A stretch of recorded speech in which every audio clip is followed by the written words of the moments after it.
there, all you cool cats and kittens. Thanks for coming to part 2 of our Canadian nickel beaver bag break hunt.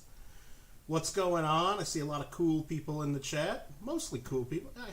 What am I kidding? All you guys are cool people. I don't know. Do you want me to say hi to everybody? I think I might be able to do it. We had Andrew in here, John Argent, Ida Herring came in, Alfred R, Tyler Hutton, Lima, Johnny Kilo, Robert Mims, Bish and Get Rich.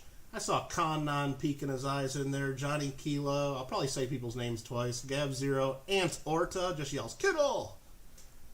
Thomas. Who else came in? Lady Kid Nichols. Good to see ya. Muscle Shell. Jonathan Reese. Ulrich. Farm Dog. Kelly Crawford. Really cool. So as you guys may have seen, a couple days ago, we started our Canadian bag breaks. We're doing $500 of Canadian nickels and $50 of Canadian cents. We only made it through just over half of the nickels in almost 8 hours. So here is our list that we went through. We got through all these spots on Thursday. Spots number 1 through 13. But today we got spots 14 through 25. After each spot, we do a giveaway, a free giveaway open to all. So that's right. We did 13 giveaways on Thursday. So if you missed it, I'm sorry. But there's 12 more today. At least 12 more. Maybe we'll do more. I don't know. Maybe. Hey there, Rich Kelly. Good to see you. Ray's Penny Farm. Good to see you too. So we got these spots coming up today. And remember, spot number 25 was purchased by the Paisley and Daddy Show, who is Sheldon. He took spot number 21 as well. But he's like, you know what? I'm buying 2 spots and give one of them away. So we made that the last spot. So right after spot 24, we'll do a giveaway. And the prize will be spot number 25. Value of that, everybody paid $65 a spot. Channel members paid $60, so somebody's going to be getting a $60, $65 spot for free. So good luck. You do have to be here right after spot 24. It's only going to be for people in the chat at that time.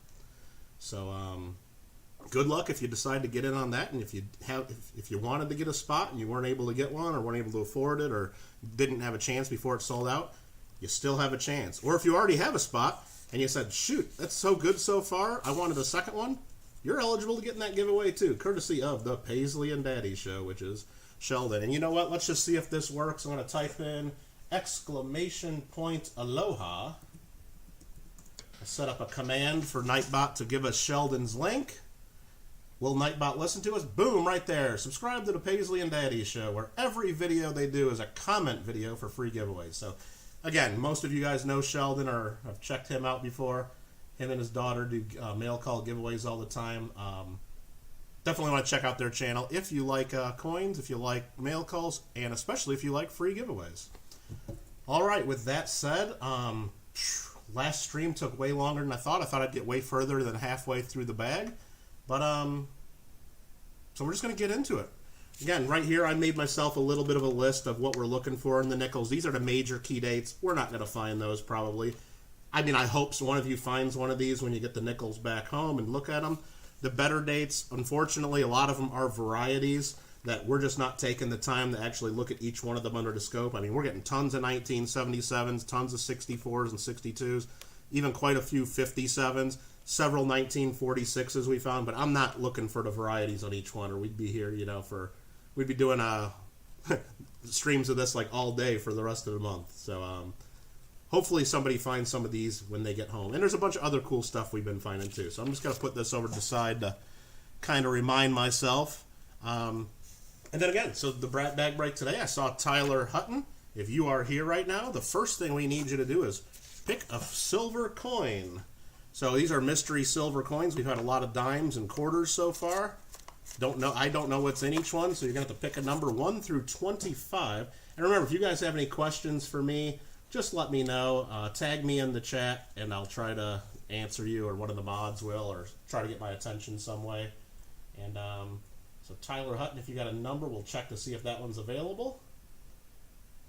And I did play around a little bit and put a couple new emojis in there, so Lady Kid Nichols will think that's cool, I'm sure. 14, if it's still available, I'll check. 14 is not available. I'll read through the numbers real quick, so those of you that have spots will know. 1, 2, 4, 6, 9, 11, 12, 15, 18, 19, 21, and 25. So all of those are available. I can't even tell by feeling like which ones are good ones or which ones are big coins. And even some of the dimes, they might not be as much silver as one of the quarters. Then we're going to get right into spot number 14 here, Lady Kid Nichols. And you want to see the list again? Here's the list. We're going to do 14 through 25 today. You and Clever Coin Name are down at 23, so you got a few hours to wait there. That's all. Number 12, was that available? It is, number 12. So that is your silver coin that's part of this. Remember, each person in the break gets 400 nickels, 200 Canadian cents. Also get, for those of you that didn't see the last one or see the stream, there are links to both of that, the introduction stream and the last stream in the description below. You'll also get 2 brand new Canadian Whitman folders for nickels, 1922 through 1964. 1965 through 2012 on Amazon to buy the pair of these right now in the U.S. Cost just over $20. And I heard if you try, you can't even buy them if you're in Canada. Like Canadian Amazon doesn't even let you buy them, so just crazy. And then you also get your coin shipped to you in a custom canvas coin bag, handmade by Miss Ida Herring with a really cool channel logo there for Michael Kittle Rare Coins.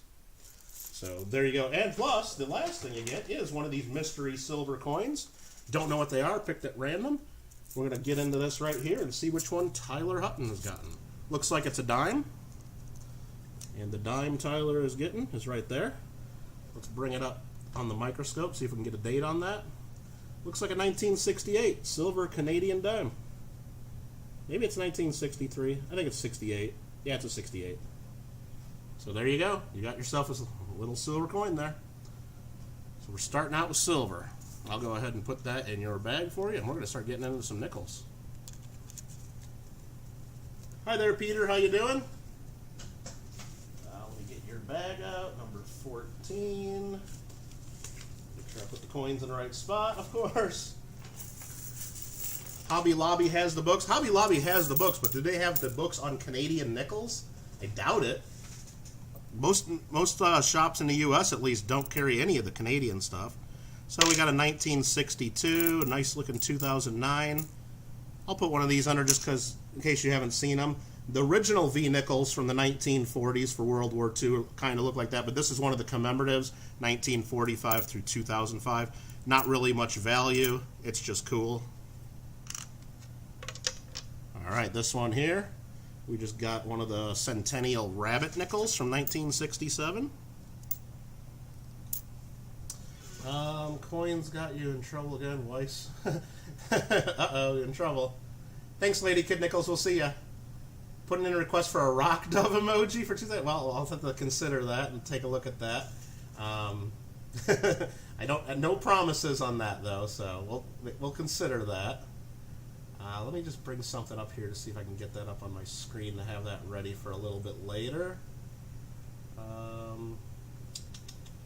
Yeah, there we go. That might work.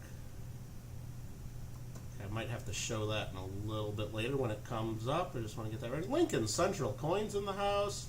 What else am I missing in the chat? A 2020 Red Book. What do we need a 2020 Red Book for, AZ? Oh, they have the 2020 Red Books. Well, the 2021 Red Books are out, actually. And speaking of Red Books, do I have a Nightbot command for that? Let me check. I don't think I do.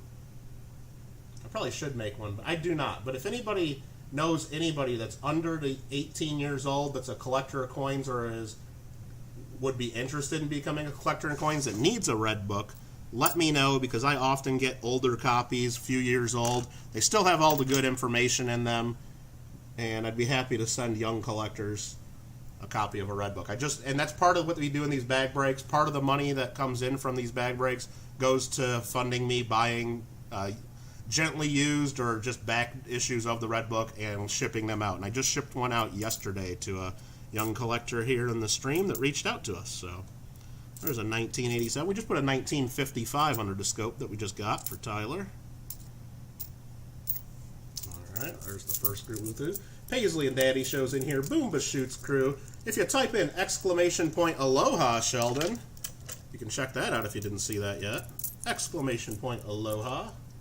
We'd give you a little bit of a shout out because you bought the giveaway spot number 25. That's going to go to some lucky viewer.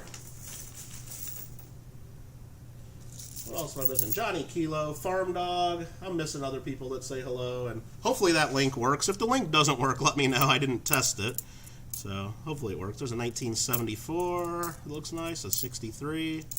1963, that is. I mean, we've got to be careful. Not necessarily with the Canadian nickels, because they have not been going for over 100 years with the same design, so you don't have to be as precise with the 4-digit date. But if you're talking like Lincoln cents, you can't just tell me you found a 14D in your change, because what is that, a 2014? A 1914D? There's a big difference between those two. Come on, so. But if you tell me you got a 63 Franklin half, I know what you're talking about. And everybody would know what they're talking about. Not going to get anybody in any pickle by confusing the dates there. But you got to be careful with the things that are like Lincoln cents, especially now. It's just really crazy. Like I remember when the 2009 bicentennial 4 coins came out, I wasn't really thinking about it, and I saw somebody posting on one of the coin forums, wow, I just got a 1909 and Lincoln cent in my change. I'm like, what, really? Or no, they didn't say 1909, they just said 09 Lincoln. I'm like, what, you got a 09? That's awesome. But they were talking about the 2009, so it was no big deal at all. So what else are we missing in the chat? Sheldon's having fun with the Aloha link and his pickle emojis. Gotta love that. So I want to thank everybody who did hang out with us on Thursday's stream. We found a lot of cool stuff. I think the oldest nickel we found was 1938, which I have on my list is one of the better dates. I've been told it's especially a better date if you find them in better condition, which I mean, I thought the ones we found were okay. We found a couple of the original V nickels. There's a 1958. Several King George coins, and I got one sitting here as well that I just kind of saw out of the corner of my eye for Tyler. Let's see what date this is. There's a 1950. Got another King George here. And again, I want to thank everybody who hung out that day, because that day was my birthday 2 days ago. So thanks for helping me celebrate my birthday with a lot of fun and lots of giveaways and lots of coins. So nothing wrong with that. Here's a 1957 that looks pretty good. Some more of the 2005 V nickel commemoratives. Team sent, team sent. I'm going to try to go through today's nickels a tiny bit faster than we did last time. I know. I'm not trying to just get done with this going around. I just don't want it to go on for 8 hours again. And I know you guys don't either. So I'm trying to go a little quicker. So I might be missing more in the chat. So if I do miss your comments, or just repeat them, or try to tag my name, because it's easier for me to see that. I know you can't, or it's very difficult to do that when you're on the telephone. So there we go. But we just got another King George the 5th or 6th, the 6th. I hope we find some King George the 5th. But there we go. That's the earliest of the day, a 1940. So we just filled the group here. There's $3.75. So I take 5 more, stack them right there to know that we've gone through our first $4. And I'll dump these in the bag for Tyler very carefully so I don't spill any more of them on the floor that I already did on Thursday. We'll try, we'll try, we'll try.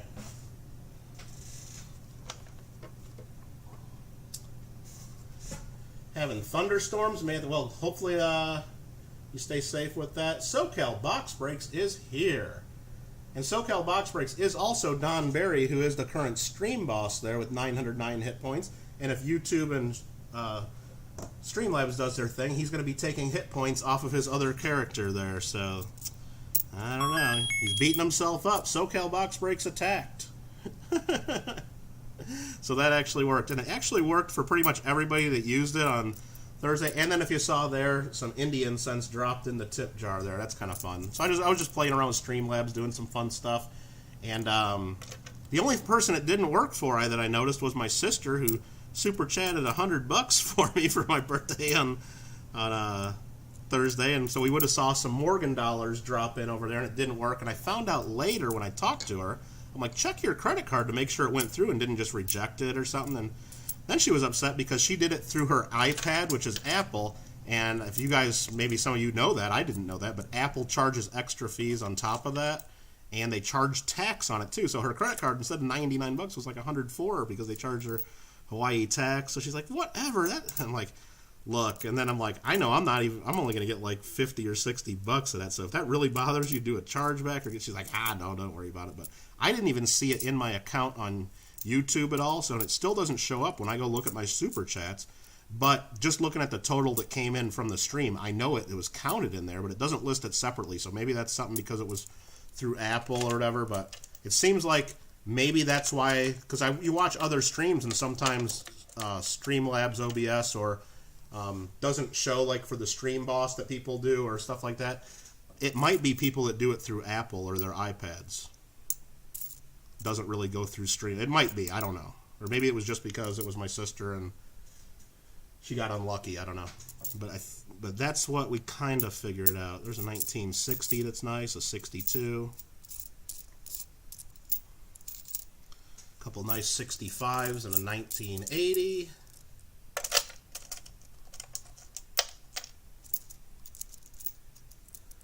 All right, let's see. The pickle has arrived. Party pickle in the house. What else we got there? Rich Callie's still going to be streaming here and there. Absolutely. If you like some late night chats and you want to see some cool coins, Rich Callie is the man. Lots of fun, and I get up on there every now and then. JW's Coins and Hobbies donated $8. Bouncing some barber quarters there in the tip. Let's go, Kittle. I'm on video chat right now, so you're turning up. Oh, very cool. And JW, look at that. He just became the boss of the stream, dethroning Don Berry. So we got a nice 1956 here. I'll keep that 1940 under the scope, though, because that's a little nicer. There's a nice uncirculated 1960, a 66, and a 63. Hey there, Mikey007. Buying some Merc Dimes on AppMax, huh? Well, I hope you're getting a good deal, and even if you don't get a good deal, hopefully you get some good coins, because then if you think you pay a high price or you're just paying strong money for what you're getting, and then it ends up being great coins, like Mr. JW Coins and Hobbies there, if you saw one of his recent videos, he got a roll of Mercury Dimes from AppMax, and in that roll was a 1921D. So just that one coin is probably worth as much as the whole roll that he paid, or just about. So every now and then you can get lucky on stuff like that, and it pays for itself. So hopefully you either got a really good deal or you get some really good coins. Well, I mean, hopefully you get both, Mikey. But I'm trying to get that in there because I want to show you. Got another rabbit.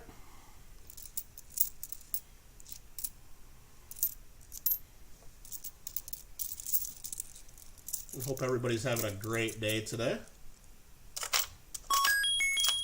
Thomas tripped on a nickel. You rock. Thank you very much. I missed that. You just saw one of the stickers. I gotta check that out. I like the stickers. Oh, the big red thumbs up. Nice. Thank you for that.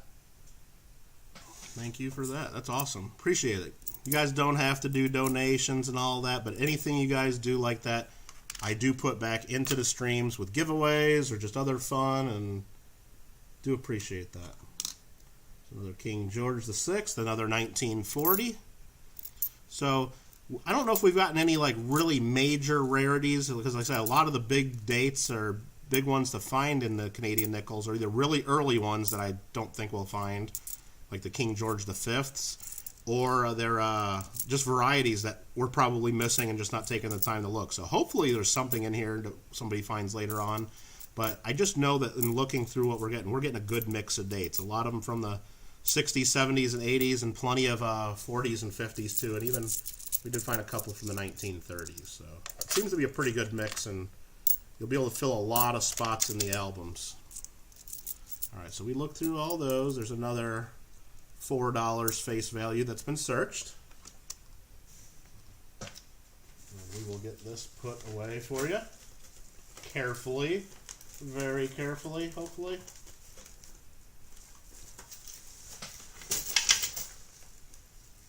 So, but was anybody here in the stream on Thursday when I had a special delivery at my front door early in the stream? Did anybody see that?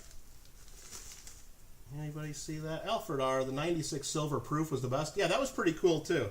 Yeah, the Roadkill nickel was probably one of the funniest. That's pretty funny. AppMax is not responding to your return request. Oh, okay. Well, hopefully you're not Oh, about the one there. Lima, just give them a little bit of time, and if you really have trouble with that, let me know and I can reach out too, because I have a wholesale account with Amex. I spend lots of money with Amex every year. Let me know, and maybe I can help you out with that if you have trouble, but give them a little bit of time first. Paisley and Daddy Show, dropping some Barber quarters in the bucket over there. Or sorry, it's in the whiskey glass though. Saying Paisley is the real boss. Well, we know that. Remember, if you guys have not checked out the videos, there's a Michael Kittle comment video, and Nightbot will run links to that about every half hour, where they just recently got some of my posters I sent. You can hear Paisley sing a Michael Kittle song if you haven't heard that yet. And, yeah, it's pretty funny. So, I'll show you guys this real quick. Thank you for that, Sheldon. That's really cool, and you knocked a big chunk out of JW Coins and Hobbies health out there, but I just want to show you real quick. I didn't realize what it was. It was ice cream, of course, but some of you guys might get a kick out of it. Let me go show you my screen here. We'll go up there, and if I go to my Facebook page, I did a Facebook post. So the stuff she sent me is this right here, Jenny's Ice Cream, and I took a picture of that and put it on Facebook, and you can see a little tiny picture, old picture of me right there too.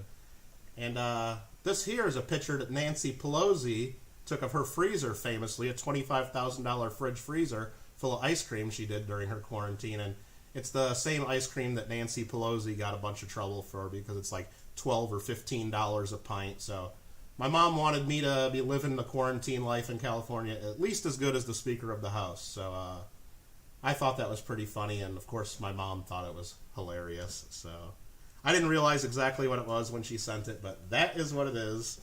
I got myself the good stuff, just like our Speaker of the House. So, and it, I only broke into one of those so far. I didn't go crazy with the ice cream yet. And I mean, it's expensive. Like, I think just on the website it's like $12 a pint, but by the time you pay for shipping, it ends up being like $15, $16 or $17 a pint. It's pretty tasty, let me tell you, but I don't know, it's pretty expensive. So my mom thought that was hilarious, and I guess I didn't really realize exactly what it was when I saw it, but she definitely reminded me, so. So I figured I'd have to share that with y'all, because I'm sure some of you would appreciate that too.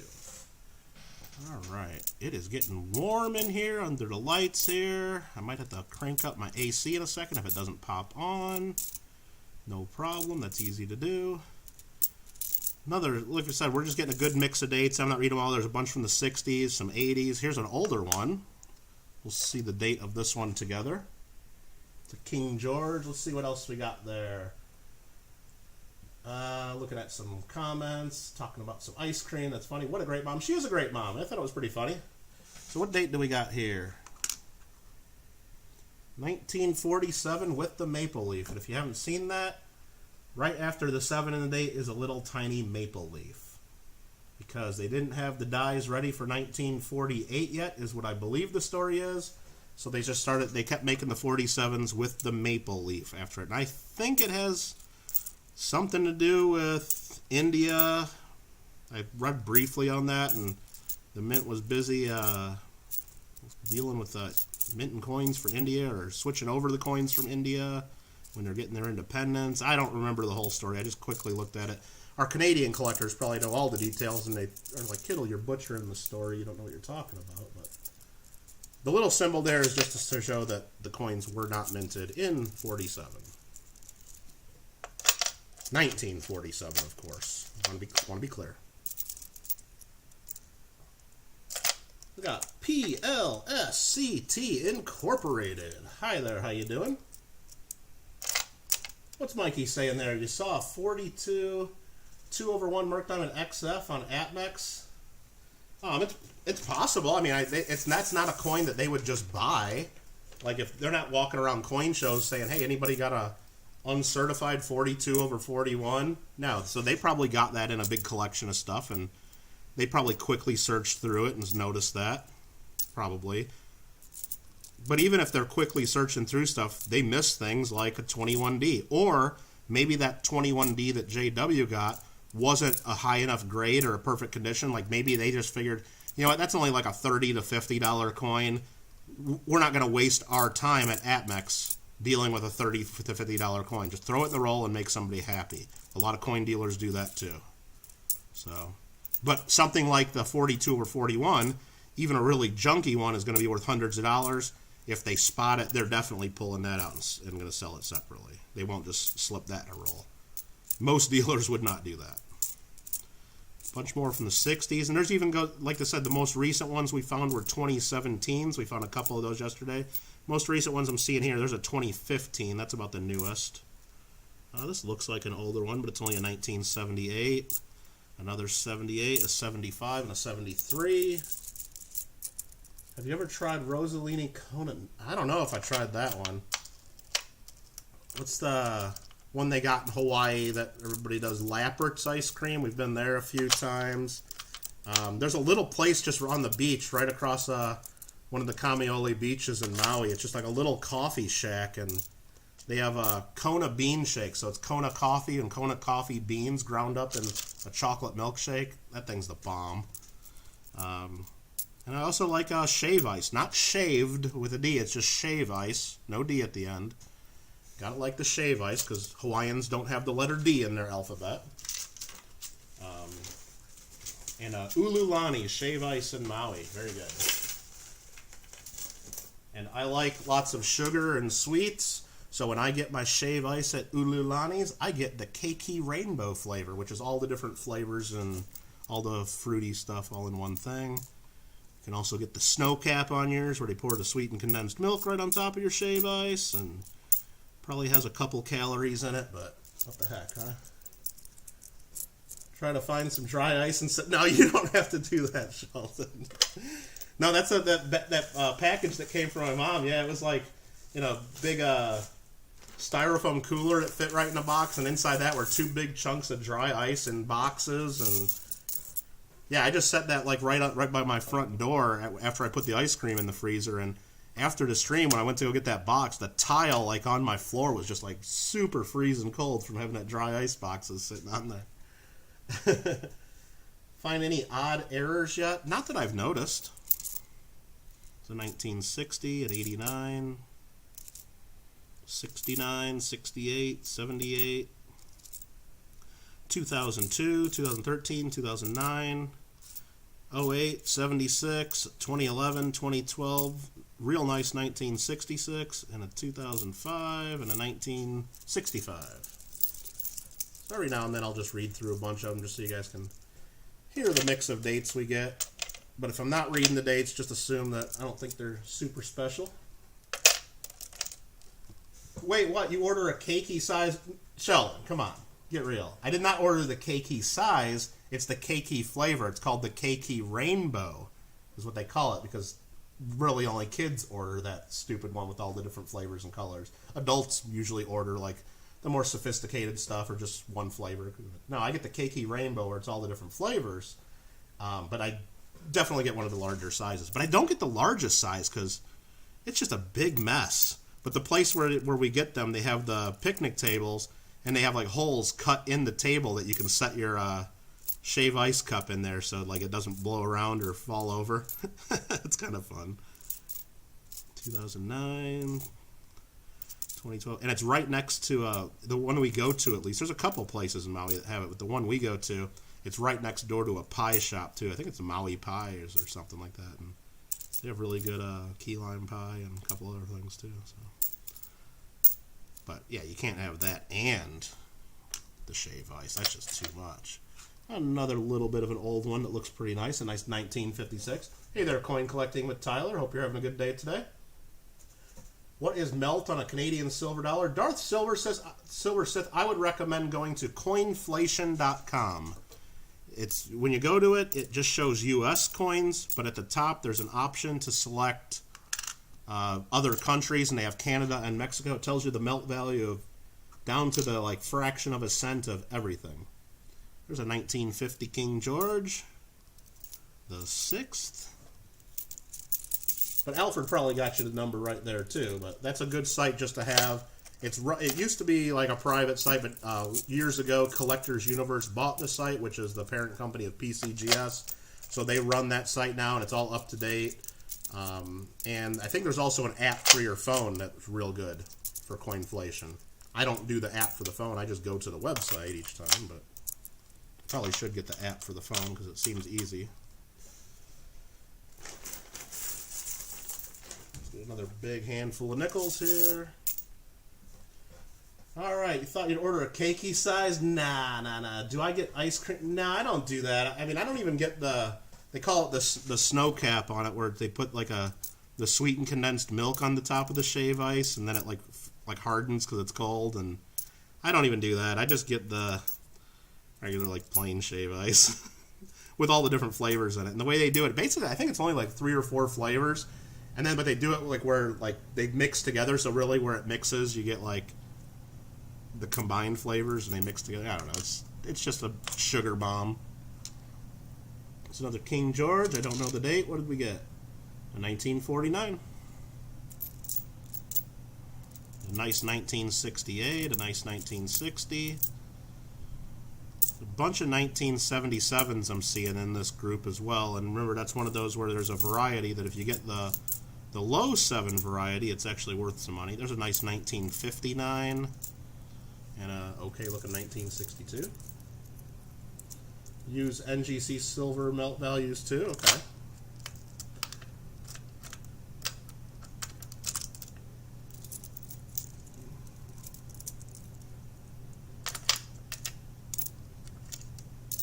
All right, I'm seeing a bunch of my tags in chat there. Do I have a Coinoscope app? I don't. I don't have that. I've heard of it. I don't have it though.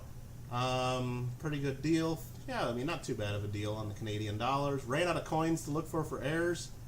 Waiting for the Canadian coins. And yeah, who knows? Who knows what you'll find on these? No idea. So there's another group there. We'll put another 5 there to make it an even $4 worth here. And we'll make another dump into bag number 14 for Tyler. Try not to spill too many of them on the floor. Perfect.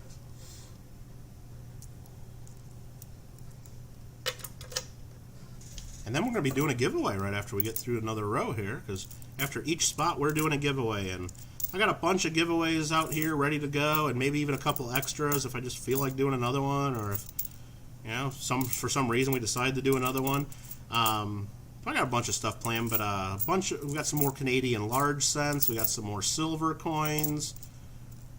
Got even a slabbed coin or 2 sitting over here. So don't know what I'm going to give away when, but I don't know. What do you guys want for the first giveaway? You want a silver coin or a non-silver coin? What do you guys think? Well, I mean, we'll get through all of them eventually, but what should we do first?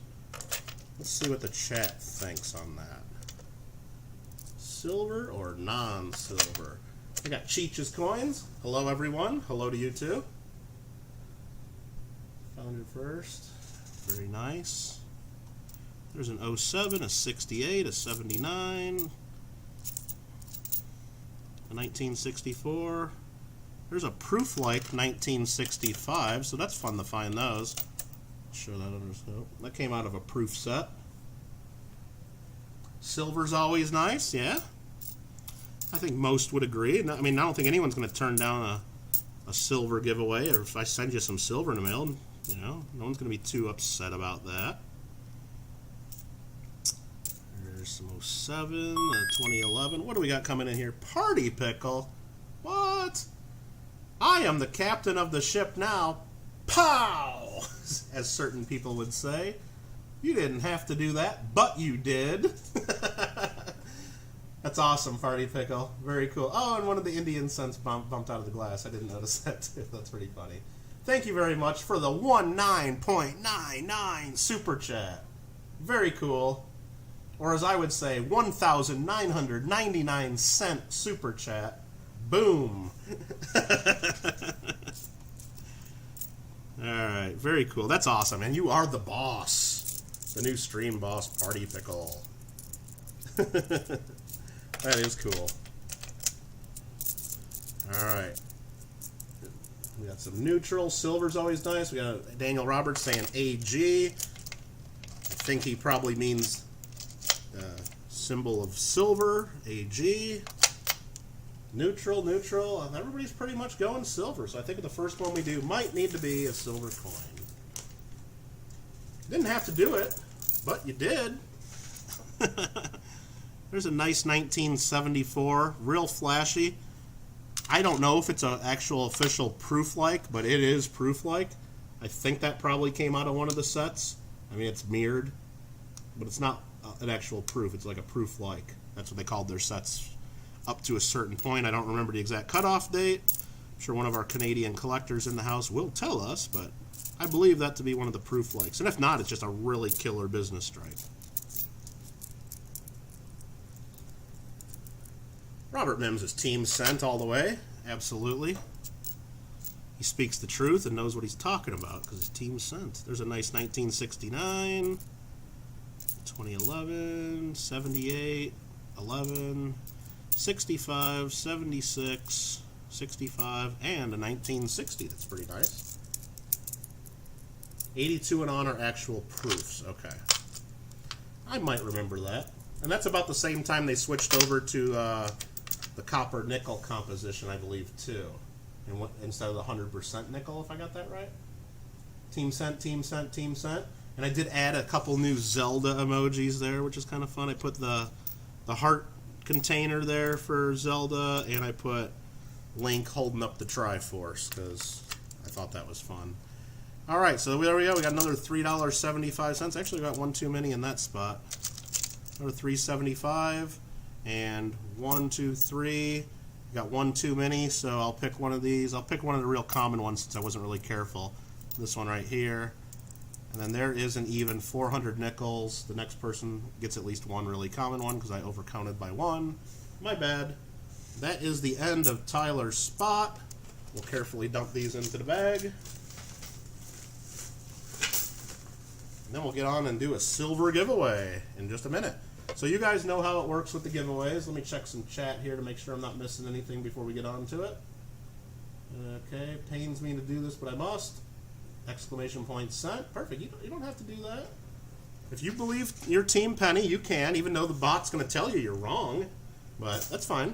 You can do it. Stand up for yourself. Do I have a 42/1? Not right now. I've had them in the past, and if you go to my website, you could probably even see pictures of ones I've had and sold.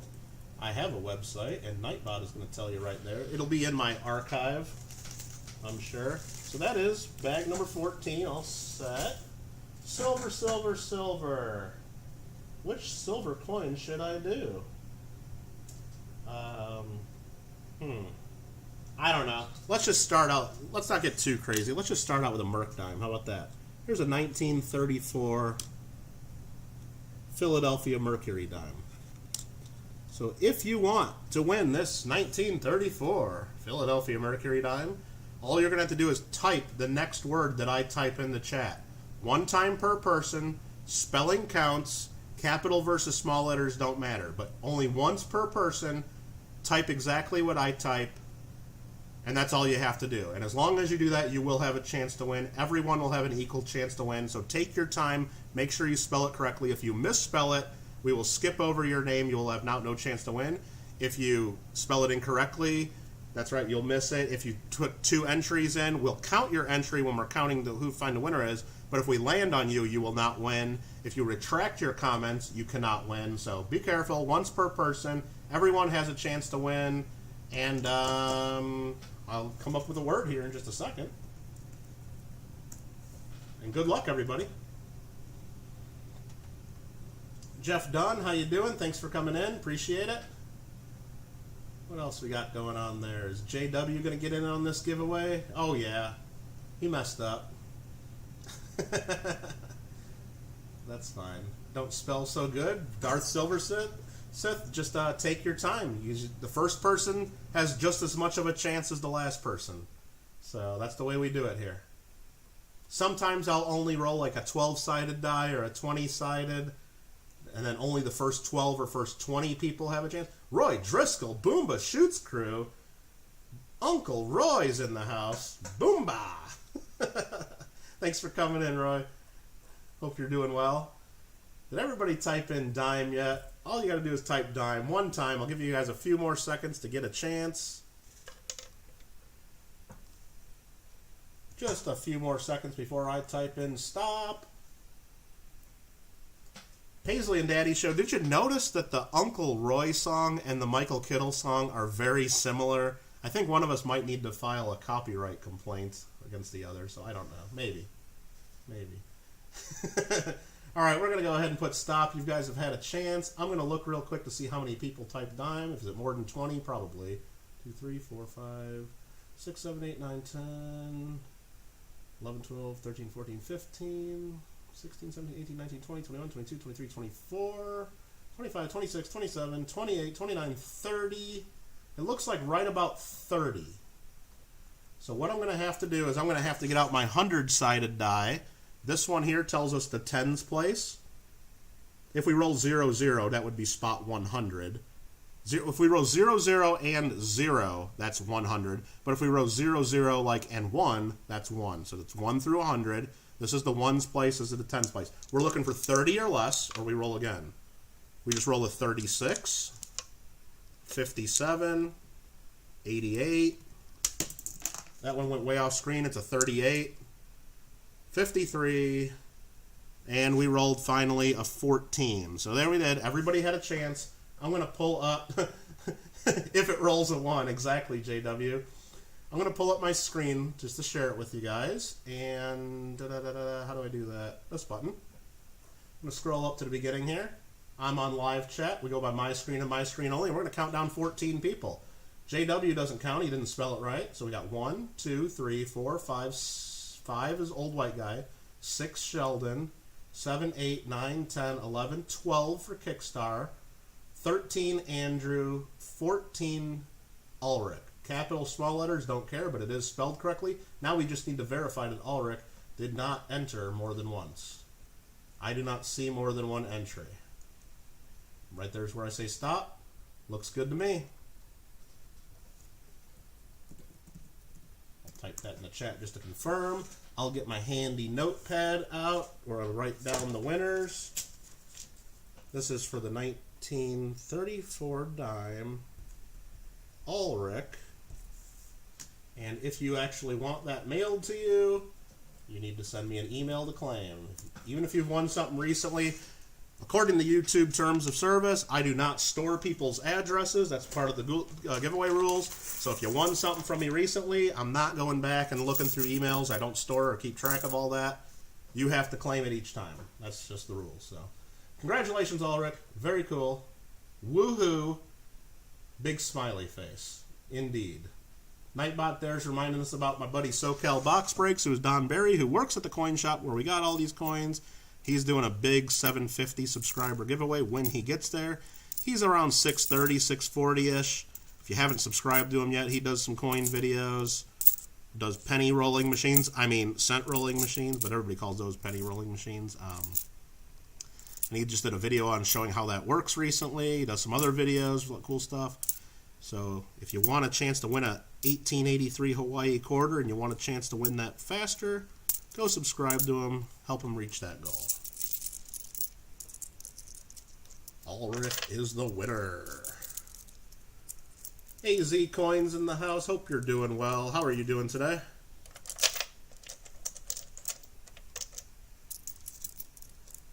Gotta find some good coins. Did I even tell us whose turn we're on here? I just really started jumping into break number 15.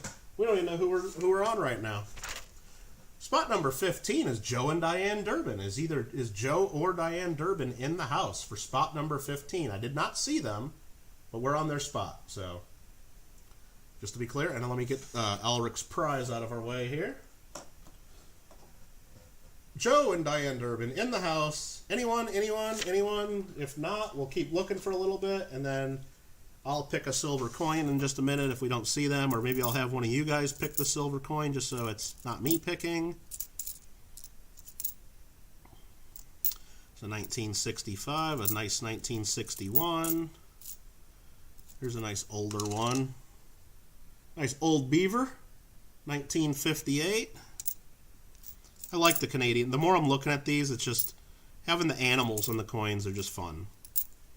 Wish the I mean, we got the eagle on a lot of our coins in the U.S., but I don't know. It's just fun.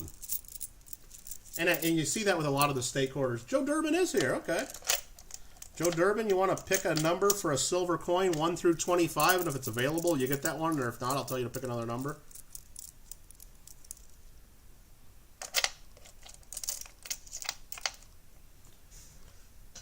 Wexwer.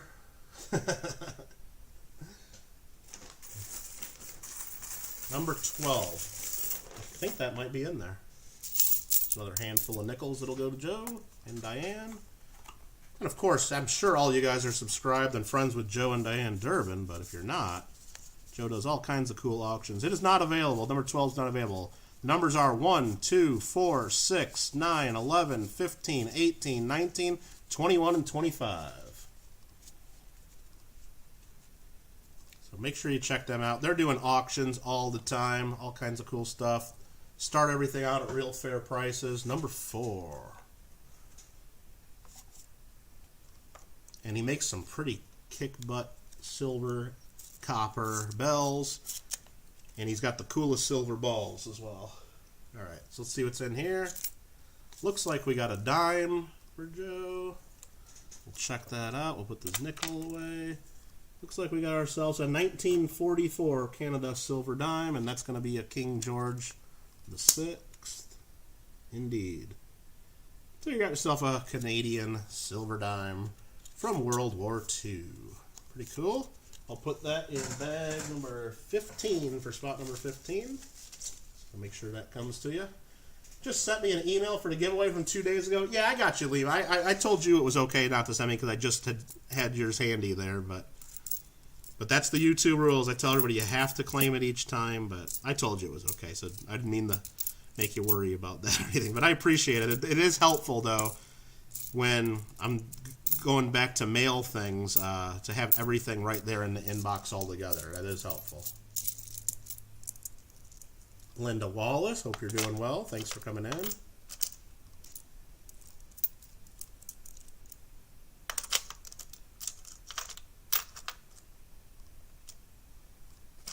Fuzz on that one there. Okay, let's see what else. Let's get into it. Let's find some more good stuff. There's an 89, a 78. What is this? I don't even know what this is. Let's look at it together. What is this? That's a foreign. Well, I guess all these are foreign to some of us. But there's a Bahamas nickel. Wasn't expecting to find that in here. Pineapple. That should get sent to Sheldon, huh? In Hawaii. So you're getting a Hawaiian nickel. So Joe and Diane Durbin are not going to get 400 Canadian nickels. They're going to get 399 Canadian nickels and a Bahamas nickel. So sorry about that. Accuse me of false advertising, bait and switch, whatever you want, but that's what you get. 1980, a 73, a 78, an 08, 72, 73, 1980, a 2002, a 2008, and a 1964.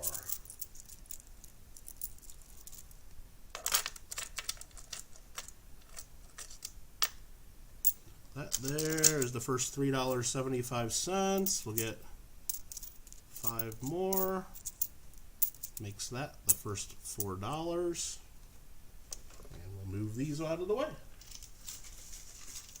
You love that pineapple to put on some pizza? Yeah?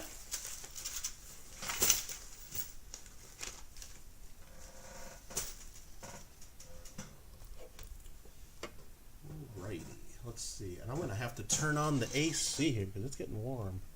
It's on, it's just not on cool enough. Oh, I had it turned up from before. Okay, that's why it was getting warm. 1962, 1974, 2012, 2009, 1980, 81. Oh, I just looked through these because I just remember seeing that one again. I just didn't stack them in a tray yet.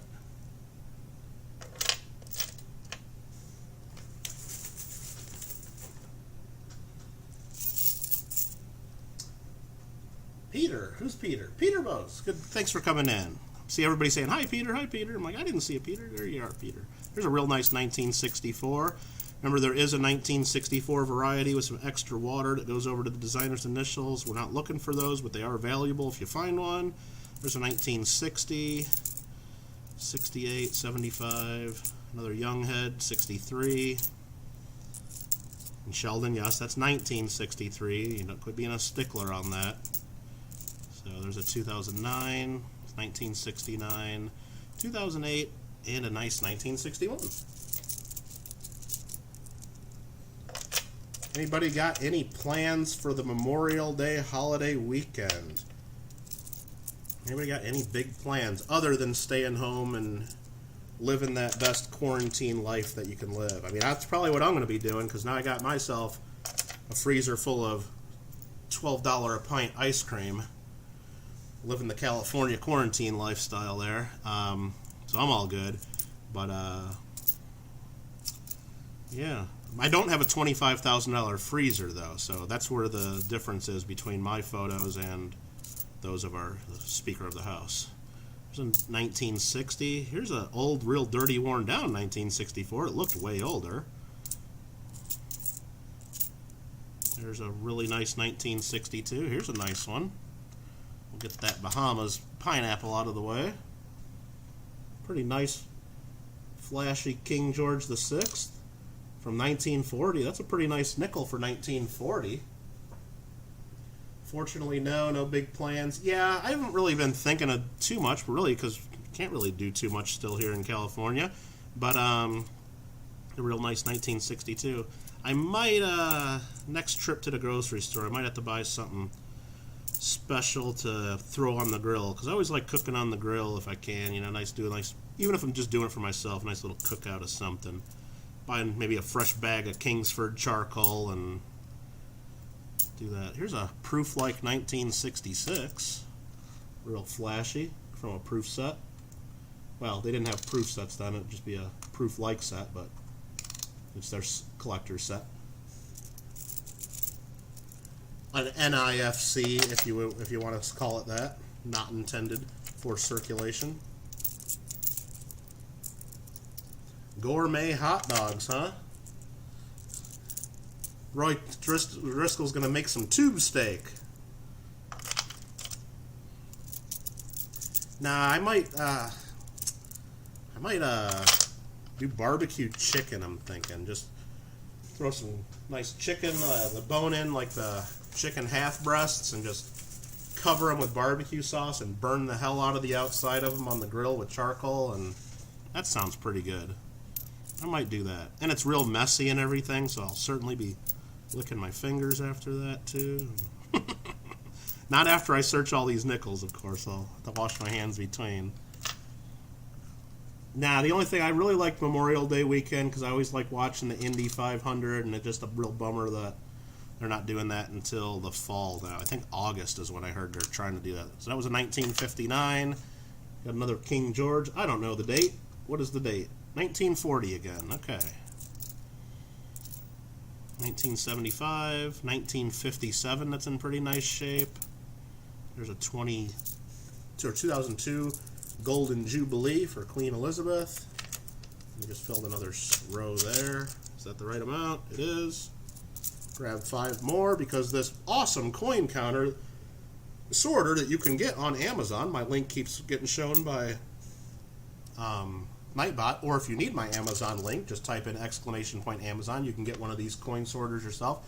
It goes up to $1 even for the cents, at $11 for the dimes, $20 for quarters, all even numbers, except for nickels. It only goes to $3.75. So go figure. You should try grilled cheeseburgers. Yeah. Now you're talking about grilled burgers with cheese, or are you talking about grilled cheese burgers? I mean, I could see two different things there, I'm imagining. And what I'm imagining is, I remember I made them one time because we saw it on the internet, you know, which is the source of all the best information, is you make hamburgers, right? And instead of buns, you just make 2 grilled cheese sandwiches, and then you put the burger between them. So that's a grilled cheese burger. It's like the bomb and probably 1 billion calories, but really cool. So I don't know what you mean, Mikey, but I like grilled cheese burgers, and I also like grilled cheeseburgers. So that might be a good option too. Might be a good time. You know, sorry for my ignorance, but what are you looking for in these nickels? Just older stuff or errors and varieties? Cheech, what I'm looking for right now is I'm just pointing out the older stuff, or anything that really stands out as cool, like some of the proof likes, or if I find any errors. Now, we have a list here, and this is just a partial list. There are a bunch of varieties. I'm not looking through them because if I looked for each one of these dates and then looked for the varieties on each one of them, it'd take way longer than it's already taking. So when people get these at home that have bought these, then they can look through all the different varieties, and if they find something really good, hopefully they let me know, and hopefully, you know, they let all of us know, and we'll see that they got even better deals than we thought. So, but yeah, right now I'm just kind of pointing out some of the older ones, or just something cool, or some of the really nice ones, like a nice 1966 there. But yeah, I'm pretty much just sorting them out right now because we got these unsearched bags. We got $500 worth here. So basically, I'm just sorting them out and counting out 400 nickels for each person. And as we're doing the counting, I'm looking at them and just letting everybody know kind of what they're getting. Hey there, Byron. Thanks for coming in and saying hello. Unfortunately, you have to work. Well, but fortunately, you can work, and unfortunately, you have to work on the Saturday of the holiday weekend, but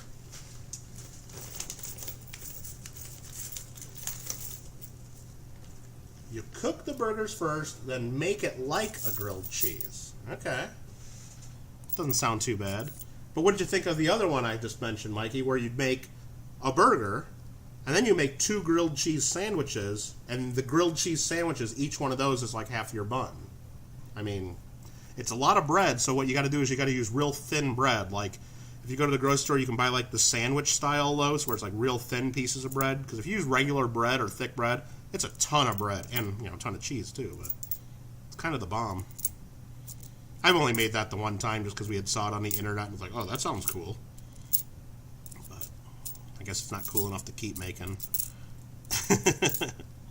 1956. That's an older one. Not the best condition, so not really worth pulling out under the microscope. Just getting a bunch in the 2000s. There's a really nice 1970. Someone mentioned earlier that 1970 is a little bit better date. There's a nice 1964. A nice 1980. No holiday over here. Okay, that's right. Well, sorry to hear that. Okay, that's in the wrong spot there. Perfect. Working as well, says Party Pickle, but it'll be here. Well, thanks for hanging out. And we will be getting to your spot in a couple hours. Your spot number 20. So thank you again for that. This might be another old one. We got a King George. We'll check out the date together for the Durbans. This one has a couple light scratches on the face. We've seen a lot of them that have big scratches, but that one ain't too bad. And there's our oldest of the day in 1939.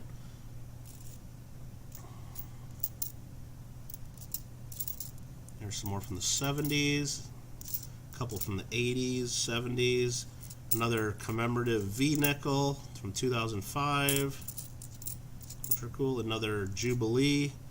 Here's a really nice, I think this is a proof-like 1961. That's cool. 1981, 1975, and a 1978. Hi there, Miss Ida Herring. How are you?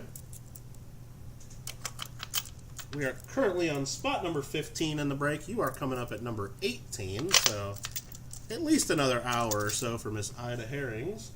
But as a reminder, every person getting a spot in the break will have their nickels and cents sent to them in a nice canvas coin bag. Real thick, high quality. At least as good, if not better, than you get from the banks.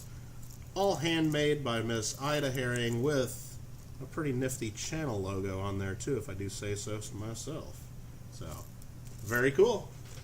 And thanks again to Ida Herring for getting those out to us so quickly. And now I can't remember. Did I put another stack there? I think I did. If not, I know everything left in this bag is for Joe and Diane Durbin anyway, so even if I missed the count there, they'll get their 400 because we're at the. Because after this, we'll be at the end of $300 worth in our search, and then I got a whole other bag full of the other 200 for the last 10 spots. So, luckily, if I miscounted there and have a little attention lapse, it's not going to hurt us here. What else? Saw grilled cheese at Friendly's. That's when you started making it. Very cool. Very nifty bag. I think so too. Use those bags a lot. Okay. 75, 11, 2012. Here's an older one, a 1962. 1966, 77.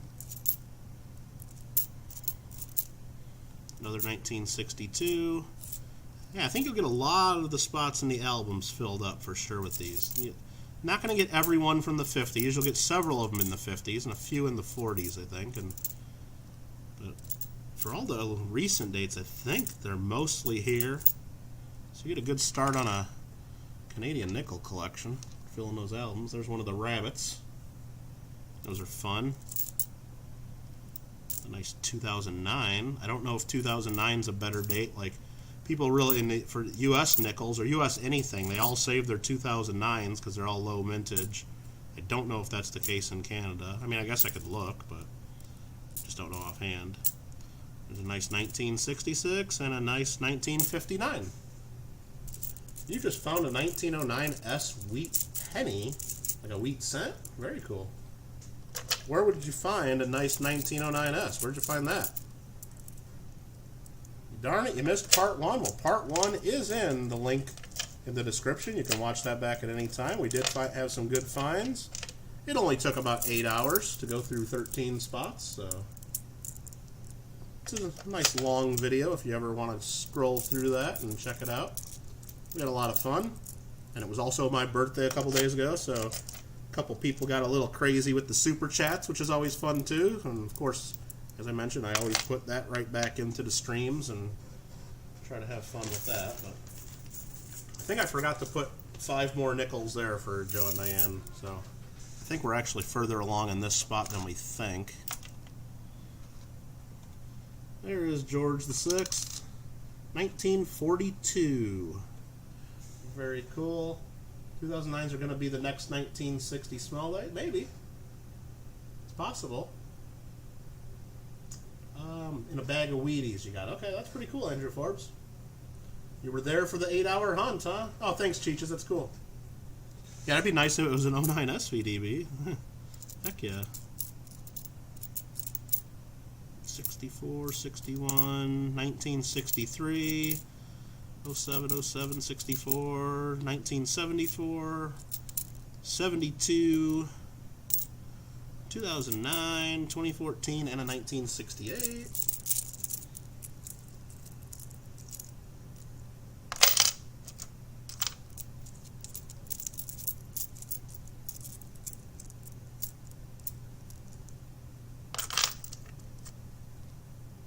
I need a couple more to round out this group here. That is a 1980, so that's filled. We got a 2009, a 1957, and a 1971. Put that there, plus one more nickel before we dump this. And I think we are shorted ourselves one pile there. And I'll know that for sure in just a minute when we get through the rest of these. I'll try to be more careful when we get to the others because I don't want to short somebody by $4 face value in nickels. That'd be pretty bad. I don't think that's going to happen. Because we've been spot on so far. Did I end up doing any farming after Thursday's stream? No, after Thursday's stream, I pretty much, I got a little bit lazy and decided not to go cook myself anything for dinner, so I went out and just grabbed some stuff, and then I pretty much crashed.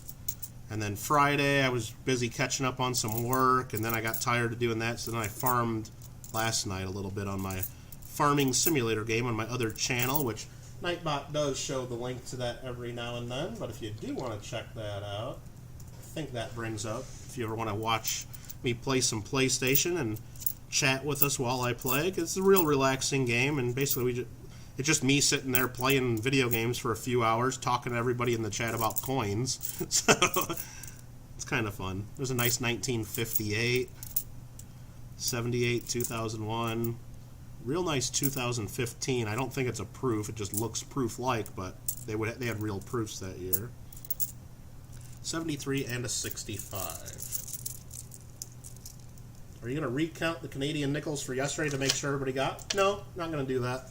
Because the coin shop told me they counted the bags twice because they didn't want to hear me complaining in the live stream if there's like 10 nickels short or 4 nickels short or something like that. So they counted each of these twice just so there's no complaints from Kittle and the Kittle viewers here. So I got 3 bags, and I'll show you just because I did have a photo here that we showed the other day. There's the bags. You can see there on the left, 2 big bags of Canadian with a smaller bag on top, and then on the right-hand side, a big bag of Canadian cents. The 2 big bags of nickels have $200 face value in each. The smaller bag is $100 face value. So we did the $100 bag first, and that was exactly 5 spots. Each person's getting 20, and it got down to the exact nickel. It was perfect. We're just getting to the end of the first bag of 200, so once we get done with Joe and Diane Durbin's, we'll be done with $300 worth of nickels. So once I get to the end of this spot right here, I'll know if exactly how many, maybe we're 1 or 2 off, or maybe we're spot on. I'll know. So I know everybody's getting exactly what they should be getting. Wrong scene. There we go. Yeah, so I know it's exact. Meant like when you drop some coins on the floor. I'm really sure that when I dropped a few coins, the most I dropped at once was like 4 or 5. Most of them made it into the bags, and I was able to quickly pick up those and see. The only possibility is like I had some of the other people's bags on the floor. It's possible when I dropped maybe 1, maybe 2 nickels, but maybe 1 at the most is what I'm guessing, went into somebody else's bag instead of went on the floor. So at most, one person's going to end up 1 nickel short, and one person's going to get 1 nickel too many. And you know what? I'm not going to go and count all these again. And I guess if someone really complains, hey, I only got 399, then they can email me and I'll try to make it up to them somehow. I think it'll be fine. But I'm trying to be real careful now when I'm doing the pouring. There's a 1992 commemorative, a 1962, and a 2010. 1951 has different. Yeah, I know there's a high relief that's worth big bucks. I think I would notice that if we find one, but I don't expect we'll find one because if it's really worth that much, then we're at 51 likes. Wow, you guys are cool. Thank you for that. Yeah, I definitely missed putting 5 nickels there. So if this count is correct, what we're going to do is we're going to fill this up. I'll put 5 more there, and we still should have 5 extra nickels in the bag from when I didn't put them there. Then I'll know the count is perfect. So that's how I'll know for Joe and Diane that I did miss that for sure. It's a nice 2013, 1980, 2010, 73. Nice 1969. And that's a lot of these older ones. Like there's a real nice 1971. They're like all brilliant uncirculated or really close to it or high AU coins. There's not a lot of worn down nickels. I don't know. And there's a nice 1963. What is the coin profile picture of my gaming channel? I got no idea. What is my gaming channel's profile picture? Is it the same as my profile picture here? I don't know. I can't remember what I did. I guess I could pull it up here in a second. I don't know. Alright, so I'm going to pull out all the rest of the nickels in this bag. That's it. That's what's left. So we need a few more here. There's a King George. We'll take a look at that. I don't know what the date is. We'll see that together. It's a nice looking one. And see, these got some mint luster, so that means that it's at least an XF, if not an AU coin. And we got another 1940. So that fills out the 375. Plus, I need a few nickels here. 4, 5. So I might be a little bit short on this one because that's the 5 nickels there. There's 1 under the scope still, so that should be an extra one that I forgot to put.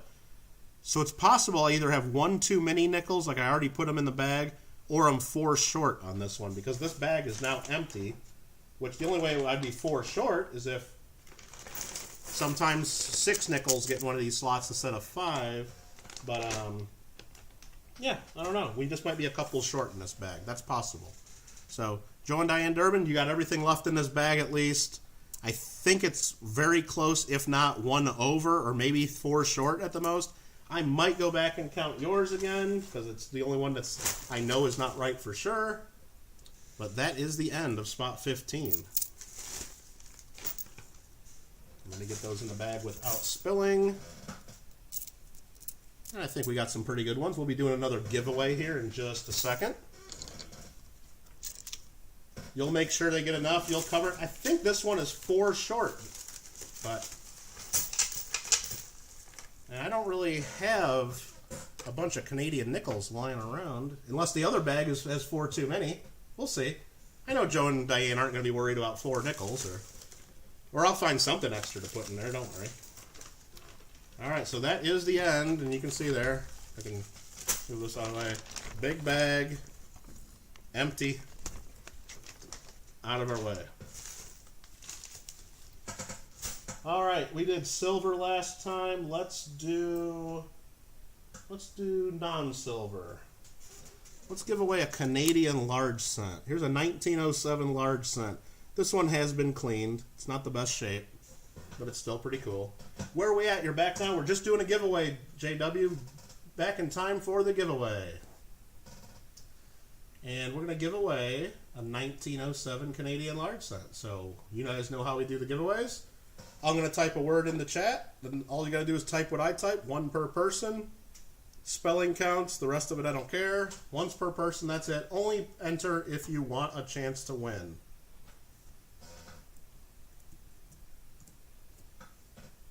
Hi there, S-Mac. How you doing?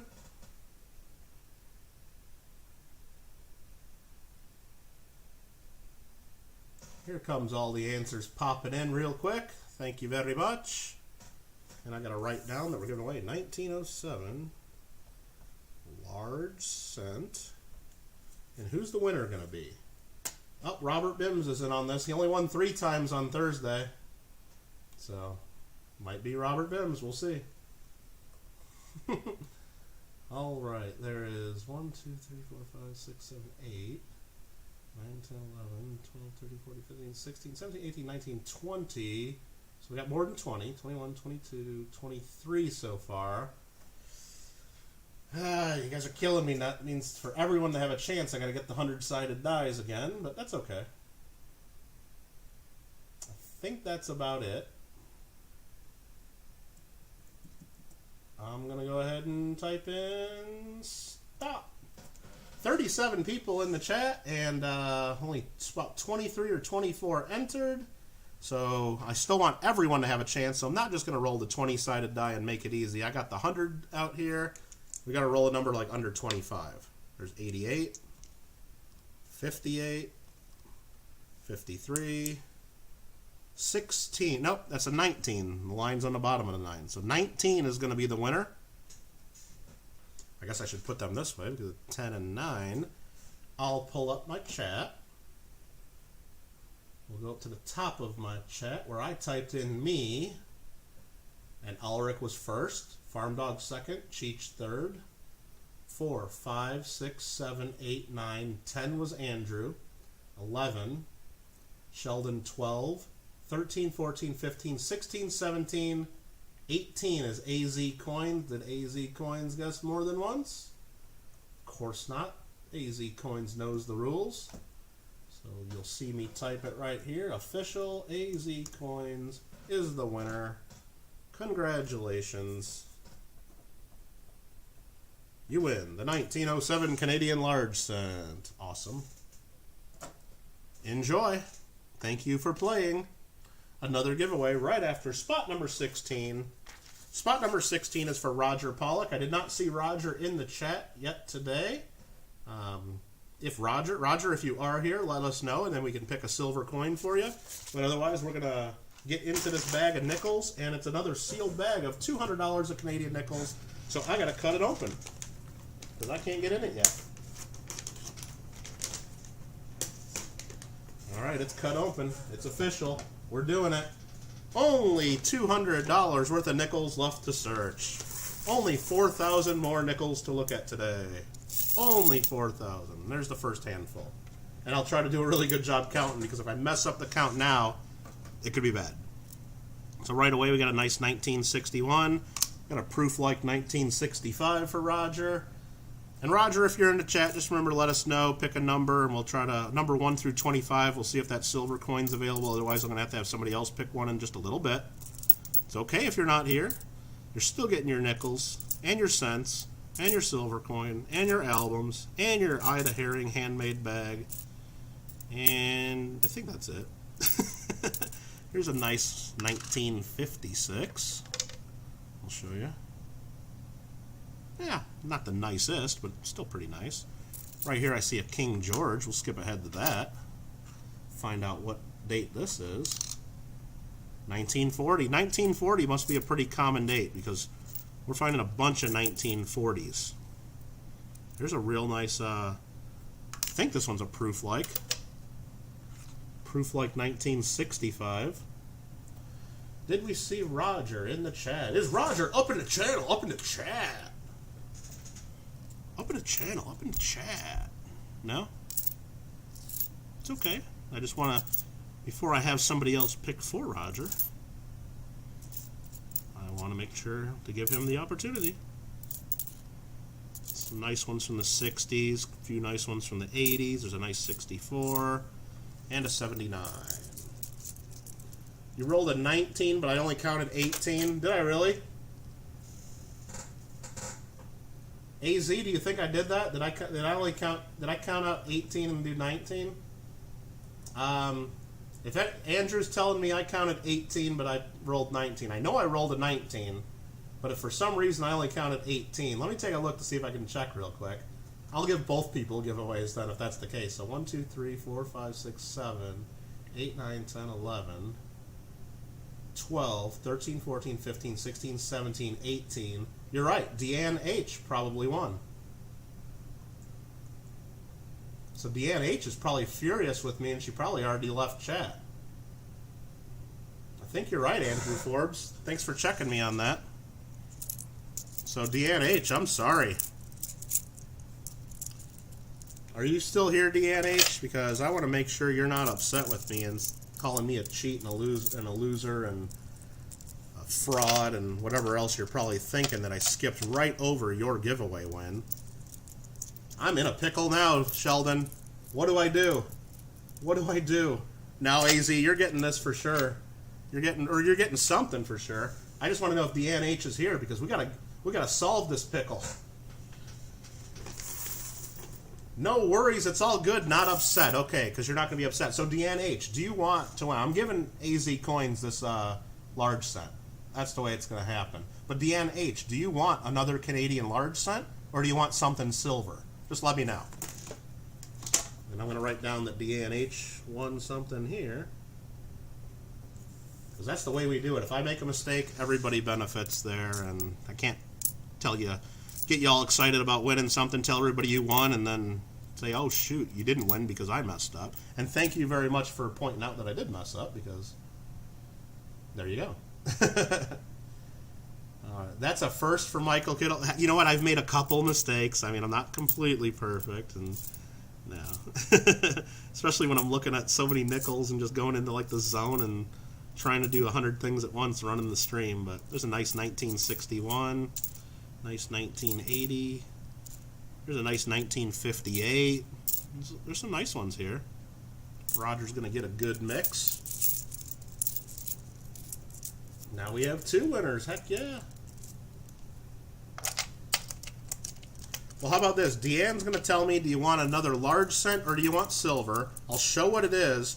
And then since Deanne was the official winner...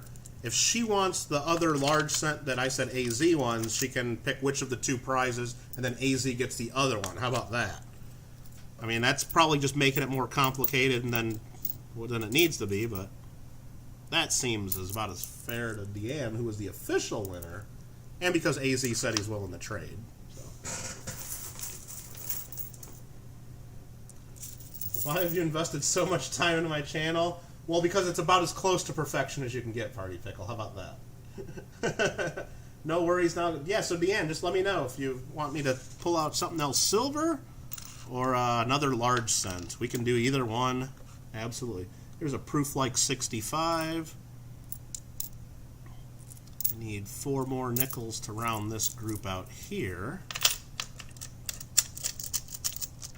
that's the right amount. I'm going to be really careful counting this time because I don't want to be complaining to Don in the coin shop saying we're off by 2 or 3 if it's me miscounting.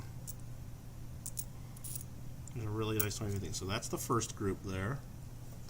Dump these out into bag number 16 for Roger, who I still think Roger has not been in here that I saw. So Roger, one last call. Roger Pollock, if you're in here, let me know. A number 1 through 25. Large cent, please, but give it to Sheldon and Paisley. Well, let's take a look at it first to make sure. I'm just going to grab a Canadian large cent at random. I got a few. This one is going to be a 1919. So if you're sure, Deanne, please confirm that you want this to go to Sheldon and Paisley. I actually do have a package going out to Miss Paisley soon. It's got a light cleaning on it, so it's not a perfect one. But it's a 1919, 101 years old. So if you want to confirm, I will send that to Paisley for you.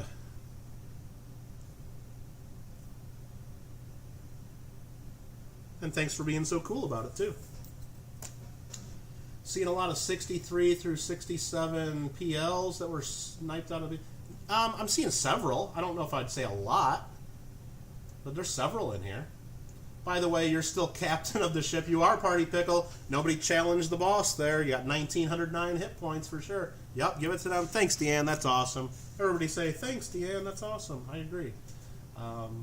Very cool. So, Deanne, while you're on the spot here, for Roger Pollock, spot number 16, I want you to pick a number for him. 1, 2, 6, 9, 11, 15, 18, 19, 21, or 25. It's up to you, Deanne. You're going to pick his silver coin because he's not here and I don't want to be the one choosing. But right up here next for Roger, we got ourselves a King George, the 6th, a 1949. Deanne says number 9 is going to be for Roger. Okay, there's number 9. And of course, me being, you know, real smart and everything and almost perfect, I decided to use a red marker on red envelope so you could see it very clearly on the stream. I know you can barely read it, but could have used a black marker. That would have made a little bit of sense, but no, that's what I did. Let's see what's in envelope number 9. It is a Canadian dime. What Canadian dime, though? This one is a King George V, which is the father of King George VI. Could you imagine that? But you would have never thunk it. And this one here is a 1919 Canadian silver dime for Roger Pollock. Very cool. That's cool, Johnny Kilo. Thanks for hanging. AZ Coins, Michael, if you want, put yours in the end of stream. Are you sure about that? You don't have to do that. It's very generous of you, but you don't have to do that. All right. But I mean, I will if you insist. George VI, 1950. Please. Okay. So I'm going to write here 2 EOS. And that one here was the 1919. No, that was the 1907. The 1919s go in the Sheldon per Deanne H's instructions. So I'll do that. I'm going to set the 1907 right up there by my sticker so I remember to do that. And hopefully I do remember to do that. What an astute observation that was. Yeah, exactly. Talking about my red on one. Randy is in here. All right, how you doing, Randy? We'll get to your spot in a couple hours, I'm sure. We're going. We're on spot 16. We're moving. We're moving a little bit quicker than yesterday or Thursday, maybe. I don't know. There's a nice another one of these. I like showing these. They're not really worth anything, but I like them. The Canadian V-nickel. They did the commemorative for the 60th anniversary of the end of World War II. There's a nice 1965. It's probably a proof like. Hard to tell sometimes, but I mean, I think it's proof-like. Let me see if I can get it just right to show you guys that. I don't know. I think it's proof-like. And if not, it's just really nice. A 1962 and a 1964.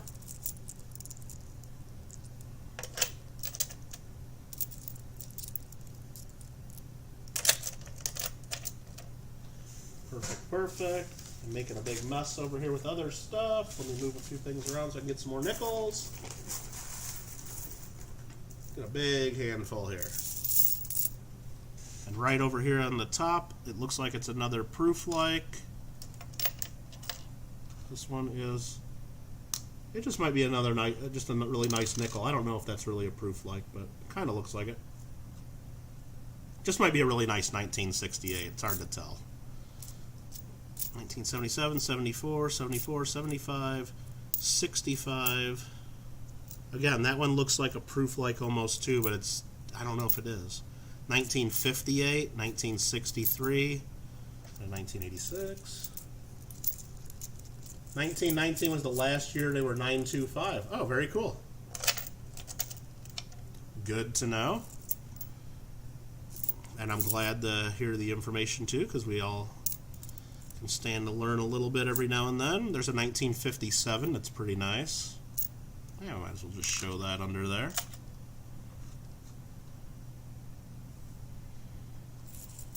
Here's a King George that I just kind of pushed out of the way. Let's see what that is all together. I don't know what it is, but it is a 1940. You can almost guess at this point. We're getting a lot of 1940s. 85, 77, 64, 78, 77, 79, 61, and a 1960. And we found a lot of proofs. I don't think we found a lot. And really a lot of them have been like the ones from the 60s and 70s, like the proof-like coins. So they're not technically proofs, but they're basically the proofs of that time. But as far as the modern proofs, no, we have not found very many of those. I don't think we found any of them today. We found a few of them yesterday, including one silver proof that was kind of cool. Was not expecting to find any silver at all. It's a nice 1962. Pretty good 65. It's another King George.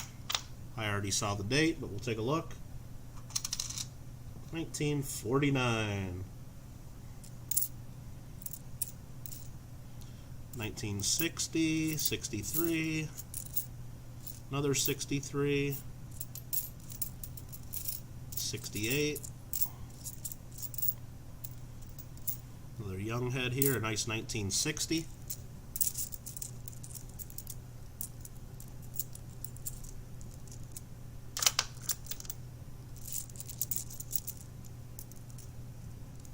Again, if I'm missing anything in chat, let me know. I'll try to peek over every now and then to make sure I'm not missing too much. All right, so this is the second group we're going to dump here.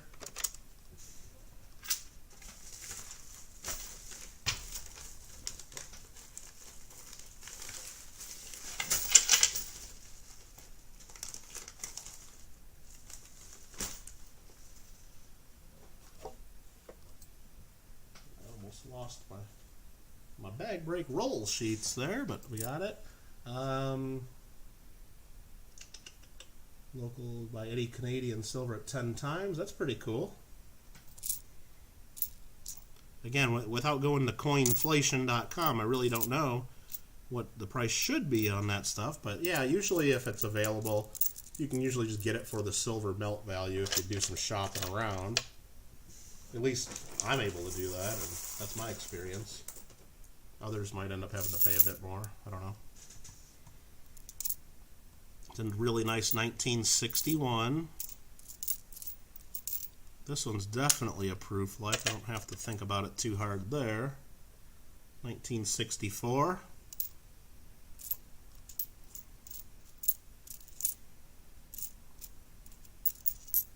Another 1964, real nice 1960, 65, another young head, 63, a 1960, a 1964.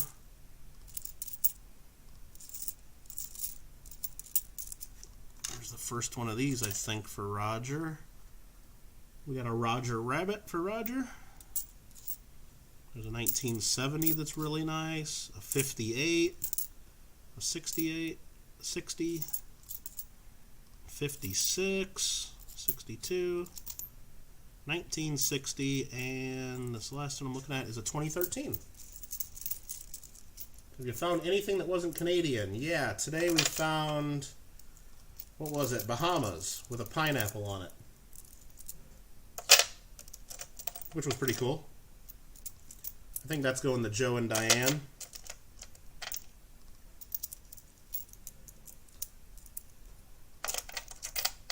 Got the bunny. Yes, we did. And we're just counting out some nickels here. Again, this is spot number 16 for Roger Pollock.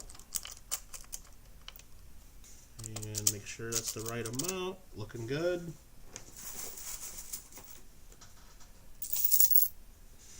Another handful there. 55. All right, we got 1955. 63. 64, 63, 72.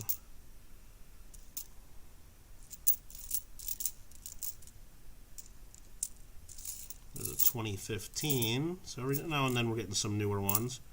Pretty nice 1964 there. Anytime I see really nice 1964s, I kind of peek and check for the extra water variety because it's something that you can spot without really looking too close. It's a real nice 1966. I haven't seen any that I think are the variety just yet. Otherwise, I'd be showing you all and sharing. 1962 and a 1980.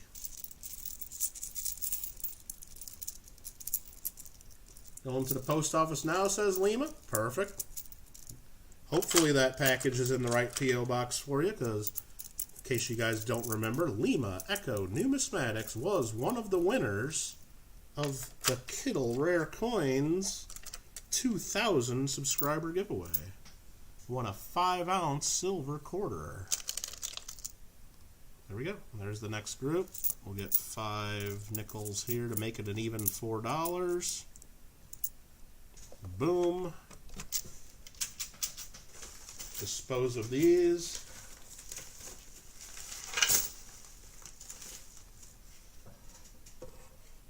And the hunt continues. Yes, I have a gaming channel where you can watch me play PS4 games and chat. Subscribe to Kittle Got Game. That's what Nightbot says, at least. I don't know if you can believe Nightbot, but there we go. And lately, the game I've been playing has been Farming Simulator 2019, where you can watch me cut grass, harvest wheat, fertilize crops, drive tractors, flip my truck over, and other exciting things like that.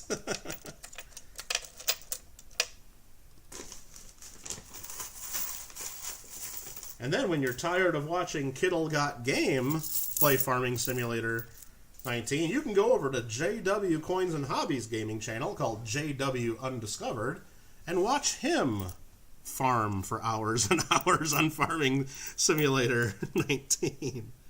Here's a proof-like 1966 that's a bit scratched up and impaired, but it's still a proof-like. There's a 63. Nightbot is the man. Don't want the man telling you what to do, right? What's up, Jeep and John? Hope you're doing well. Thanks for popping in. 60. I liked your video earlier, breaking the law, breaking the law. Very cool. There's a 1974 that might be a proof-like, or it's just a really nice business strike. It's hard to tell on some of these. They just get so flashy and they're just pretty reflective, but I don't know. I don't know if it matters too much either, but that'd be one I'd put in the album for that spot, even if it's not a proof-like. Really nice brand new 2015, 1966, 2007, and a 2015. So if anybody in here has a channel on YouTube where you produce content, show videos, live stream or whatever, and you have anything cool that you have done recently, or you have anything cool that is upcoming that you want to share with me and the other 40 people that are watching right now, feel free to let us know in chat. If you're not a moderator, you won't be able to share links, but maybe a moderator could help you out with that. If after you tell us what you're doing, we all agree, wow, that is interesting, we should all get a link to that to go check you out, because while we're here, we all know we have a similar interest. We all at least, A, either like watching people go through Canadian nickels, or B, like the chance just to get a bunch of free stuff off Kittle when he does the giveaways. So we all have common interest at least, so maybe they'd like your channel and your content too. Why not? Here's a nice 1965, probably one of the proof likes. Here's a King George, the 6th. It's a little bit more worn than some of the others we've seen. It's a 1940 though.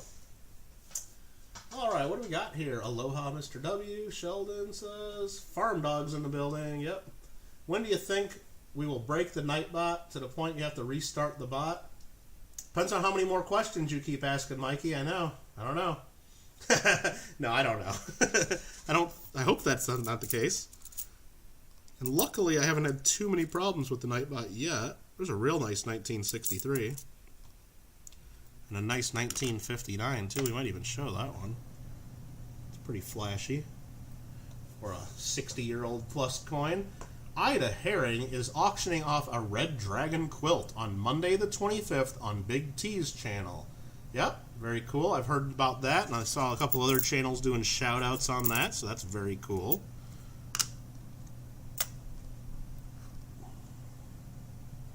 So there's another King George VI, a 1941. I don't know if we found too many 1941s in this hunt, but it's cool to see something else other than 1940 recently.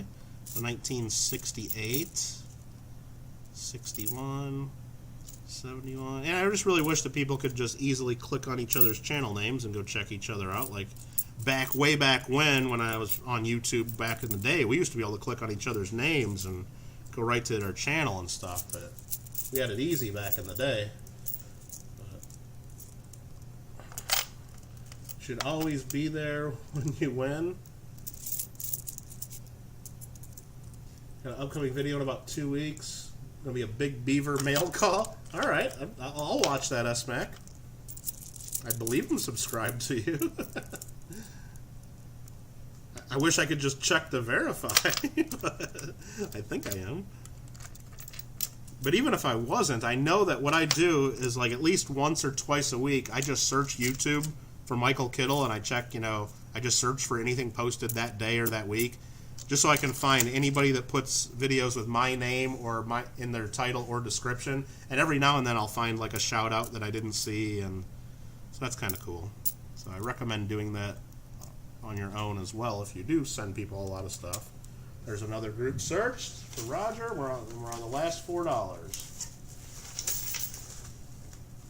And then of course after that, another giveaway, and then the next spot.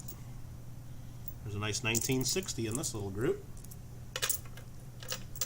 And I just dropped one. That one right there. Okay. That was nice. Cool. Redneck Metals is having an auction on May 31st. Yes, with a bunch of silver pours. Is that going to be on Redneck's channel, do you know, Ida? Or is that going to be on... Because I know Joe and Diane Durbin have been auctioning off a lot of stuff for Red. I just want to confirm that that's going to be on Red's channel. Just so everybody has the information. There's a big handful. This is probably too many nickels for Roger, so what I'm going to do is I'm going to spread this out, and we're just going to go right to left until we get through his allotment. 1962, 79, nice 1968, a nice 1958. So after we get through the Canadian nickels today, on Tuesday, we'll do the Canadian cents. We'll go through 25 spots of 200 cents each, and we'll do them all that day. I don't know how long it's going to take. If it takes me 6 hours, it'll take 6 hours. If it takes me 10 hours, it'll take 10 hours. So I don't know. 1956 and a 1958 here for Roger. And then after that, I think the next big live stream. It's either going to be another auction, because I got a bunch of stuff I need to auction for me and other people. Nightbot's been putting information there. We're going to have another Coin Club meeting on my channel June 12th that all of you are invited to. And we got the education director of the American Numismatic Association will be doing a presentation for us, which will be very cool. So we'll have one of the big wigs of the ANA on our channel, which is fun. And then I have another bag break planned coming soon. On my office floor that I'm looking at right now, I have another sealed canvas bank bag of wheat cents, 5,000 unsearched wheat cents from my coin shop. I got another one of those. So we will be doing another wheat cent bag break coming soon. So stay tuned for details on that. What do we got going on here? Why are you guys tagging me? Do you want to say something to me or something? All right. Mission Get Rich. If I send you some money for shipping, will you send a set of my books to AZ Coins? Yeah, I can definitely do that. That's easy. If AZ Coins wants a couple of the folders, because you got 3 spots in this break, so you're getting 3 sets of the albums. So, absolutely. Just send me an email and just to remind me to do that. So, Michael Kittle, can't wait for that. The wheat cent bag break. Yeah, that's going to be a popular one. Paula Bloom's going to keep the big show alive starting June 7th. Yes, I heard about that, which is kind of cool, and hopefully that's successful because a lot of people like to get together for the big show. I've only won it 4 times in the last 11 months, so I mean, maybe I need to step up my game a little bit, but I know everybody tries to win that, and it's a lot of fun. So hopefully she can keep that going and keep the community together there and keep doing it right. I know that I just sent her some coins for upcoming big shows, so I know at least 2 of the cool things that will be coming soon. There's a nice looking 1968. Just real nice. Look at that thing. So, all right, gonna jump into it. Gonna go to the beach. Look at you. Have fun, Sheldon. And thanks again. Alright, so that's that. We need about another 10-15 nickels, so we'll just spread some out again and make sure we're careful about the count. So 1961 and 1964. You're in on the wheat cents. Well, Deanne, here's the part that you might not love, but I don't know how else to do it. And you can let me know your thoughts, because I'm not 100% going to do it this way. But what I'm thinking, there's a real nice 1970. Is last time we sold spots for $50 each, and they sold out very quickly, and everybody was really happy with their stuff, and I know almost everyone got way more than $50 worth of value, which I was fine with. I didn't lose any money on it. I didn't make really anything on the deal after all the shipping and the giveaways and all that, and that's the whole purpose. I don't need to make anything on it. There's a 1958 and a real nice 1960, and then that's the last 5 nickels that we do there.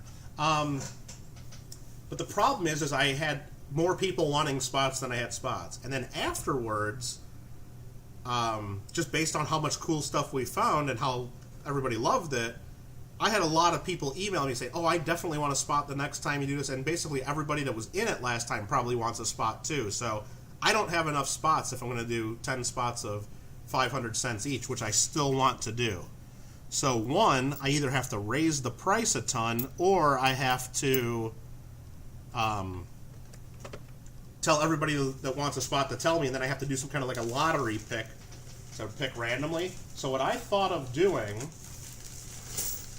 and let me know your thoughts because you were one of the people that had spots last time, is I'm going to have everybody just bid on spots. So I'm going to tell people last time they were $50. I don't know how much they are, but if you want a spot, tell me the most you're willing to pay. So if Deanne, you say it was totally worth $70, you might send me a bid of $70. Sheldon say, dude, I'm definitely getting a spot. He might send a bid of $90.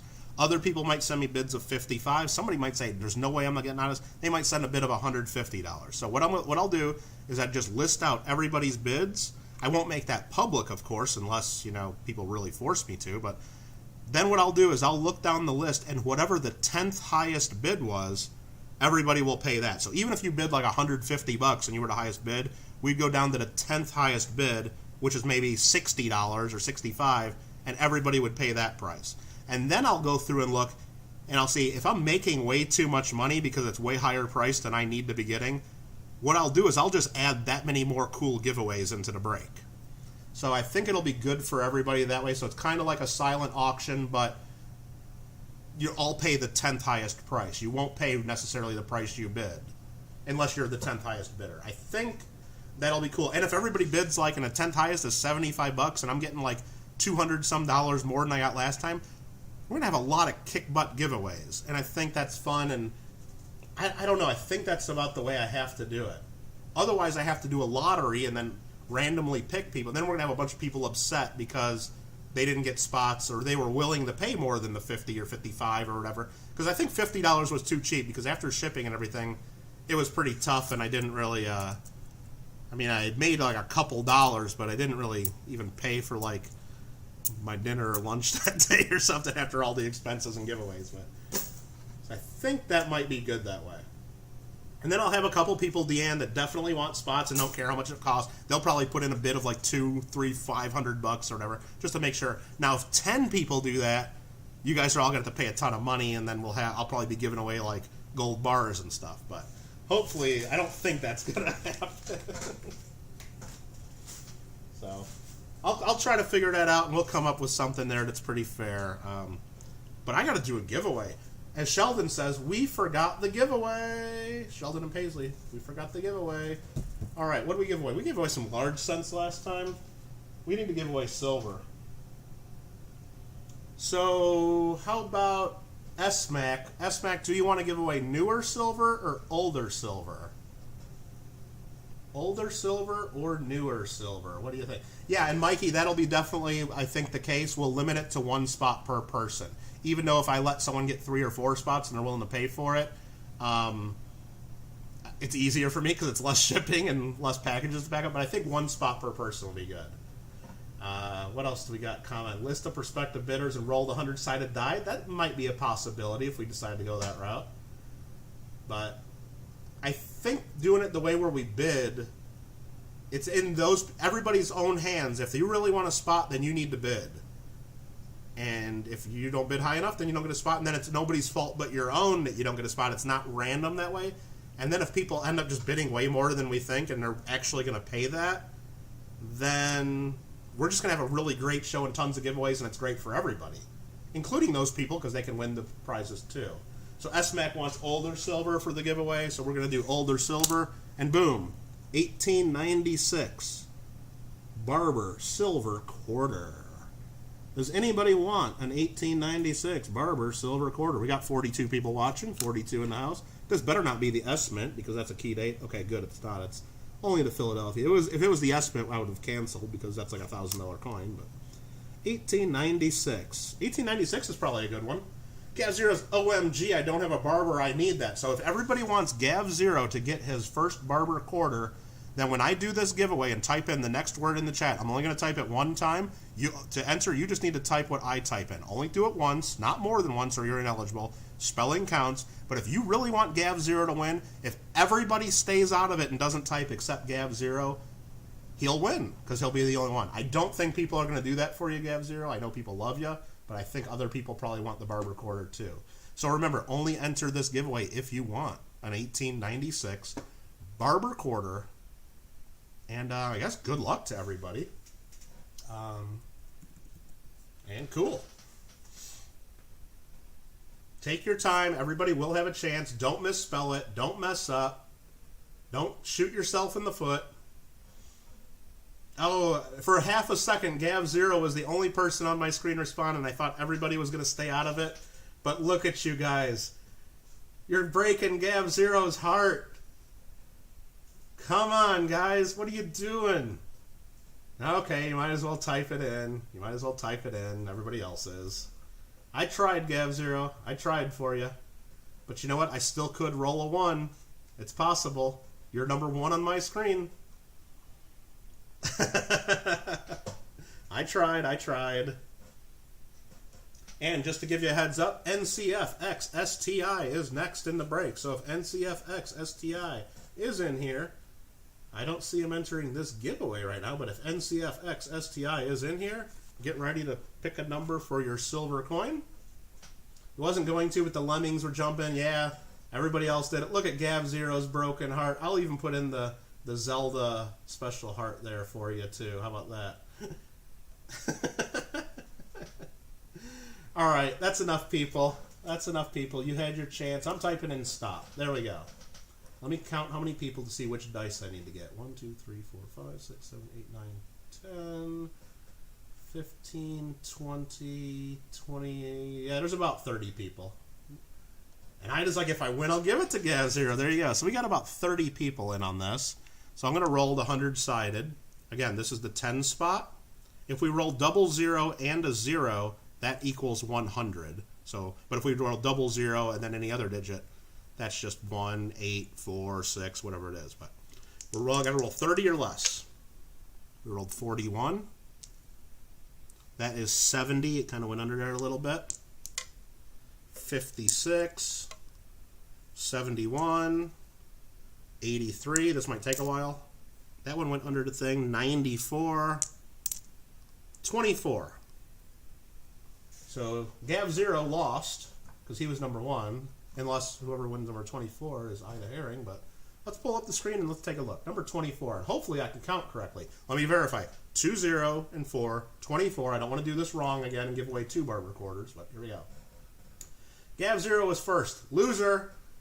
Ulrich, number 2. Loser. Robert Mims, number 3. Loser. I won't do that for everybody. I'm sorry. So Gav Zero, 1, 2, 3, 4, 5, 6, 7, 8, 9. 10 is SMAC. 11, 12, 13, 14, 15, 16, 17, 18's Ida Herring, 19, 20, 21, 22, 23, and 24 is Muscle Shell. Let me count that one more time and make sure everybody spelled it correctly. 1, 2, 3, 4, 5, 6, 7, 8, 9, 10 SMAC, 11.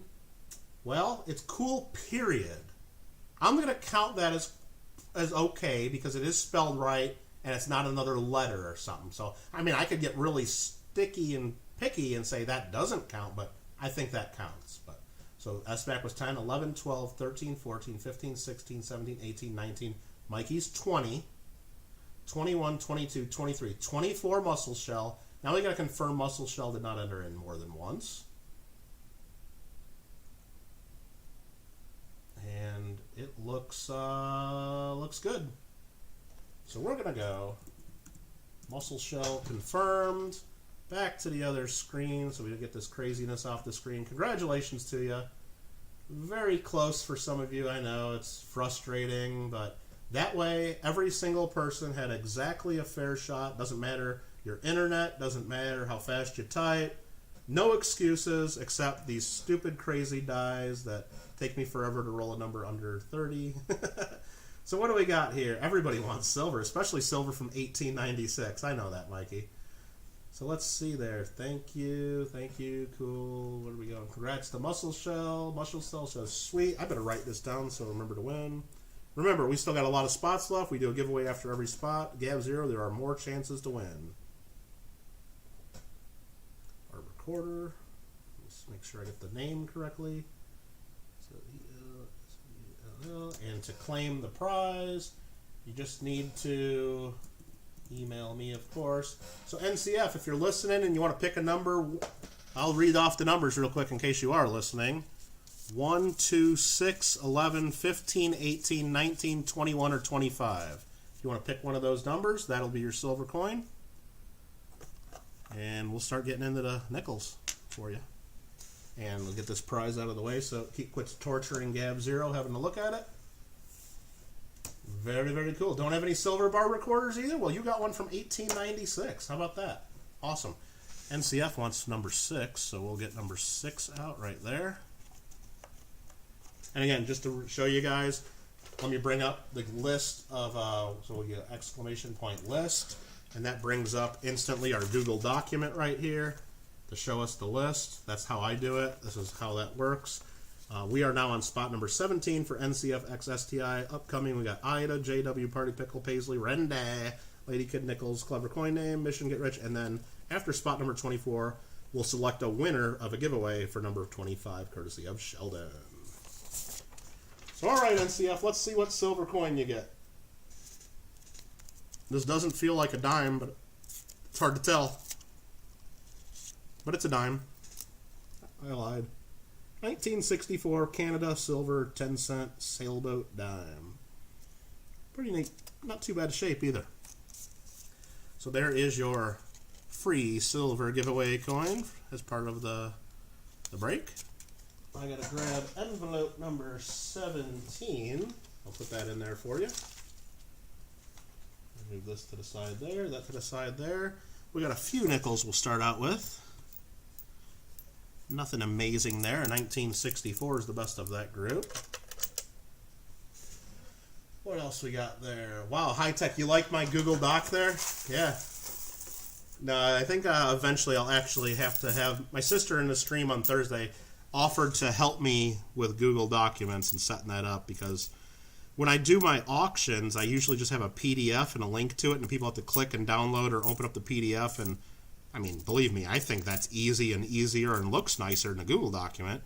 But apparently for some people on cell phones, that's tough, and they would prefer Google Documents. So I might even do it both ways. I might have the fancy PDF file that I like, and then that's a 1956.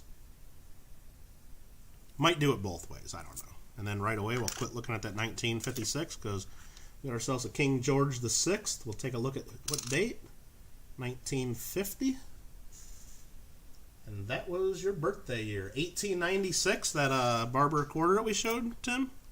There's a really nice 1958. Very cool. I'm just teasing you. 1962, 1974. Yeah, I think that would make you the oldest human on Earth if you were born in 1896.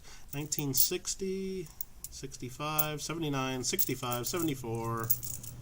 And we got ourselves a wabbit. It's a nice wabbit, too. Doc. See, called up the command, and there it is. Doc or list works. I mean, I got it real flexible. It works. JW did it. We are right now on spot number 17, and the doc even brings up a pointer to show where we're at. We're on 17 right now. So, very cool. High tech indeed. That's one of the Streamlabs downloads you can do. It's a special option. I'm not going to tell you how I found that, though. 1964, 1965, 77. Got a young head here, 61, 78, 75, and another 1956.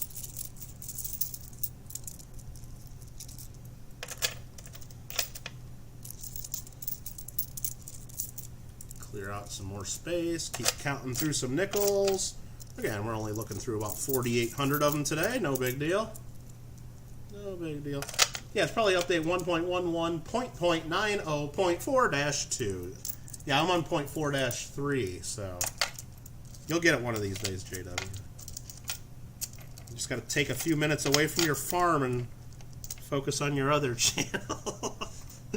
You and me both. All right.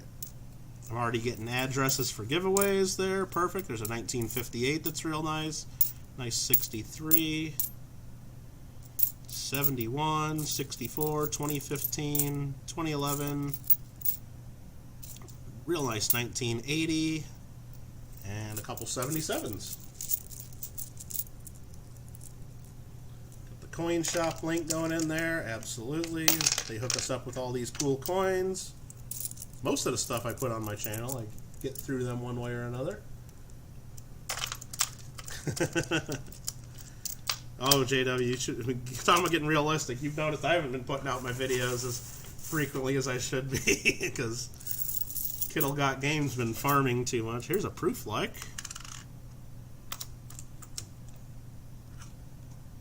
Nice 1971 flashy Beaver. Using bacon, chicken, barbecue sauce, blue cheese, and cheddar cheese. Very nice, very nice. JW's going to start his cooking channel next. Right here we got another King George VI. And that is a 1949.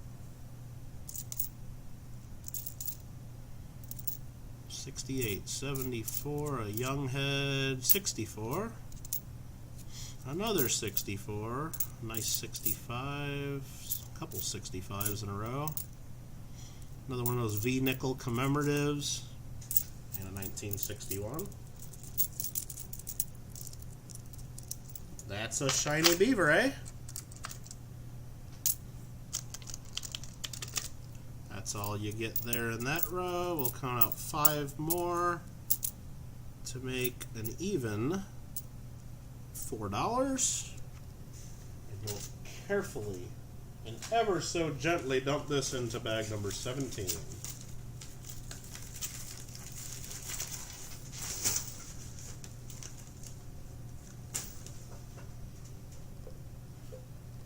Oops, just there we go. Almost didn't fit back where I wanted to fit it. All right, what do we got here in the chat? Nice knockwurst or bratwursts wouldn't be too bad. Heck yeah. Legitimately almost made a cooking channel. Yeah, I could see that based on your postings in the Discord and the Insta Facebook gram, whatever, the Insta book or whatever they call it. But maybe that's why you called it JW Undiscovered. It gives you a little flexibility for all types of content that you want to put on there. Not limit you to gaming. Maybe that's the idea.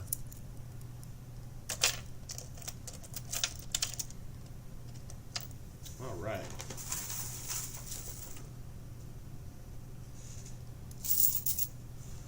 She's just going, the cost of a cooking channel is astronomical. Yeah, I bet. Just add cooking on it. You could, absolutely. Instafacegram Facebook. .com.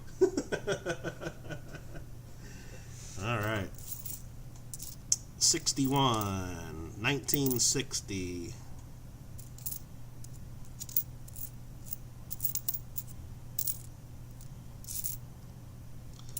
1963. Here's a proof-like 1964 that we can take a peek at. So I guess we are getting quite a few. I mean, I don't know what I guess depends on what you mean by quite a few, but I think it's quite a few of the proof-likes from the 1960s. Every now and then one from the 70s. Here's a really horrible, beat-up kind of looking King George. I guess it's not as bad when I get it under the scope, because it does still have some luster. 1940. Right after that's a 1959. A real nice, probably proof-like, but it's an impaired proof-like. It's got some circulation wear on it. 1965, 64, 78, 73, and 75. We'll start piling these up. Just found a 1932 cent near Weedy. That's cool. In Canada.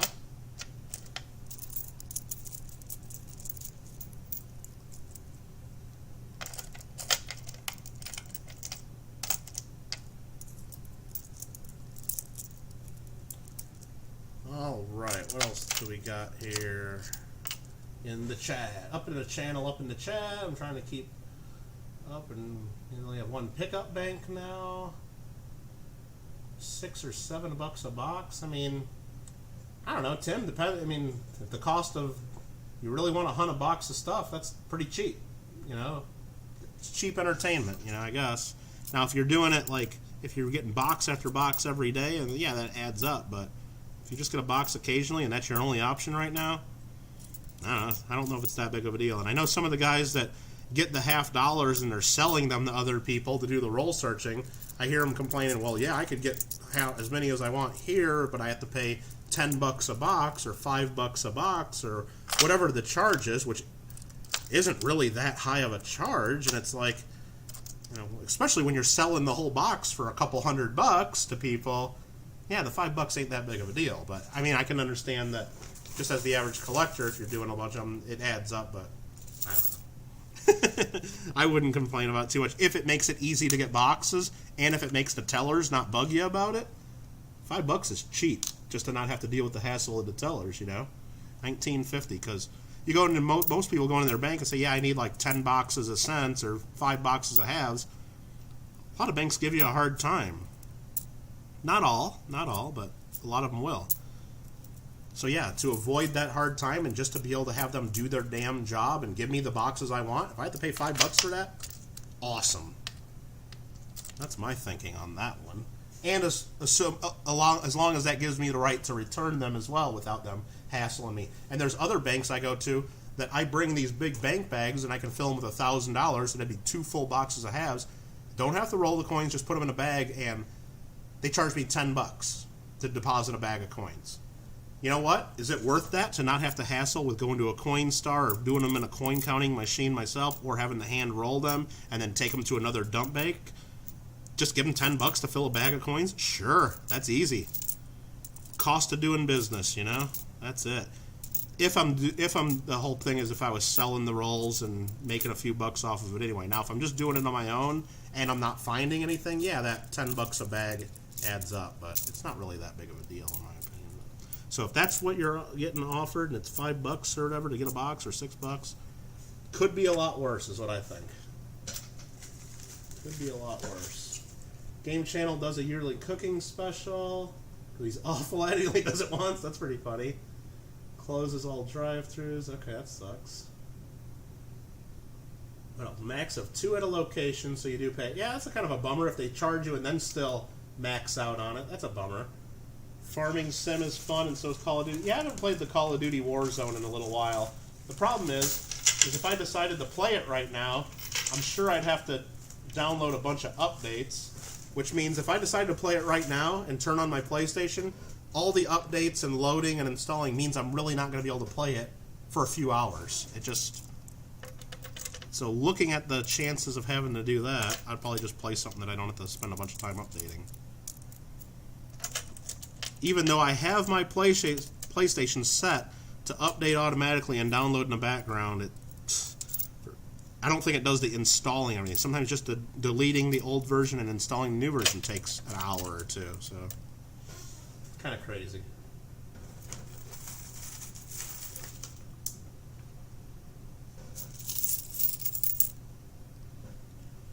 Alright, we are still looking at coins for spot number 17, NCFXSTI. A supporter of the channel that we do appreciate all the support. As always, as you can see at the top, we got a lot of names. Basically everyone that's sent in super chats or become a channel member or sent a PayPal donation or sent some coins in. Anyone that's basically done anything for the channel outside of just buying things in auction and stuff like that. That's all the people that have supported the channel in one way or another this year, which is cool. And I do that list myself and update it. This list down at the bottom, that's automatically done by Streamlabs and YouTube, so I don't have control over that. So sometimes they miss a super chat here and there. Like number 1 on that list should be Amanda Kittle, who dropped a $100 super chat for me on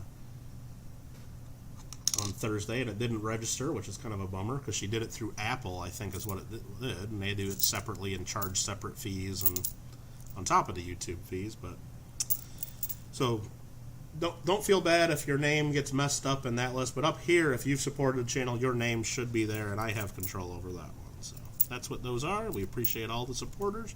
There's a nice 1956.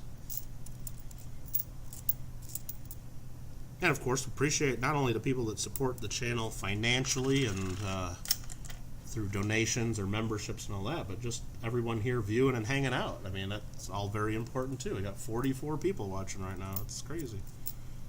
The number up here, okay, it's been updating. Okay, sometimes the number in the corner of the screen up there gets stuck, and I have to tweak that. Here's a real nice 1968. It's not quite as flashy as the Proof-Like, but I think it might be a Proof-Like. It's just super nice, brand new. It's either a brand new, perfect looking coin darn near, or it is a Proof-Like. It's hard to tell on some of them. And I guess maybe if it's hard to tell, then maybe it's not really the Proof-Like.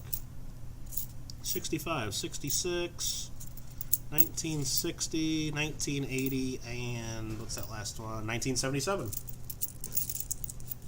You like open world games? Yeah, they can be fun.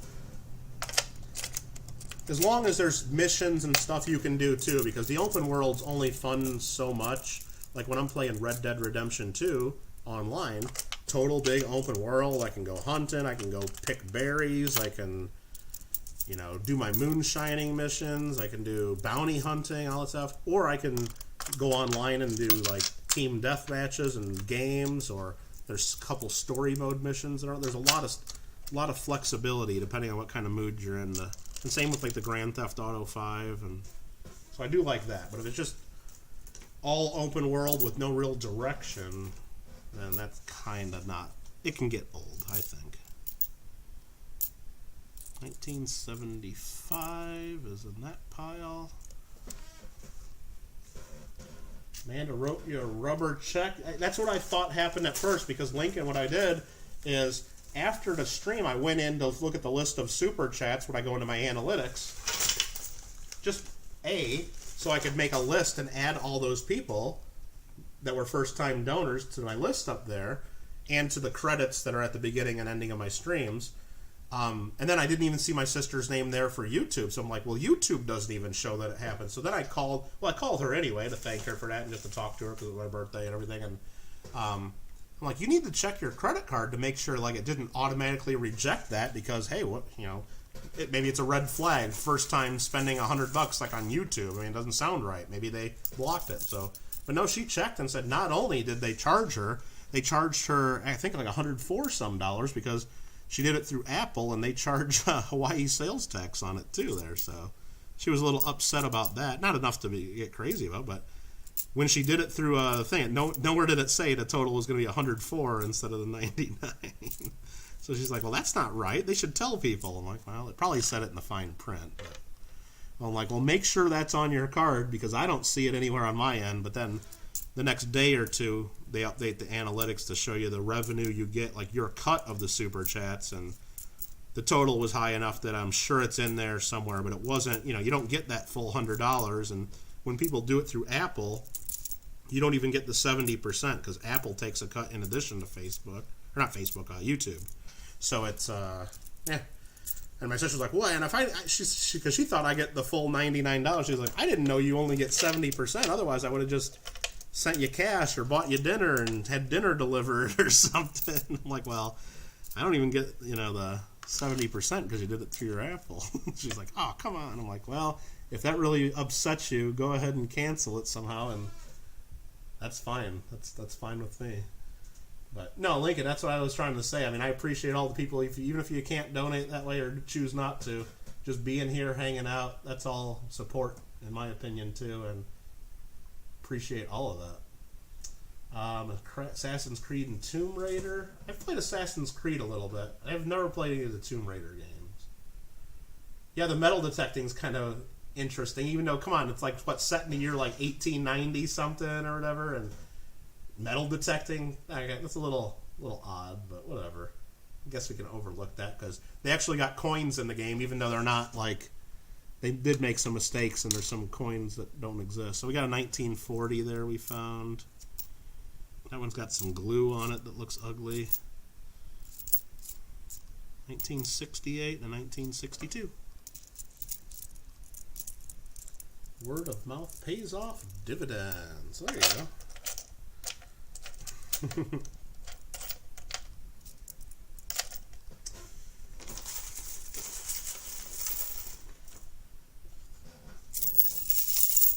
Another big handful of nickels. 1960, 63, 68, 75. It's like a brand new looking 1989. Haven't seen too many in the mid to late 80s, but there's one. 61, 68, a 72. S-Max popping in and out of here. Checking it out. My phone is buzzing like crazy. I probably missed some text messages, so let me check that real quick. So it stops buzzing over and over. Okay, that's something I really don't need to pay attention to. Let me mute that, get rid of that. I missed call too. Don't need that, don't need that. Alright, my phone should stop buzzing until that same person bugs me again in a few minutes probably. And if you're listening, quit texting me right now. How about that? No. Another King George. Another 1940. There's another King George. This one's a little flashier. It's probably lightly cleaned. 1949. Yeah, I think it might be slightly polished up a bit. Nice 1962. Here's another King George. Finding a lot of old ones in this handful. 1950. Here's a 63. 73, 64, 68. Got ourselves a really nice one of these here. Nice rabbit. What do we got there? It's not me this time. What are you talking about? It's not me this time. Yo, you like the new icons there, SoCal? Yeah, I uploaded a couple new ones because I guess they let you upload more and more when you get new members and stuff. So we uploaded a couple more. So there's George the Sixth. There's a 1947, no dot or maple leaf after the date, so it's really a 1947. Yeah, Don doesn't know who he is sometimes, I guess. Funny stuff.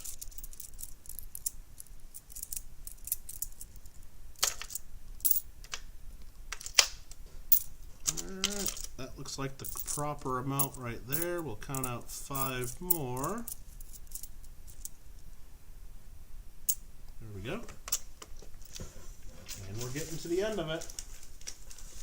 Well, the end of spot number 17, we should say. Not quite getting to the end of it yet. We got a little bit more nickels to look through. The dot is super small on those. Yeah, that's what I hear. And I don't even know if I really... I mean, I understand it's a valuable coin and people like pay tons for them, but it's not like the mint put the dot there from what I understand. It's basically just a maple leaf that got worn down. So then when it started striking coins, it was only a dot. And it's like, well... So it's just basically a late die state of the maple leaf? It's just, it doesn't seem that exciting to me. Unless I misunderstand how that coin came about, which that's what I quickly read on it. But so there's a 1960, a 1968, a 61, 68, 2009, 2008, 78, and another 2009.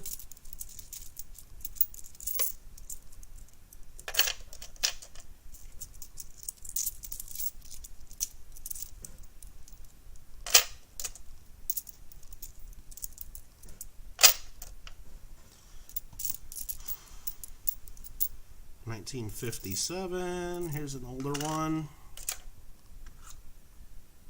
King George. 1949. It's a nice looking 62. Nice 65. Another nice 65. It's not a proof-like, but it's flashy. It's almost a proof-like. This one's an actual real proof-like. 1962, 72, 68, 64, 68, 62, and a couple more new ones. Are you sure you're not texting for some of that ice cream? Yeah, I think he already told me he needs to come over to deliver some coins or do something. I think he just wants to come over and get some ice cream. And Don, did you see my Facebook post yesterday that I made? Because I know you're on Facebook every now and then, but not too often. Did you see my Facebook post? Let me know. It's a die chip from the catalog, says became popular. Okay, but still, it seems just like it's a minor die. The mint didn't intentionally put a dot after the 4070, or it's either a late die state of the maple leaf, or it's just a die error. It just doesn't seem like it should be that big of a deal. The 1936 dot cent, they put the dot on the die for a reason, so that seems like a more legit thing. Well, anyway, if those of you guys watching the stream yesterday, I showed this a little earlier, but Don didn't see it, so I'll mention it again. My mom had ice cream delivered to me in the middle of the stream because the doorbell rang, and all of a sudden I had the big box that says "Open immediately," ice cream inside, so that was good. And I didn't realize at the time, but it was Jenny's ice cream, which is apparently a big deal. because I posted on Facebook afterwards. And there's the picture I put on Facebook. Actually, I ought to be sharing the screen with you. There's the picture I put on Facebook, and it's famous because a couple weeks earlier, Speaker of the House Nancy Pelosi had the same ice cream in her freezer, and she was showing how she's struggling and surviving through the California quarantine and eating lots of ice cream, and it's like $12 a pint ice cream. And my mom thought that was funny, and she said that me in California, I should at least have it as good as Nancy Pelosi, I guess, and have $12 a pint ice cream as well. So I thought that was fun, and I didn't realize that's what she was doing at the time until I talked to her later. So fun stuff. I thought it was funny. I'm a Nancy wannabe? Well, hey, I don't have the $25,000 freezer. That'd be nice to have too. So, but let me tell you, I broke into one of those pints, and I don't know, $12, and then that's just what it costs on the website, plus all the shipping. It ends up really being like $16 or $17 a pint. It's pretty darn good, but I don't know. I mean, I don't know if it's worth that much, but it's pretty darn good. Okay, at least the one that I tried so far. Alright, 1964, 65, 1960, and a 1957. Oh, I gotta be careful, we're getting towards the end here. I don't want to get too many nickels. I might have already done it. But that's okay, we didn't find anything super rare or crazy, so I'll just pile these in here and we'll get what we get. So I need 3 more there. That fills that. I got 1 more under the scope. 3 more there, and I need 1 more. This is the closest, 1973. That is it for NCF XSTI. Taxpayers' money for Nancy. Well, everything she gets is taxpayers' money because that's where her salary comes from. So, if it was really her spending her allotted salary on expensive ice cream, you know what? More power to her if that's what she wants to spend her own money on. But if it was her like using her expense account that's in addition to salary, then I guess maybe that'd become more of a political thing and more of a concern for some people. But I don't know if I ever really saw any of the stories or anything official getting in on that. They were just more of like, it was just what do they call it? Like just not really appropriate of anyone, whether regardless of what party or what position you're in. But when you're in the government and everybody's struggling and at home and people are losing their jobs, you don't really show off a $25,000 freezer full of like $15 a pint ice cream. That's what I think most of the comments were, and that's what I thought was funny about it. I didn't care who it was. It was just all right. So that was NCFX STI spots. JW just typed in exclamation point list somewhere, so that pops up, or maybe he was just thinking it. That's how cool this channel is. Next up is Ida Herring. Is Ida Herring in the house? Because we're going to have her pick a number for a silver coin. And then we also need to do a giveaway because we almost forgot the giveaway. All right, what else we got here? Not in the Canadian Beavers? All right, that list has ESP. It does. Copy Tim. We need to do a giveaway. Let me find something to give away here. We haven't done one of these yet today. Let's give away 3 coins. A 1941 silver Washington quarter, a 1943 San Francisco 35% silver war nickel, and a 1943 San Francisco steel cent. Nice little pyramid, or a nice little snowman, if you do it that way, of World War II issue U.S. coins. So if anybody wants to win this, Gav0 says, I got to win. Well, you have a chance. And I don't know how good of a chance, depending on how many people enter, but anyone who wants these, all you have to do to enter this giveaway is type the next thing that I type. You only get to enter once per person. Spelling will count. No retracting comments. Once per person. You guys know the drill. And if you break the rules, you're ineligible. And Gav0 says 0% chance. You absolutely have a 0% chance if you do not enter. But if you enter, you have an above 0 chance. I guarantee it. So the next thing that I type, I didn't type that, JW, but the next thing that I type, 1 guess per person. 1 guess per person. or Lincoln will smack you into 300 seconds of timeout. No, he won't do that. If you guessed like 10 times, he would do that. But if you mess up and guess more than once, we just will make you not eligible to win. That's all. But take your time. Do not spell it wrong. I'm not rolling a 20-sided die. I'm pulling out the 100-sided die because everyone deserves a chance. I'm not going to do this on every stream going forward forever. Just because this is fun. It was my birthday on Thursday. I want to make sure everyone has a chance. So I'll count down how many entries we got, and we'll do that. So,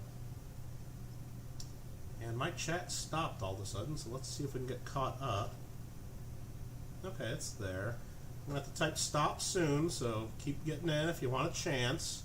We got a 90% silver, a 35% silver, and a steel cent. None of them are in great shape. They're circulated, they're used, but lots of history. Coins from World War II. And we're typing in stop. Johnny Kilo was the last to get in. Let me count how many people are in. 1, 2, 3, 4, 5, 6, 7, 8, 9, 10, 11, 12, 13, 14, 15, 16, 20, 21, 22, 3, 4, 5, 6, 7, 8, 9, 29. Exactly 30 is what I quickly counted. I might be off one or two. I'll move the prizes to the side. Any number 30 or less we'll go with. First number we roll is a 10 and a 1. So whoever's number 11 is the winner. Every single person had an equal shot to win this. Nobody's going to complain about that. Let's go, especially number 11's not going to complain about that.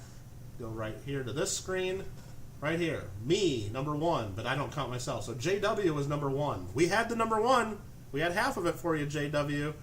All right, so 1, 2, 3, 4, 5, 6, 7, 8, 9, 10, 11 is Farm Dog. Let's just make sure. 1, 2, 3, 4, 5, 6, 7, 8, 9, 10, 11.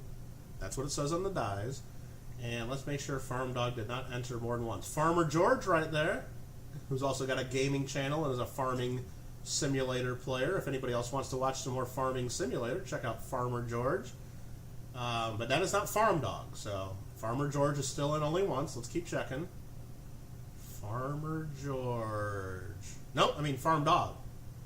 Who won? Farm Dog won. I'm all confusing myself now. But I don't see Farm Dog in more than once. Farm Dog knows the rules.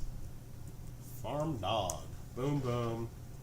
And we'll go back to my main screen here. Congratulations. I gotta write this down. World War II set Farm Dog. I don't think there's any relation to Penny Dog, but we got Farm Dog is the winner. We need to StreamYard FS19 some night. Yeah, we probably should. I don't know how I can do that from my PS4 in the StreamYard, but at a very minimum, I could set up like my tablet or just my phone pointing to my TV, through StreamYard, watching me play that way too. There's got to be a way to do it. We could find contracts on the same field and see who finishes harvesting the same time. I'm sure we could do something, or I don't know. All right, Farm Dog, congratulations. You got to send me an email to claim your prize. I'm looking here. What else did we say? Who's next on the list again? It was Ida Herring. I have not seen Ida Herring in the last few minutes. They're cousins. Okay, Farm Dog and Penny Dog are cousins. Okay.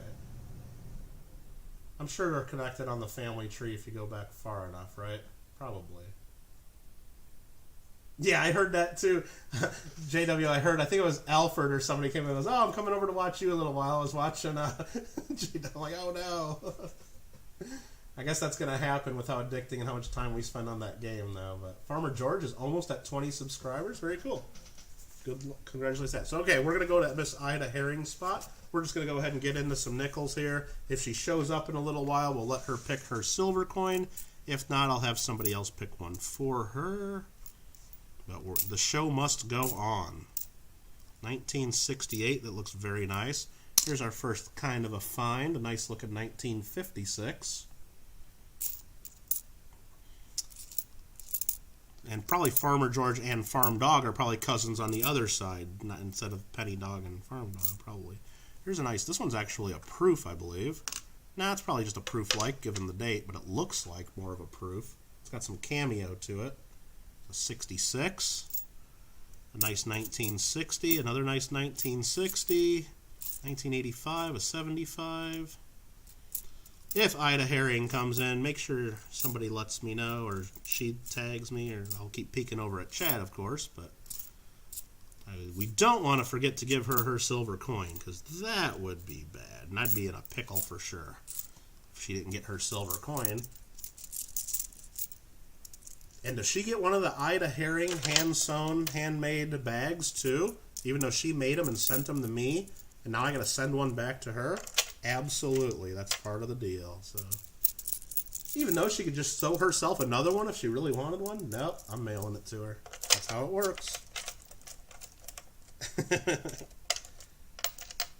there we go. What else we got there? You're back, and wonderful news. You got 3 packages. Well, I only sent you 1, so I'm glad you got some others too. Hopefully, one of those is the one that I sent you, Lena.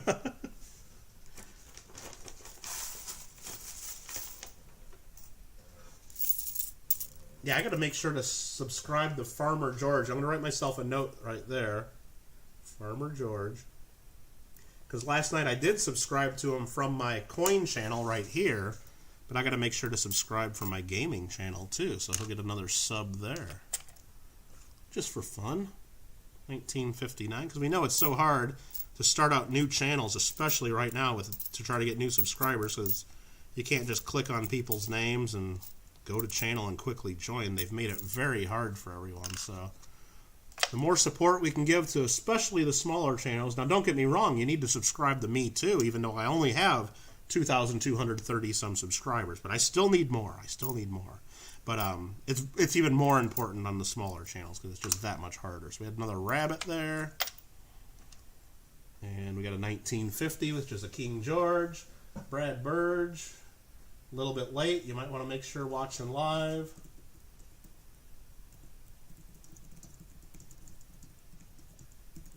There we go. Great job. Well, I wanted a 250 giveaway video. So Nicolette's Hobby's got a 200 giveaway video is out. So if you want to try to get in on that, go check out Nicolette's Hobbies. Absolutely. It's very frustrating that we can't just click on your name and have everybody do that right now, especially those of people that are on phones, because it's a real pain. All right, there we go, George. And this is a 1947. It looks like there's a little dot after the 7. Is this really the big rare 47 dot? No, it's not. It's the maple leaf. It's got the maple leaf there. But that means it was done in 48, I believe is how that works. There we go. Very cool. A 1947 maple leaf. 68, 84, 66, 64. 89. We got another one of these. I haven't showed one of these in a while, but they're cool. I like them. Tony just subscribed. Welcome and have fun. Thank you very much for that. 1945 to 2005 V-Nickel. Those are fun. All right. And JW, that's very cool. I guess that's another thing. You know, mods can do the links and stuff like that when people have announcements and they deem it worthy to share the link. That's fine. I mean, it just sucks that people have to manually do that. But it's easy, I guess. Nicolette's Hobbies. It's probably when you type that in, you're probably one of the first, if not only, channels that shows up with that. But I tried finding Farmer George last night, and believe me, there's George Farmers, there's Farming with George. There's a lot of channels pop up that are Farmer George. So it was tough to just even find him. But I did.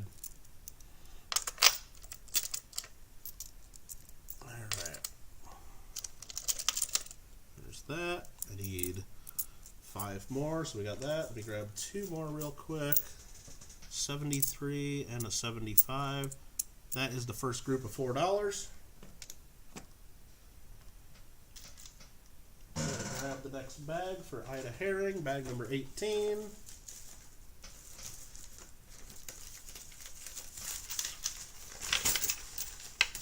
Has Ida Herring come in at all? Has anybody seen Ida? If not, I'm going to have somebody pick, and I'm going to pick AZ Coins, because I see AZ Coins chatting right now. AZ Coins, pick a number 1, 2, 11, 15, 18, 19, 21, or 25. If you don't mind. There's Farmer George's link. There you go. Very, very cool. AZ Coin says 15 for Miss Ida. Thank you very much. And they're all random. I don't even know what's in here, but I'd rather somebody else pick than me, just in case somebody says I know what's in these. I don't. Ida's silver coin. It's a little one. Okay. Let me put that nickel here.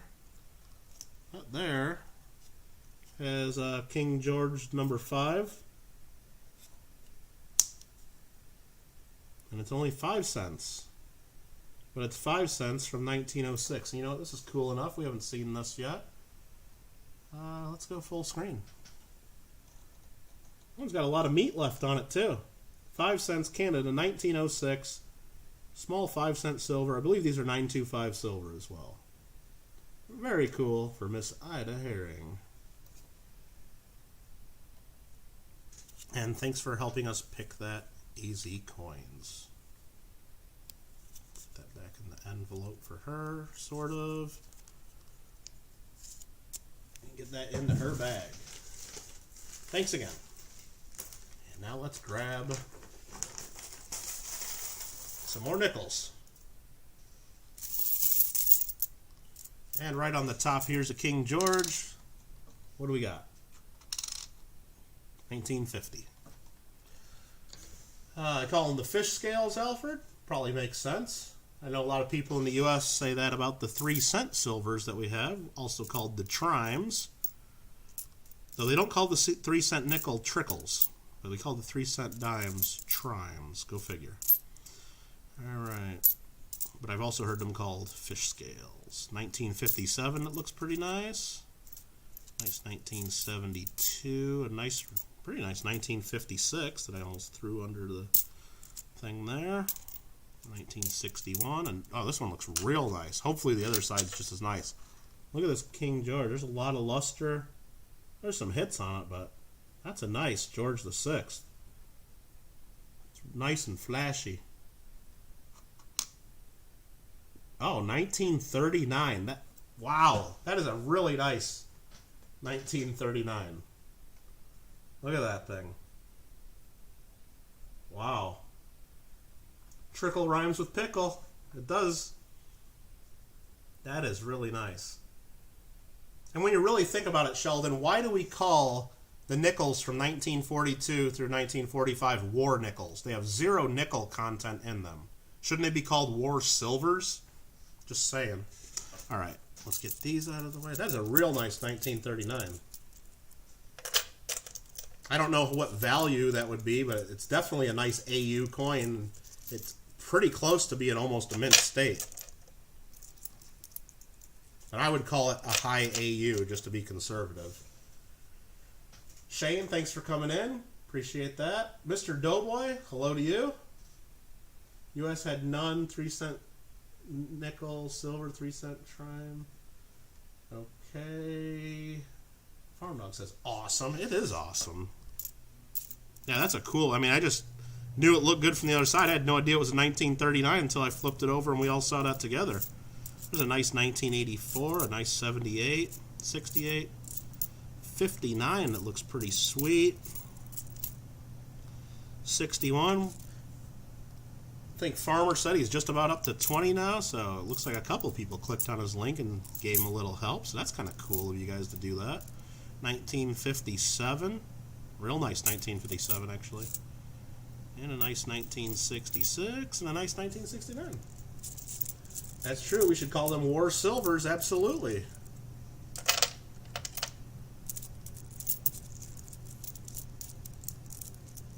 But we don't. And I don't either. Believe me, I'm not going to be like Team War Silver or something. I'm still going to call them war nickels. There won't be a special emoji made for that or anything crazy. Is this? I think this is just a really. I almost want to put that 1939 in a flip for Miss Ida. This is just a really messed up, like, got coating of something stuck to it.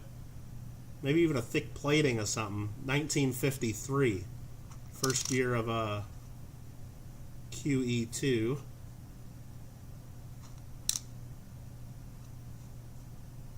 I don't even know what that is on the surface. But it's a 1953, and there are a couple high-dollar varieties. So Alfred says a 1939 at AU50 is $25, and I think that would grade higher than AU50. It would grade at least AU50. I think it's closer to a 55 or a 58, but that's pretty cool that it's worth that much, or that it could be that valuable. And I probably should put that in a flip, but I don't know. I'm not gonna. It'll go in there with everything else. Hopefully Miss Ida can find that and like it too. It'll make her Canadian beaver hunt that much more fun, especially if she's not watching this and doesn't realize that's in there.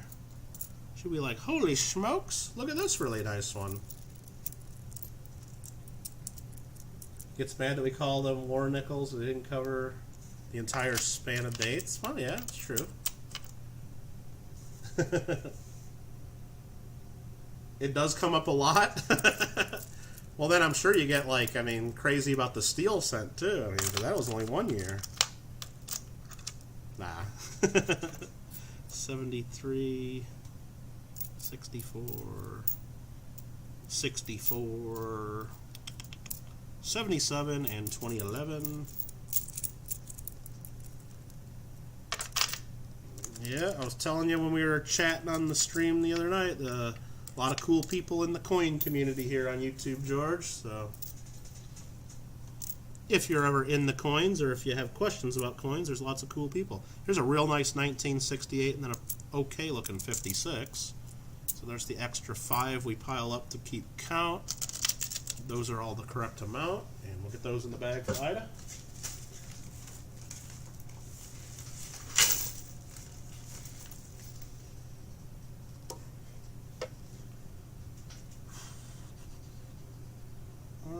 Alright, I need more nickels. I was like trying to read chat and figure out what I gotta do next.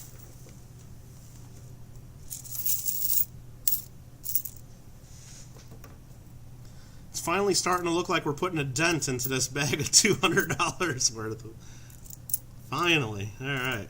But we are still on spot number 18 out of 25. Here's another King George. We'll get that 1953 out of the way. George the 6th. And we got a 49. 1964. 61. Another King George, another old one. 1940.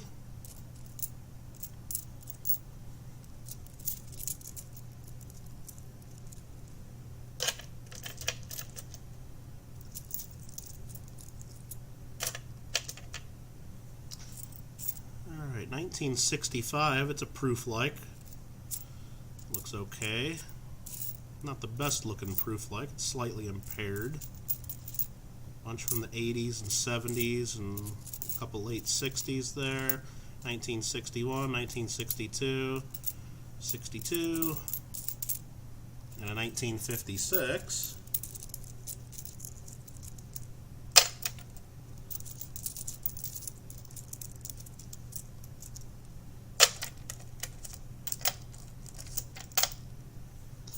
Alright, here's another older one. That's only a 63. It looked a little older. Sorry about that. Still not bad. Here's a little bit of an older one. That's a 58. And then we got another King George. That's going to be older than 53. Got a scratch right across them on a 1940. 1964, 1973, and a 78. We have 45 people up in the channel and up in the chat. Awesome. Thank you for all the support, and hope you guys are having fun on the nice Saturday watching some Canadian beaver nickels and enjoying the giveaways, and maybe you'll have a chance to win, because I still see a pile of stuff I want to give away over here. There's a 1956, 86, 72, 75, 1959, 61, 75, another King George, I don't know the date. We'll look together. Scratch on his face, of course. 1949.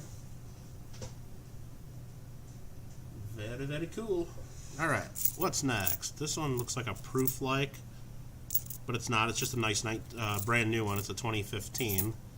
There's a 64, a 99, a 68, 65, 75, 80, and an 05. Auction, auction, auction. What do you want me to auction? What do you want me to auction? You really want me to auction something? I'm sure I could, but I'm trying to get through this before 8 hours, you know?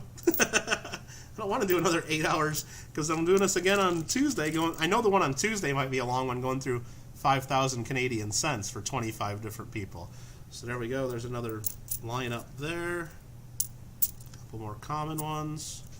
Third group for Miss Ida. You want me to auction off some cents? I don't think I have any cents sitting around worthy of an auction.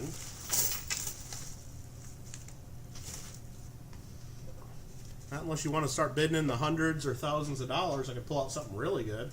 Surprising that the first bag had all the real proofs. I think we had at least one or two in the second bag, but I think we had several in the first bag, including the silver. Or maybe they were in the first. I don't know. But we still got a lot in this third bag. You don't know. And I asked Don/SoCal Box Breaks, are you sure they're pretty well mixed up? And he goes, oh yeah, they're mixed up. And I just wanted to make sure that they didn't just like dump some good stuff on the top of one of the bags or something. Because then if they would have told me that, then I would have like poured them all out separately and mixed them myself some more. But I didn't want to have to do that. They do a pretty good job. Same thing when we get the bags of the wheat cents. I know sometimes like they'll just dump like a half a roll of uncirculated something wheat cents that they have lying around in there just to make it, and so they're kind of in one spot of the bags, but that's just one bag. So before I even open it, I just roll it around on the floor a bunch, mix it up a bunch, so even if they did throw something on the top, it's pretty darn mixed. And even when they throw stuff in to make it more fun, or if they throw a handful of Indians, they run that thing through the coin counter so many times, it mixes them up pretty darn well. So I'm thinking all these got pretty mixed up too, but they would know more than that, than I would. But auction, auction, auction, huh? Not that good of an auction. I don't know if I should do an auction right now. I don't think I have anything good lying around that I can auction right now. I mean, not as far as cents go. I mean, I got silver and gold and stuff like that, but nah, I don't know if I want to do that. We'll do a real auction eventually. Another King George in this handful. That one's a 1942. Oh, they were mixed. Even got a piece of the machine. Yeah, I got this sitting here waiting for them. We found this in the previous bag. Apparently this is part of the coin counter at my local coin shop, which if we type in coin shop, this is part of their coin counter. So I have a piece of the coin shop right here. So believe me, when I get this back to them, this is not going to be sold back to them cheap. I'm going to get every dollar this is worth and then some. Absolutely. No, of course I'm just going to give it to them. They hook us up with all kinds of cool stuff. So depending on how much stuff I got to pick up from the shop next time I see them, because they save me a bunch of stuff, and sometimes I'm scared to go there, because if I go there, I walk in there, oh good, you're here, you owe us like $1,000. I'm like, what? What do you mean I owe you? And then they hand me a box full of stuff that I got, so it's like, it's almost scary to go to the coin shop, because I don't know how much I have to spend. But it's fun though too, because usually it's stuff I would gladly buy and I'm happy to buy. So some 1966, 1962, 1960 to 1972. At least, yeah, I think that's got to be worth at least some store card. I don't know about 1K, unless you're talking about Canadian money that's worth nothing. But it's I'm just teasing. But no, it's not. I'm giving it to him. I just wanted to make sure when I was when he saw Don in the stream, I'm like, is this really part of your machine that you need back? And he's like, yeah, seriously, we need that. I'm like, okay.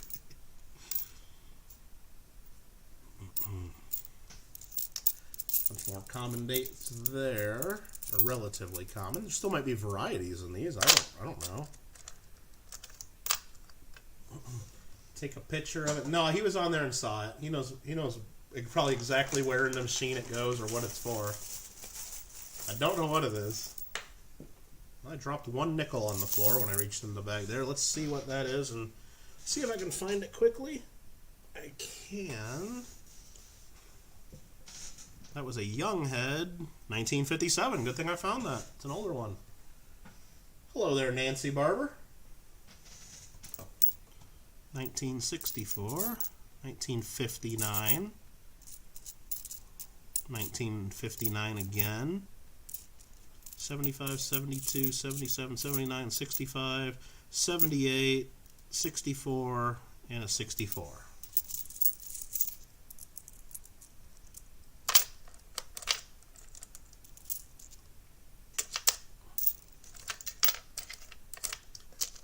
Sure, that's 5 at each spot. It is 1, 2, 3, 4, 5. We'll put those there. Get these and Miss Ida Herring. Get this with the rest of them. And we're getting towards the end of spot number 18. Roadrunner comes in and says, beep, beep. Thanks for coming on in. 71 likes. Cool.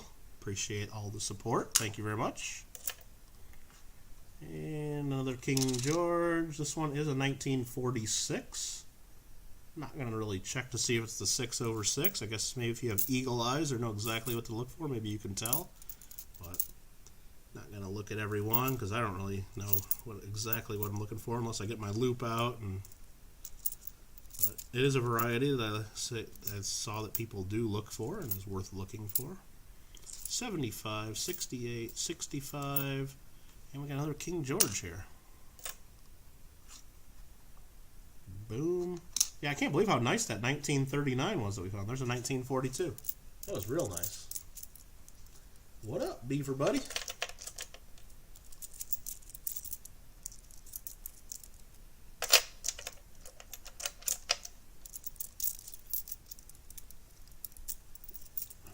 Having trouble stacking these right here all of a sudden. There we go. Perfect. All right, more nickels, more nickels. All right. Spread them out a little bit because this is probably more than Ida's going to get. This one's nice though. This is a proof-like. Proof-like 1961. Right after that, the next nickel is a real nice 1967. I don't think that's a proof-like, but it might be. It's pretty darn flashy. But a lot of them just look like that too. So, Nancy Barber says, you should see my rack I got today while searching the woods. One side had 6 points. Okay. I had to make sure I kept reading there. Very nice, Nancy. 1956. 1961, 1959, that's real nice and flashy. 63, 79, and a 1963. Found out what happens when you... No, it does not, JW. 20, so you basically got to buy a new truck? That's like darn near the price. I guess that's half the price or more of the truck, yeah. Wow. I guess I better be careful about that. Oh, wow. 68, 79, 78, 71, 71, 61, and an 82. Kittle Beaver Hunt. Hashtag, yep. Just like, subscribe, share. Post it on Instagram. Post it on, what's the other ones? Facebook and Twitters. And tweet it out to all your friends. The Kittle Beaver Hunt. 1956, 1962, 1970, a 75, and an 05. Where are you in the spots? Ida Herring, we're just getting to the end of your spot right now. You missed it. You get like 5 more nickels, and that's about it, and then you're done. So I'm going in order here, but you got some cool stuff. There was a really nice, and here's another King George for you. That rabbit under the scope was yours. Your silver coin was a 1906 5-cent silver, sterling silver. You just get this 1949. You got a really nice 1939 King George nickel that some of our Canadian collectors say is at least worth 25 bucks. Might even be worth more than that based on the condition. So you get 5 more. There's 1, 2, 3, 4, 5. There's a 1962 in that group. And there you go. But yeah, you got some really cool ones. Very cool. But right there, that's the end of yours. And we'll go ahead and put these in the bag. And we're going to be doing another giveaway here in just a second. So giveaway alert, giveaway alert. I could do like some of the channels do and start yelling, and what is it, EVG makes like a really loud noise or whatever he does to get people's attention so they know a giveaway is coming up. But giveaway is coming. Warning, warning, alert, alert. Get this out of the way, that there. So thank you again, Ida Herring. Very cool. Yeah, that 1939. It's a 1939 King. And I almost put it into a flip. And I said I'm not going to put anything in the flips or do anything, but that was like, I think it's like an AU58, but it looks, it might even be mint state, like a low mint state, but I'm conservatively saying AU55 to 58. That's nice. And then I think it was Alfred said an AU50 is worth 25 bucks. So time to wake up. I got to pick something to do for a giveaway. So let's get Ida Herring's coins put to the side here. We're done with that spot. Let's give away these little tiny things. There's going to be 2 coins in this spot. Look at how little those are. Here's the size of the nickel. Those are tiny. So I think we're going to give those away. We got 48 people watching, 50 people or so, something like that. So what these are 2 925 sterling silver coins. So we'll look at the large one first under the microscope. It's got some dude on it sitting next to a window. And that dude is on the back there. Let's see who it is. Going through 2 dirty flips there. Let's see if I can open that up. Arthur Middleton. He was a planter from South Carolina. So he's probably in Farming Simulator. So that's just a little tiny sterling silver coin. And then the next one, I'll just leave the scope up. The next one is Mississippi, the Magnolia State. It's got Jackson there with a boat. And the other side is the Mississippi something. Is that the state seal or just says Mississippi and a magnolia? So a little tiny sterling silver coin for Mississippi. MISSISSIPPI. I will not be using that word to type in the chat. You do not have to spell Mississippi. Don't worry. Couple little silver coins. So if anybody wants a chance to win these little silver coins, all you got to do is type the next thing that I type into the chat. If you don't want to win these little silver coins, don't participate. Give everybody else a little bit better chance. But since these are so tiny, it's a 2-for-1 deal. You get both coins if you win. All you got to do is type the next thing I type in the chat 1 time per person. No retracting, no multiple comments. Spelling counts. Do not make any mistakes. And good luck. Couple little silver coins. Just little ones.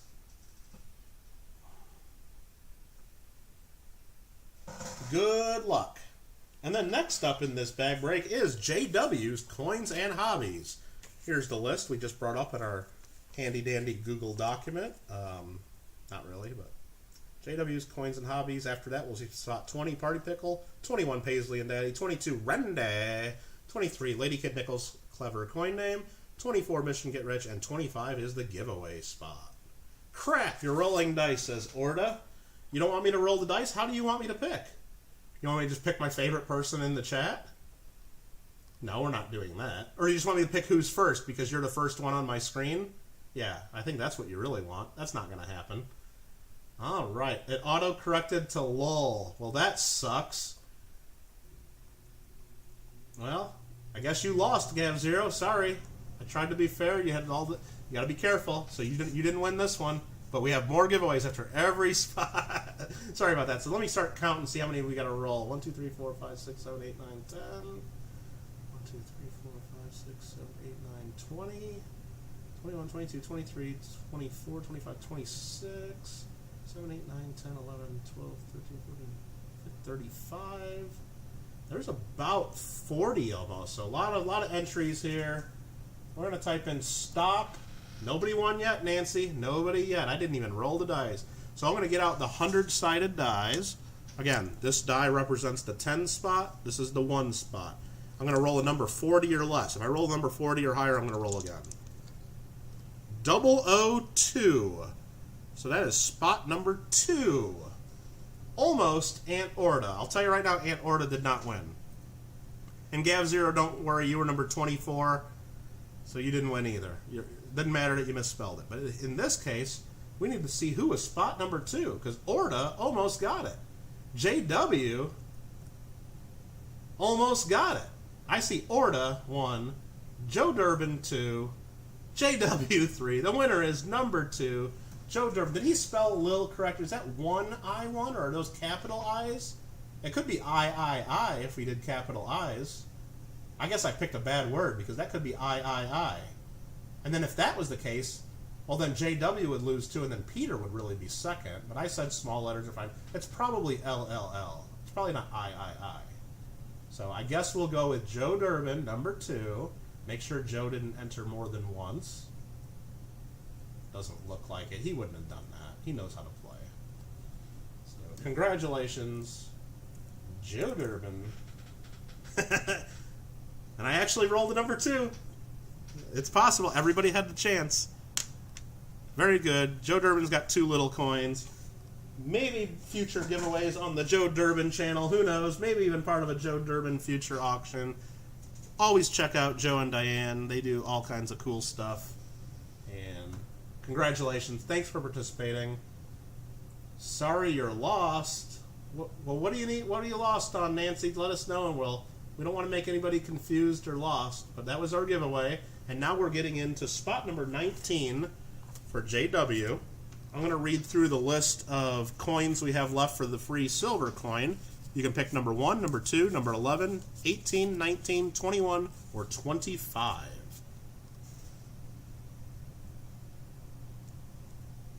So you get one of those as your silver coin. Coins for Amateurs is in the house. Thanks for coming on in.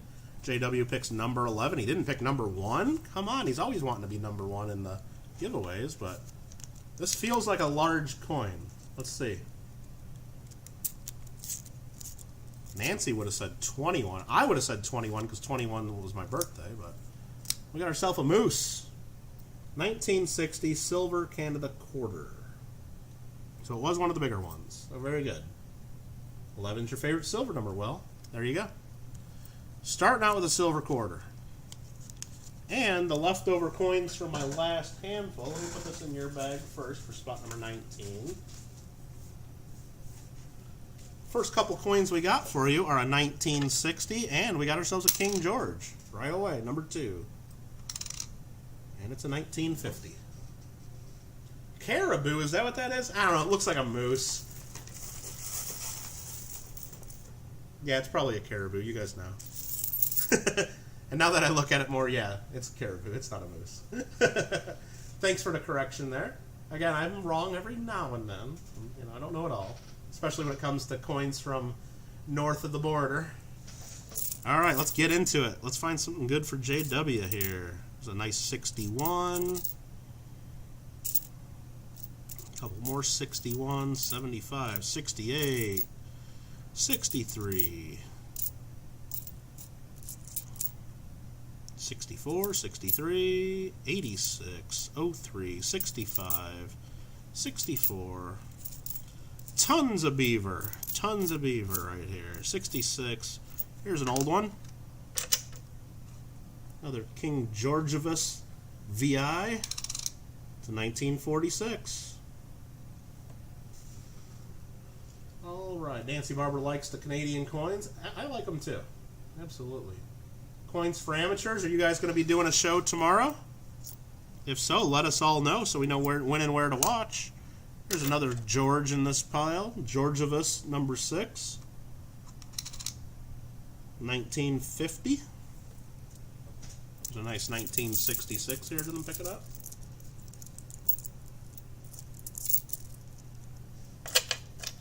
If you guys don't know Coins for Amateurs, you're missing out. They got a really cool Facebook group. They're really active on Twitter. And they do a show every Sunday, just about every Sunday, where they go through either a box of Lincoln cents or a box of nickels. They go through, you can guess how many points they're going to get based on the score sheets they use. They do tons of fun giveaways for people. And they also put together a package of coins once a month that they give to some kid to get them in the coin collecting. So a lot of people donate coins to them. They put together a good package. People can submit names of kids who are worthy of getting it.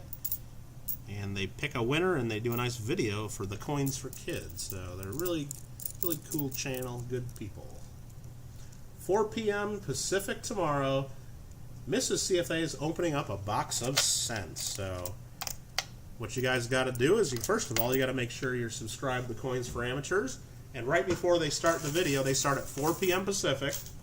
Before it turns 4:30, you need to be in on their comment video and guess how many points they're going to find in that box of cents. And you can kind of base your guess off other people's guesses if you have no clue what to do. And usually somewhere in their video or description, they tell you what their average number is, so you can go based on that. And as long as you put your guess in, you have a chance to win the big prize. But there's also some in-stream prizes. All kinds of stuff to win. There's a real nice 65, probably a proof-like. Introducing the Kids and Coins video. Lincoln's going to run a couple links there for you to make it a little easier to go connect with CFA. I'm sure most of you are already part of CFA, and you're like, Kittle, come on, CFA, they forgot more about YouTube and coins than you know. I mean, they've been around forever doing this, but just in case there's someone here, I want to make sure you know CFA. Just in case there's one. All right. 1960, 61. And being part of their Facebook page is pretty cool, too, because a lot of people show things they found in their change or just in different role searching. And a lot of people post updates of when they're doing certain streams. So it's just another place where you can figure out what's going on in the YouTube community other than trying to find them on your subscriptions page when you're subscribed to like 500 channels or whatever. So there we go. There's the first batch for JW. We'll pull 5 more. Those are pretty common dates. Always looking for nominees for the Kids and Coins. So if any of you out there know any kids who are in the coins or just getting into coins, like perhaps maybe Sheldon, the Paisley and Daddy show, whose young daughter Paisley helps him run the coin channel, maybe somebody could nominate Paisley for the Coins and Kids someday. That might be cool because she is definitely in the coins and loves coins, and getting a package of coin collecting supplies and coins like they send out. If that just helps a young collector stay that much more into coins and gets into it more, then why the heck not, But there's if you know of any kids out there that are worthy of that, always think about sending in a nomination. No need to send the bag, you kept one? Okay. Well, I didn't want to shortchange you that. Well, I figured too, Ida, if you really wanted it, you could just sell yourself another one too. But Redneck Stacker, hey there, how you doing? I'm doing pretty good, Red. Thanks for coming in. Elric says it's past midnight, you gotta go. Well, thanks for hanging out, Elric. Congrats on the giveaway win. Awesome.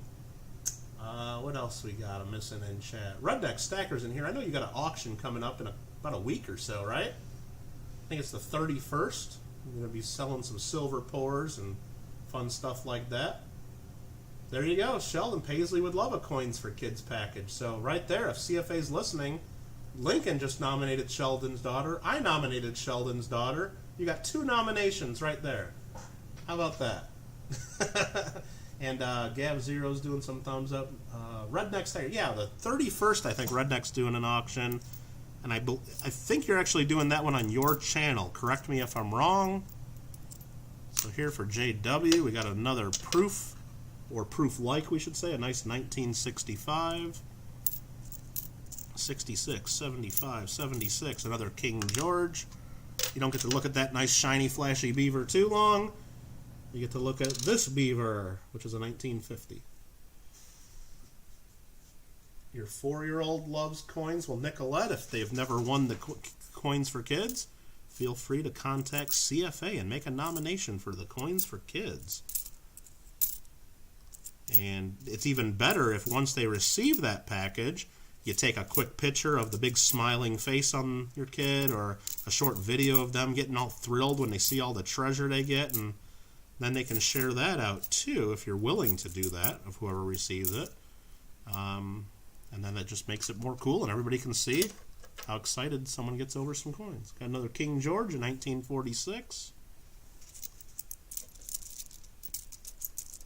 Probably going to do a Farming Simulator 19 stream today. Well, cool, Farmer George. I might have to pop in there and check that out, because after I get done with this, I don't know if I have the energy to sit in my tractor for hours and hours farming, you know, so I might have to just chill, and maybe I'll do some farming tomorrow.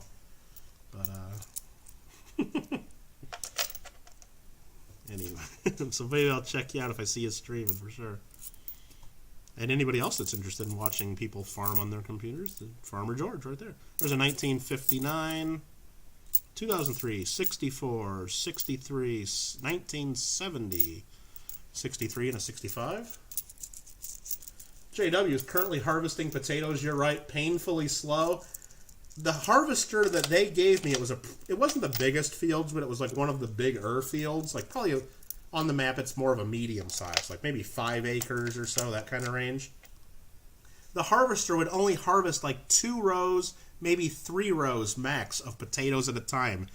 And the field was just huge and taking forever. And like I said, I had my worker doing most of it, and probably halfway, maybe a third of the way through the field, I'm like, you know what?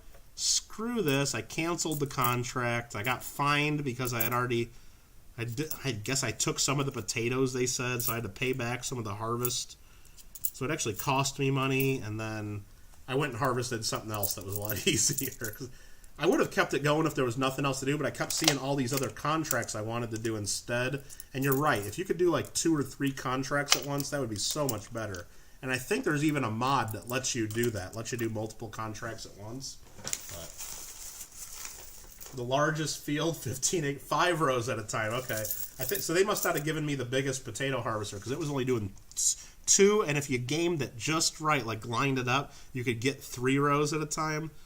But the helper that you hire would only do 2 rows at a time, but it was painful. There's a nice 1959 for you. A real nice 2015. Nice 1989. That's nice mint state. Here's another little rabbit one. Not the best condition. It's got a big thumbprint. That one's not my thumbprint. My thumbprint will be on many of these nickels, don't get me wrong, but that one there is not my thumbprint. RPM Group says, show me the money. We're showing you a lot of money here on the screen. At RPM Group, I did get a nice package from you. I need to get that into a mail call.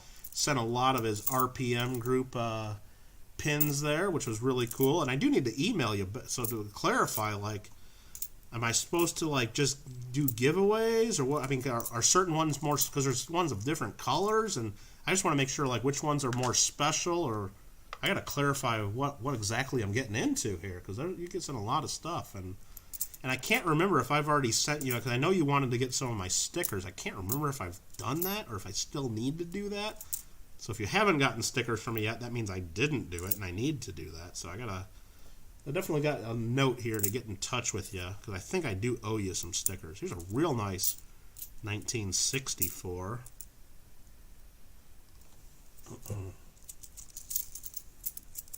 Yeah, you wish they allowed more time for the contracts? See, I thought it was unlimited time on the contracts. I didn't know there was a timer, unless maybe that's a setting. I still have mine set on the beginner mode, with like a lot of some of the stuff is turned off as far as the settings go.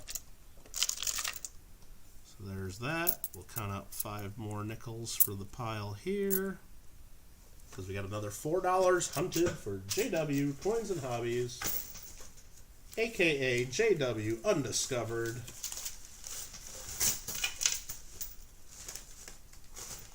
a.k.a. Farmer Joe. All right, Domino's Pizza's offering me a $3.99 or $7.99 3-topping pizza. I already talked about that. I'm not falling for that, Domino's. I'm not getting a 3-topping pizza when all I really want is pepperoni.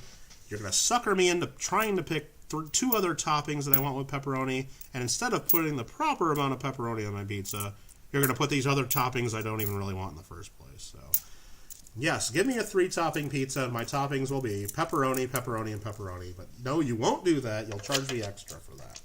No thank you, Domino's Pizza. And I really don't like Domino's that much anyway. So, all right. No, sorry, that was just an email popping up on my phone there. All right, what else is in the chat? Neighbor has a grapevine hanging over the fence, so you're getting some free grapes? That sounds cool. Hey there, Greg. I don't remember saying hello to you, so sorry if I missed you coming in. Here's a real nice 1964 nickel. I don't think it's a proof like, but just real nice. Worth showing off, I guess, until I find something else to show. 62, 58, 65. Like, here's a King George. We'll find out what this one is. 1940. 66, 65, 79, 15, and a 68. Pizza Hut rocks. You know what? I like, I'm from Chicago area, so deep dish is one of the things I did like, being a part of Chicago. And Pizza Hut does have their pan pizza, and that's not close to deep dish, but it's closer than most other chain store pizzas. So if I'm going to get a pizza from one of those national pizza places, it's going to be Pizza Hut, and it's going to be the pan style. I'll pay the extra $1 or $2 for the pan crust, which sucks that they charge extra, but I'll pay it. And it's going to be pepperoni, and they got to cook it well done. I don't want it undone in the middle or not crispy, and I want the pepperoni burnt on the top almost. Cook that thing. Look at this, 1962, real nice. That's a real nice 1962 there. 72. 1957. Here's another King George. We'll find out what that is. We'll get that 62 out of the way. 1940. Can almost guess that they're going to be 1940s. We've been getting tons of those today. I don't remember getting as much of those yesterday. Little Caesars. I was talking to a friend about Little Caesars the other day, and about once a year, or maybe once every 18 months, I make the mistake of going to Little Caesars and getting pizza. That's kind of what I was telling my friend. Because Little Caesars sucks. We'll just put it that way. Every time I get Little Caesars, the pizza is bad. I mean, it's not horrible, but it's not good. And I get really bad heartburn the next day, and it's just not that good. There's always better pizza than Little Caesars available, in my opinion. But about once a year, or once every 18 months, I make the mistake. I forget somehow how bad Little Caesars is.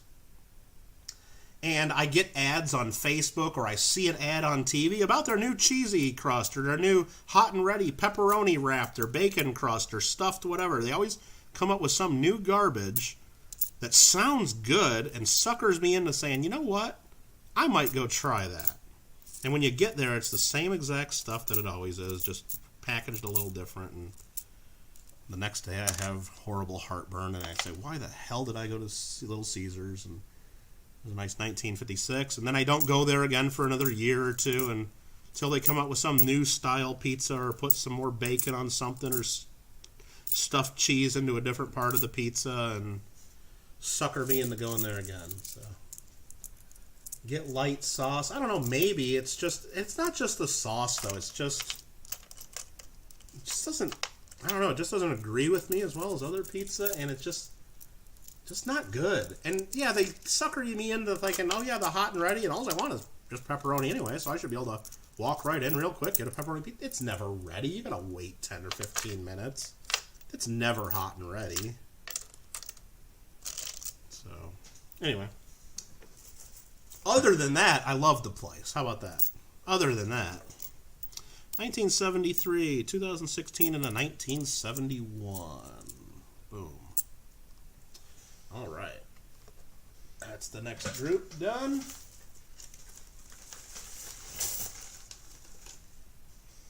Other than that, I got nothing bad to say about the place.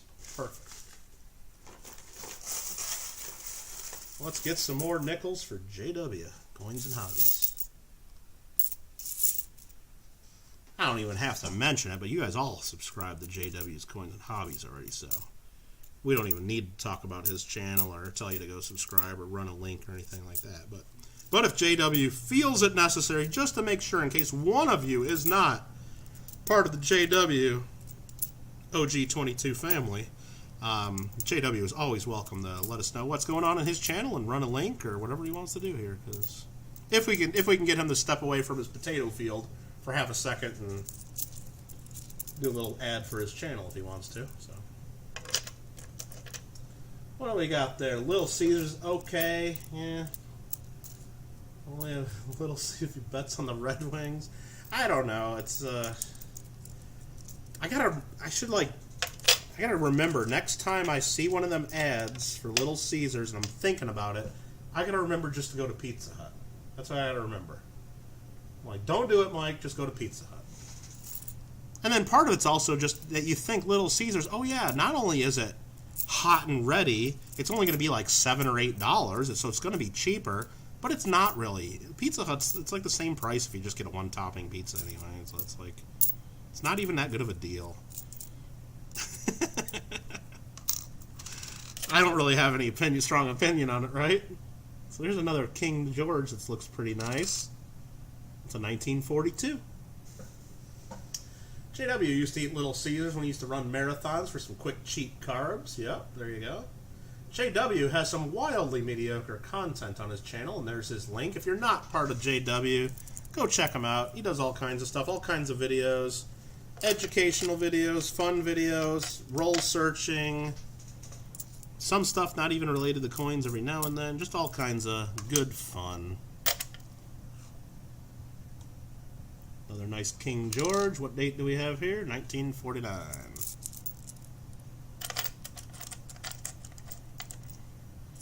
He even does some box battles. He's got his own Discord group, so if you don't get enough fun talking and chatting about coins here on YouTube, you can get onto the Discord group and chat more and more about coins from your phone or computer.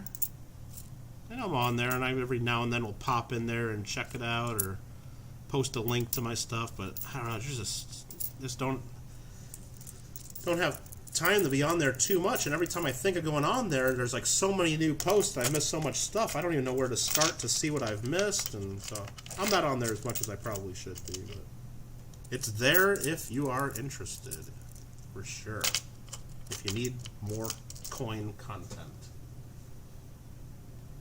Alright, they charge you like $7. It's fun. Well, see, Alfred, I'm in Southern California, so everything's expensive. Believe it or not, I go to Pizza Hut. If I go to Pizza Hut and order whatever, the large one topping that they might be advertising everywhere in the country for, let's just say the deal is $7.99, right? For a large one topping carryout. I have to pay the $7.99, plus there'll be like $1.45 added to that as a California surcharge. Because the cost of doing business in California is more for them, so they charge extra, and then they charge the 9% or whatever sales tax we have. So Pizza Hut charges a California surcharge. Instead of just raising the price to like by $1 because it's California, no, they have a separate line item on their bill just reminding us that California sucks and it's expensive here.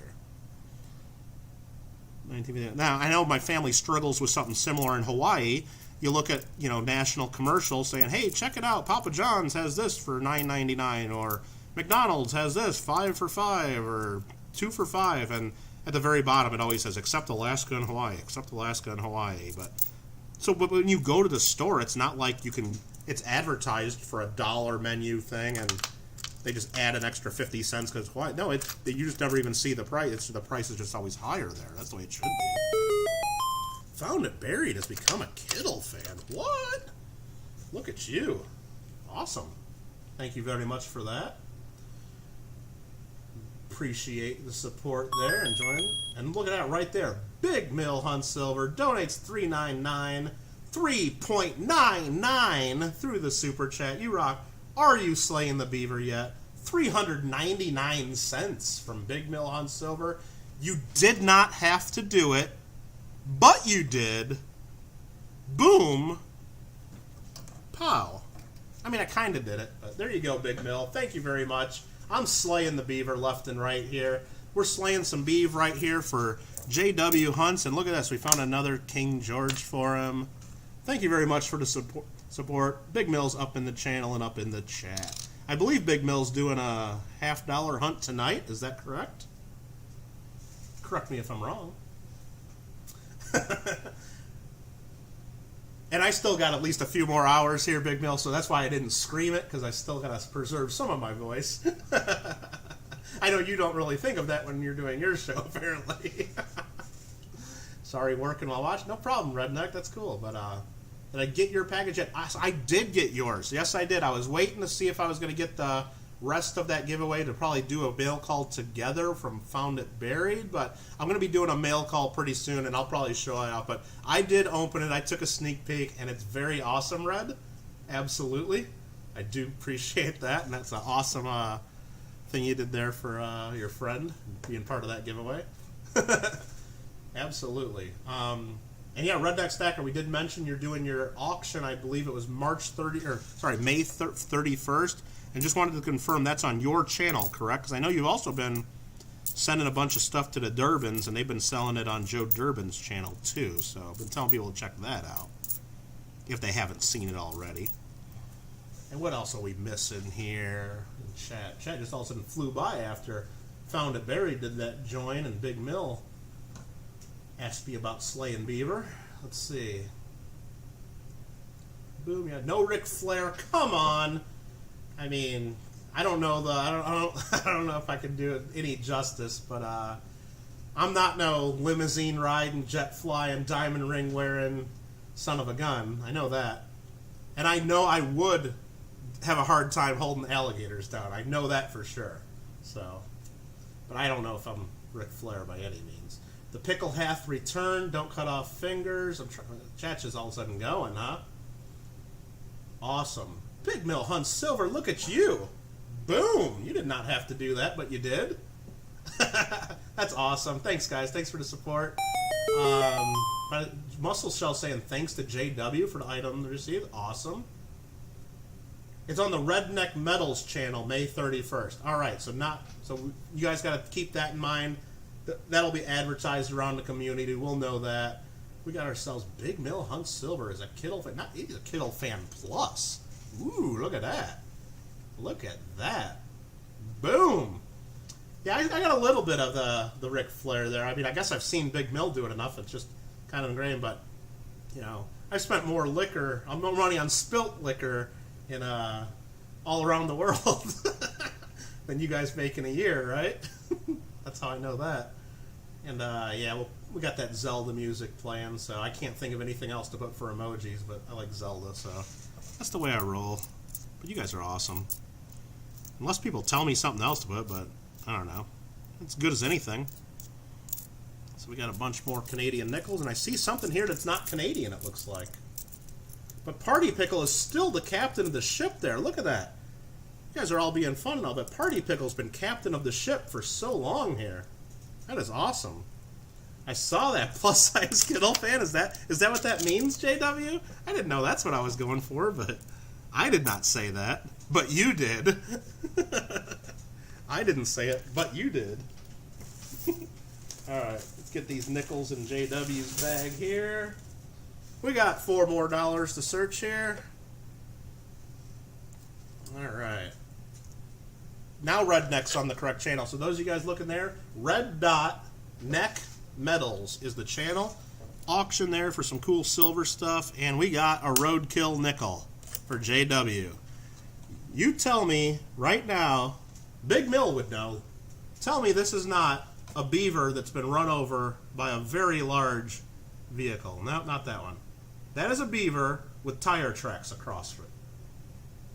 That's what Canada put on their 2017 nickel. Tell me that is not what that is. Call me a liar. Apparently there were some Canadians in here telling me that's not what that is, but that is a roadkill nickel for JW Coins and Hobbies. But hey, I mean, I bet you if you go to Canada, there's a lot of roadkill on that one road that goes across Canada. Isn't that what they said on South Park? Follow the only road. There's only one road across Canada, so follow the only road. All right, 1963. Oh, jeez.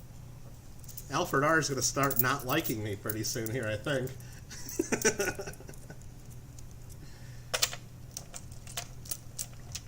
I mean, I didn't say you guys have the flappy heads and stuff and only eat Kraft dinner and all the other stuff like they say on South Park. I didn't go that far. All right, here's another King George VI. 1942. Very cool. Very cool. Tribal Beaver. I guess that's what some people said, but looks like it's got tire tracks on it. That's what I'm always going to call it. I don't care. I'll stick to, the cent versus penny battle. I'll fight that battle, but that there is a roadkill beaver. So. Liar, liar, liar, liar. Alright. Maybe I'll have to think about that one some more, but maybe if we find another one, I'll consider it. 1963, 2016, 77, 65, 74, 65, 2014, and what's that last one? 2009. Wait until Tuesday. Wait until Tuesday. He's going to save the rage for the rock dove when all of them are calling him bird sense. He's going to be like, rock dove. It's rock dove. It's not a bird. It's rock dove. Roadkill beaver on German pizza? Well, that could be a thing.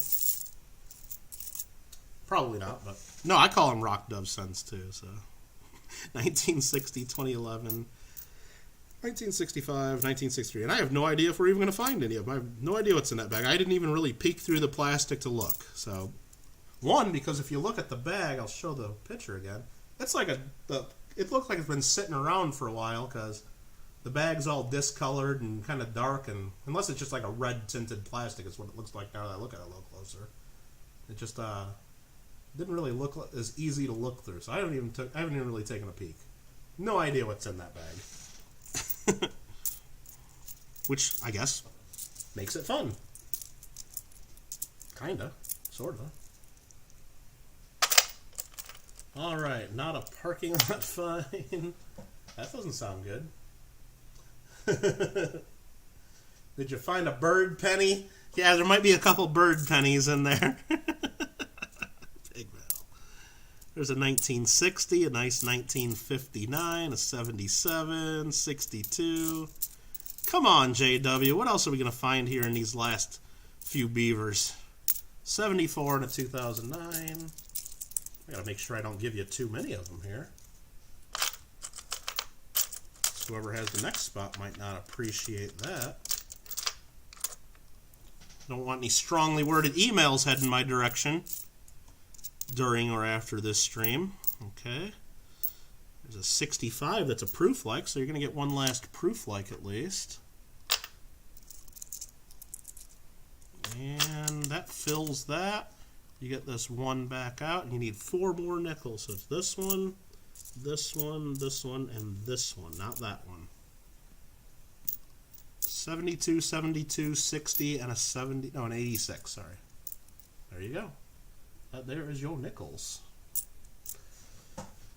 Okay, jackrabbit nickels. All right. Feel like roadkill would throw off the flavor? Well, maybe. But I'm sure there's many places in the U.S. that this happens. So I know there's places in Canada where if you see some fresh roadkill, everyone knows a guy that you call that'll come and get that, and that's going to be dinner. Everybody knows the guy that you call. So, just saying. There's always someone ready for that fresh raccoon or possum or squirrel. Make some raccoon tacos. Come on. Fresh from the road. Just saying. Alfred calls his uncle right there. He knows. All right, JW, that was yours. Hopefully you enjoy going through those and trying to fill up your Canadian nickel albums. And who is next? I think it's Party Pickle's turn. You've done it for the furs before, but never the meats. I think it's fresh enough. I mean, I know like where I was in Illinois, if anybody hits a deer, which everybody pretty much hits a deer at some point where I was at, you knew like right away. You don't just call animal control or somebody to pick that deer up. You just know like who to call, and they're cutting that deer up, and you're going to be getting some venison and deer jerky a few days later. Because if it's fresh, that's there's a guy to call. All right, you got a 63 that might be a DDO. That's cool, Mikey. All right, what do we got to do here? We're looking for Party Pickle. He's going to have to pick a silver coin, and we almost forgot the giveaway again. Party Pickle's time to shine. Well, Party Pickle, I'm going to read off some numbers for your silver so you can quickly pick the silver while we have your attention. 1, 2, 18, 19, 21, or 25. So that's your choices there, and I need to come up with something for a giveaway. Shoot, let's just do something slabbed. How about that? Does anybody want a slabbed presidential dollar? Number 19, if we please. We'll see if that one's available. Was that one of them in red? It is. Again, I was really smart and cool. I decided to use red marker on a red envelope because I thought that would be a good idea. Yeah, I know you can hardly see that, and I can hardly see it, too. Actually, it looks way better under the camera than it does sitting here. I mean, I have all the different Sharpies. I have silver paint markers. I got black. I chose red. There we go. How about that? All right, well, this one here that we're going to do for the giveaway prize is a 2007 Denver John Adams NGC sample slab. So those of you that don't know, there are people that collect sample slabs. These are given out at coin shows, often for free, to people that just go up to the NGC table and say, hey, I'm thinking of submitting coins to you, but I don't know what it is. Well, they pull one of these out and say, well, here, this is what your coin will look like, and by the way, you can keep this and think about it. Or they do kids' treasure hunts, and they give these out to kids for free, and they're very collectible, all kinds of sample slabs. There's even a book on sample slabs written by the speaker of our April Coin Club meeting we did on YouTube, David Schwager. He wrote a whole book on sample slabs. But anyway, this is one of them. If you want to win this, all you got to do is type the next word that I type. One time per person. That's all you have to do. If you don't want to win this, do not enter, because there's some people here that probably really want this. So if you don't want it, don't enter. Give them a better chance. So all you got to do, if you want a chance at this, is type the next word that I type. One time per person. Spelling counts. Capital, small letter, doesn't matter. I always wanted to make sure that Big Mill is eligible, because if I type small letters, we know he's going to type all capitals. I don't want to exclude him. And, yeah, but spelling does count. Once per person. No retracting messages.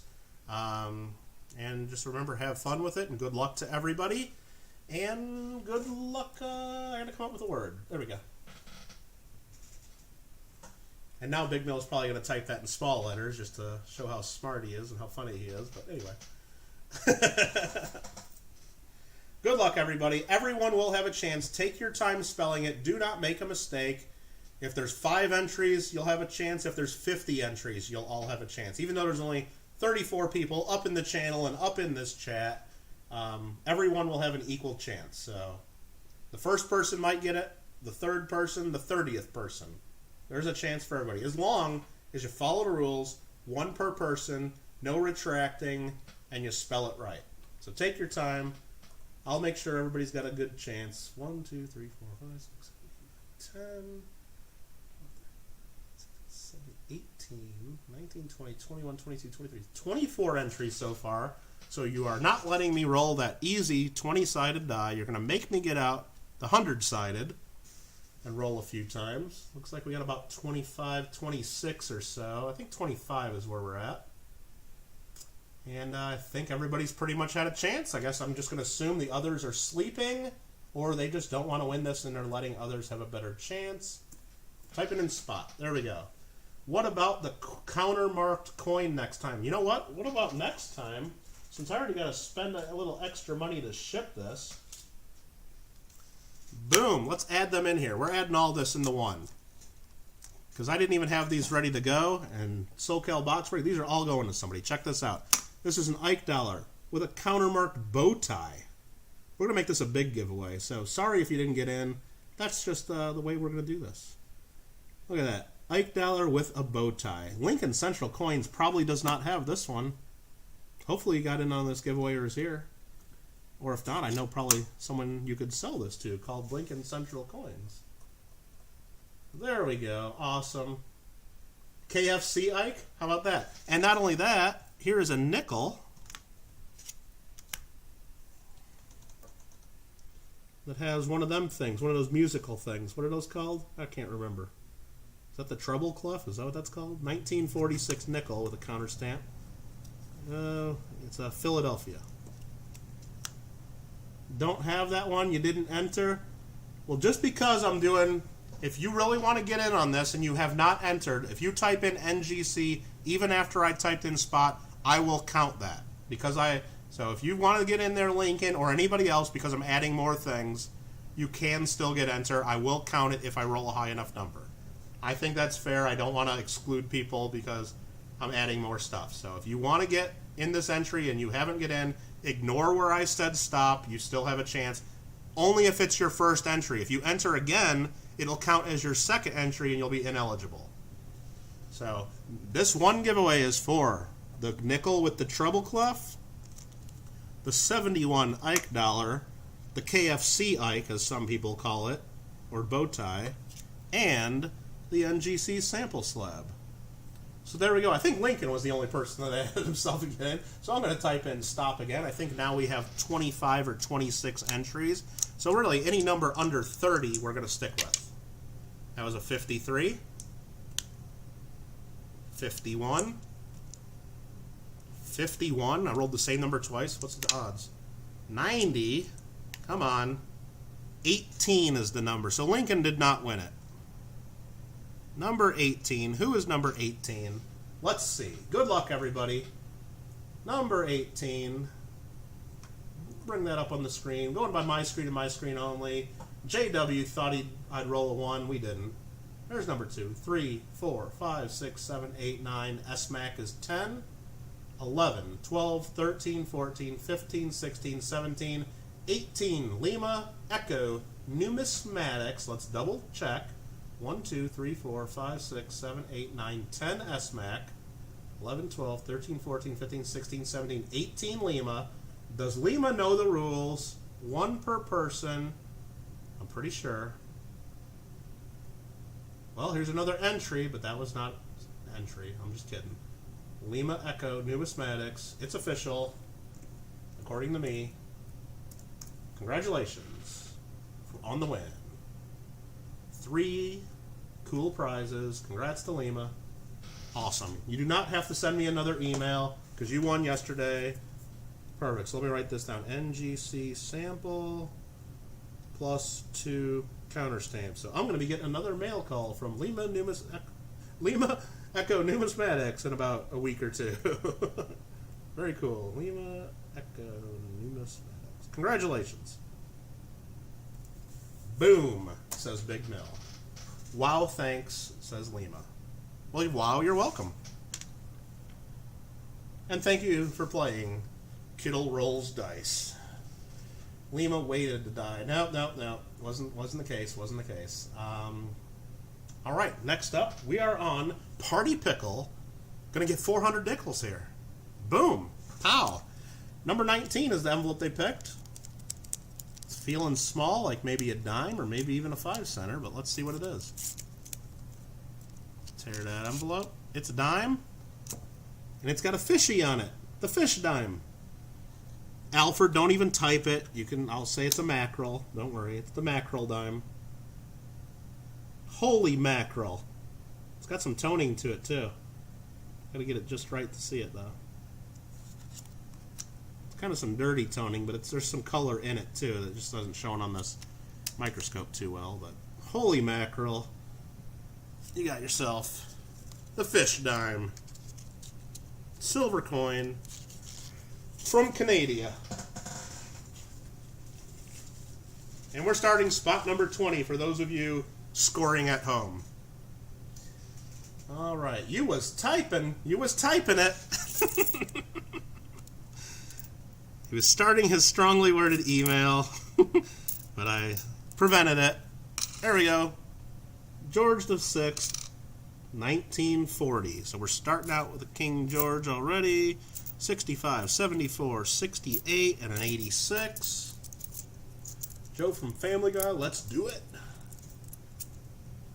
Thanks for trying, says Lincoln. Let's see what else. 2004, 66, 75, 1981, and a 1997. All these going to Party Pickle, who has been the stream boss of the stream for quite a while here. So thank you again for doing that. 1975, 75, 79, 68, 09, 79, and a 64. Really nice 2001. And 2001, we want to see it without a P mint mark. But this one does have the P mint mark right under.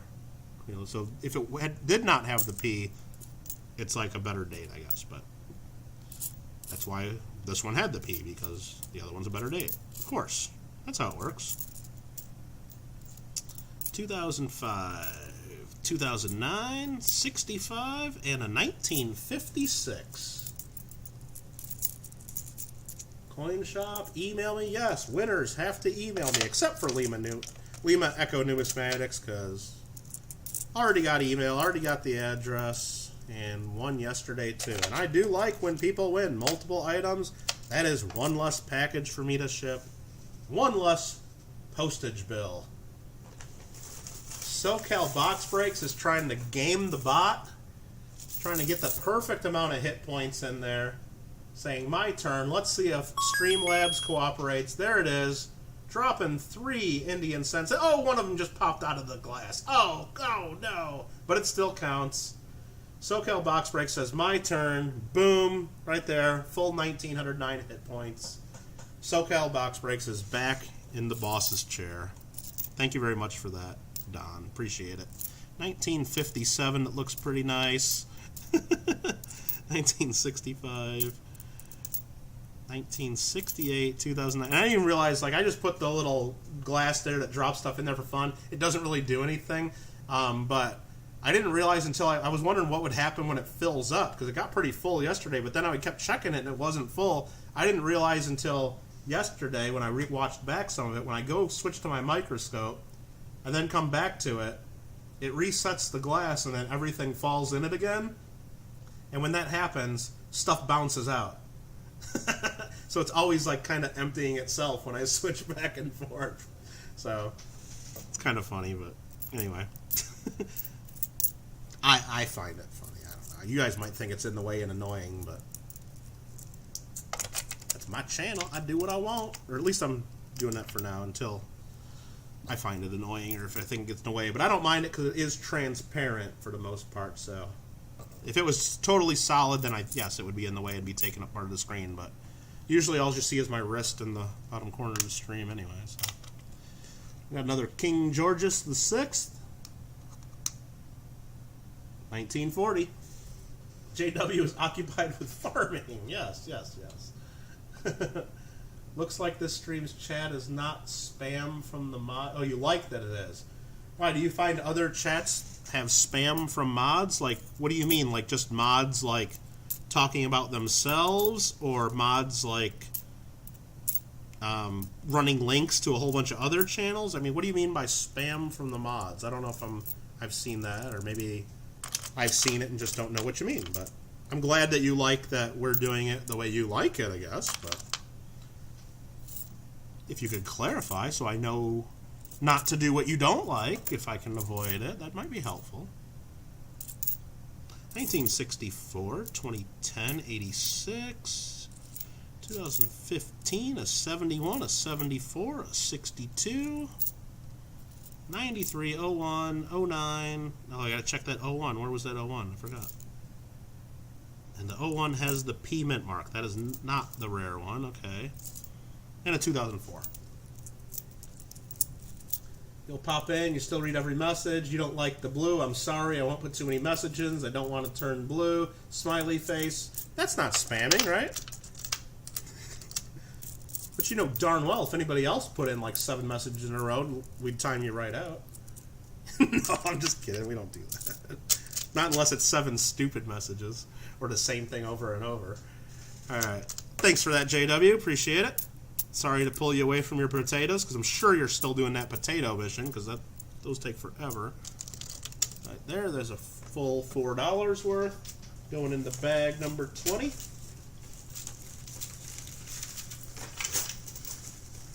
For the pickle that likes to party.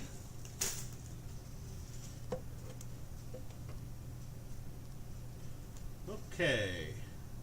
I like it, JW. Turn it blue. Okay. And that's there.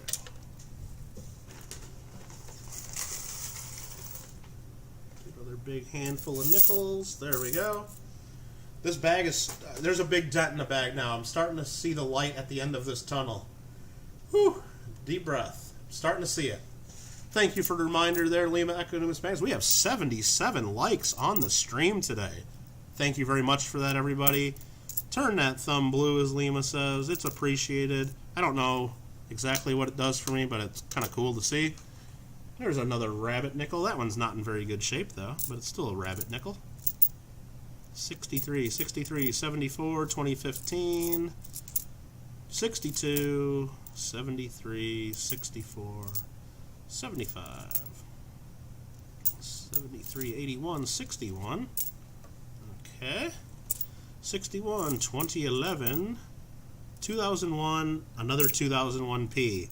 I mean, am I ever going to find the one that doesn't have the P? Is it like something that I'm never going to find? I don't know. There's a 1986, 61, and I've probably skipped over a bunch of 2001s. Like, here's one right there, 2001 P. I haven't been looking at every one of them, so I might have missed the good one, but maybe you'll find that at home. Pretty sure the more likes a video, YouTube recommends. Well, my understanding of it, because you'll watch a lot of chats and channels, like people like, oh my god, look, you got a thumbs down, that's bad, why do people do that? And then the people go, well, I don't care, that actually just shows that people are interacting, and it's the same as a thumbs up. That is not true, I know that much. Thumbs downs do hurt, but only if you get tons of them. So like right now, whether I have 1 thumbs down or 10 thumbs down, it ain't going to make a difference. It shows interaction, but it's a percentage. So if your total percentage of thumbs down versus thumbs up goes below a certain threshold, then YouTube stops putting your stuff in people's search results and in recommendations on our channel. So like if we had 1 thumbs up and 77 thumbs down, you're not going to see this video recommended anywhere. You'd still be able to search for it and find it. It'd still be on my channel, but it wouldn't show up in recommendations. That much I understand about it, and that's my understanding of it. But if you just get a few thumbs down here and there from a couple haters or someone that's pissed off that they didn't win the giveaway or they thought I didn't roll the dice fair or whatever the hell the reason is, I don't care. I mean, I do care if they would actually tell me, because maybe it's something I can fix and improve or consider what they don't like, but it never happens. That's fine. But it really doesn't hurt if you don't get like a ton of them. But to say that it's the same as a thumbs up, that I'm pretty sure is wrong. But I know, but the whole point of that is right. It doesn't hurt unless you get tons and tons and tons of them. And I think it takes like, you have to have like more thumbs downs than thumbs up or something. It has to be really bad for it to affect you in search rankings. And that just never happens. Unless you're probably doing something really bad. So, anyway, list. How many more spots? Hold on. Nightbot? Why aren't you bringing the list up? Hold on. Oh, there it goes. Nightbot's just running slow there. Sorry about that, Alfred. Nightbot, right there. For Alfred. We're on spot number 20 for Party Pickle. We got 4 more spots after that. Then we'll do a giveaway for spot number 25. So there we go. Hector's back in the house. How you doing, Hector? Good to see you up in the channel and up in the chat. Another big handful of nickels here. What else did I miss here in the chat while I was doing my little rant there about the thumbs? Always a good time with the Party Pickle. Now, Party Pickle, while we're on your name, I mean, I know it's a relatively new name to the YouTube coin community. Now, what is it? Is it Party Pickle? Is it like a pickle that I would get at a party? Is it a party of pickles? Like, no, I don't think so, because that would be Pickle Party if it was like a party where everybody was a pickle at the party. Or is it that you're in a pickle at a party, like you're in a tough situation, like, oh, I'm at a party and now I'm in a pickle? Like it's a party pickle? Like a weird situation at a party? I mean, if you could just clarify and explain your name to the community, it would really be helpful to some of us. Thank you very much, in advance. 1962, 1979, 1965, 62, 64, 64, 63, 2008, and 1971.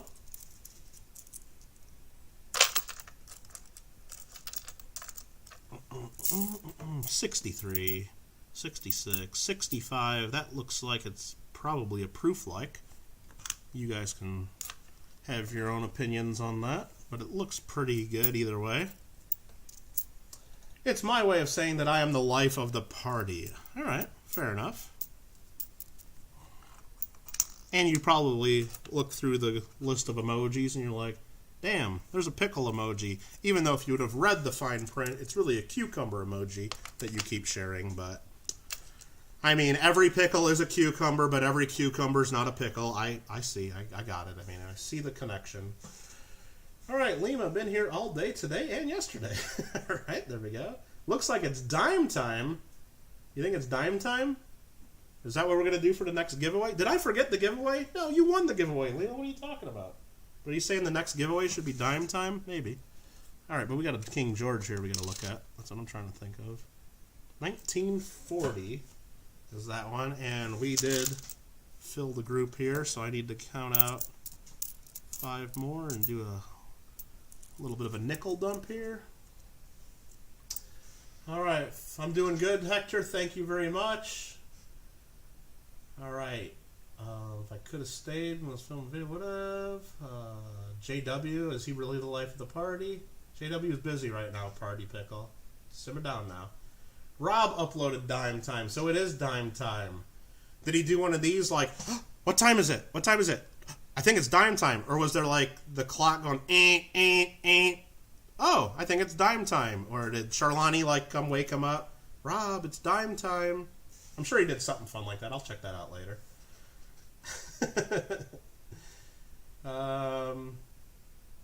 Okay, back to nickels. I'm spacing out here. All right, I put my nickels there. I got to dump these and go on. Okay.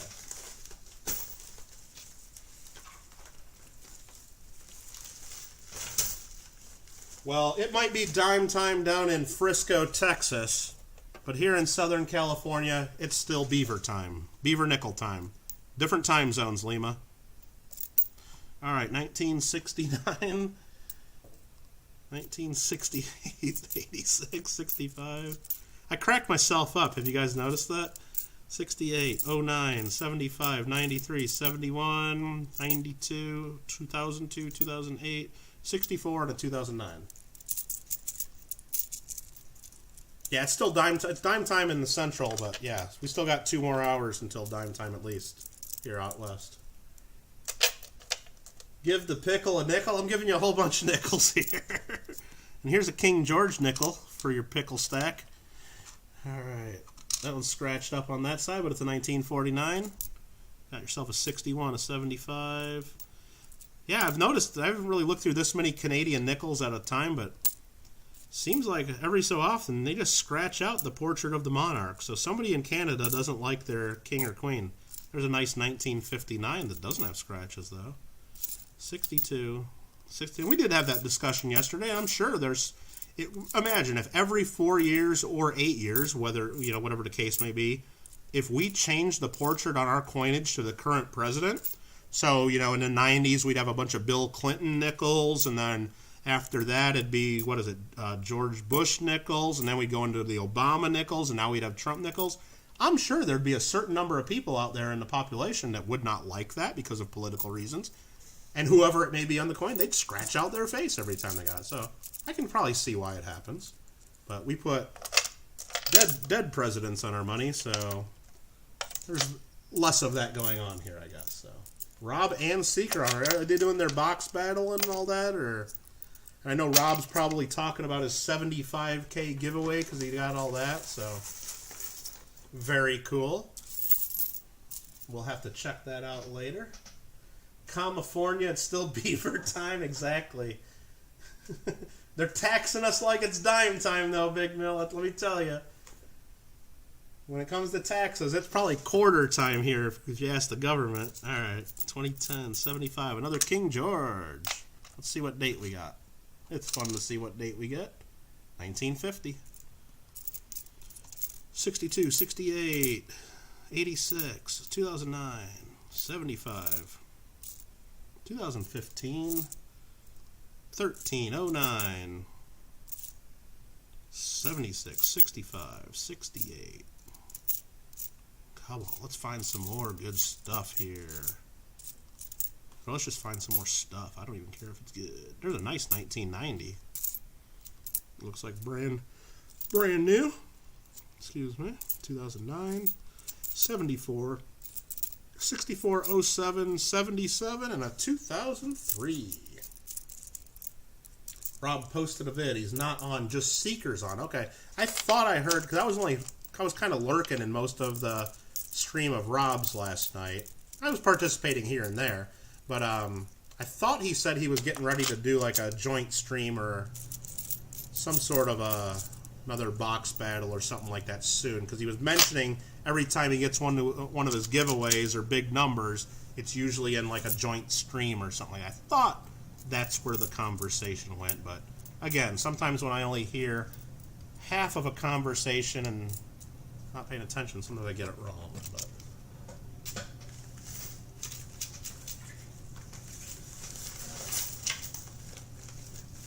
okay, there is another group of $4 of Beavers. That's what I thought, J.W. I think I'd actually like the Jefferson better. Okay. By a lot of mints not authorized to put the current president. Yeah, but they've done it before several times, Party Pickle. They've done it. Just look at your 1926 sesquicentennial $50. It's got George Washington and the then current president on there. It's got the living president right on the $50. How about them apples? And there's also been other living people on commemoratives in particular. The Alabama commemorative, I believe, had the governor of Alabama on the coin. There's a few others.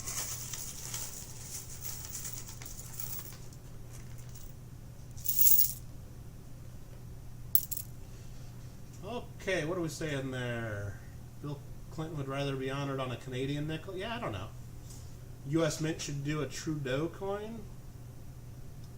I don't know why, but okay. Calvin Coolidge on the half, yep. The then current president. I believe, I think it was Alabama had the, it was a former governor, I believe, or he was governor at the time, but I think when the legislation came up, he was in the Senate, so he actually voted on, or no, it was Arkansas. I think it was either Arkansas or Alabama. I get it confused. Whoever it was, they voted on the legislation to make the coin, and at the time it was supposed to be something else, but by the time they made the coin, they chose to put him on the coin, even though he said, no, you're not putting me on the coin, but they did it anyway. There's a 1949, 66, 2011, 62, and a 68, sorry. Yes, I have a gaming channel where you can watch me play PS4 games and chat with you. I do. Nightbot is correct.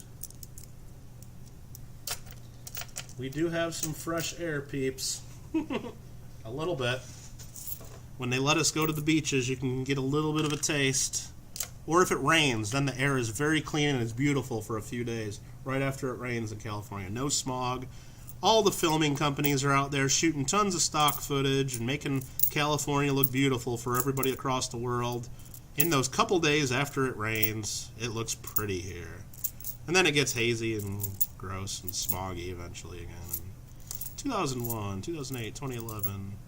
But man, right after it rains, it looks like you've cleaned your eyes or something. So you go outside and everything is bright, all the colors are beautiful, and it's really weird when if you haven't lived here your whole life, I guess. There's a really nice 1986. I mean, I know it's nothing special, but when you see a bunch of just circulating nickels and then that just looks like a brand new coin, it's kind of cool. And a 63.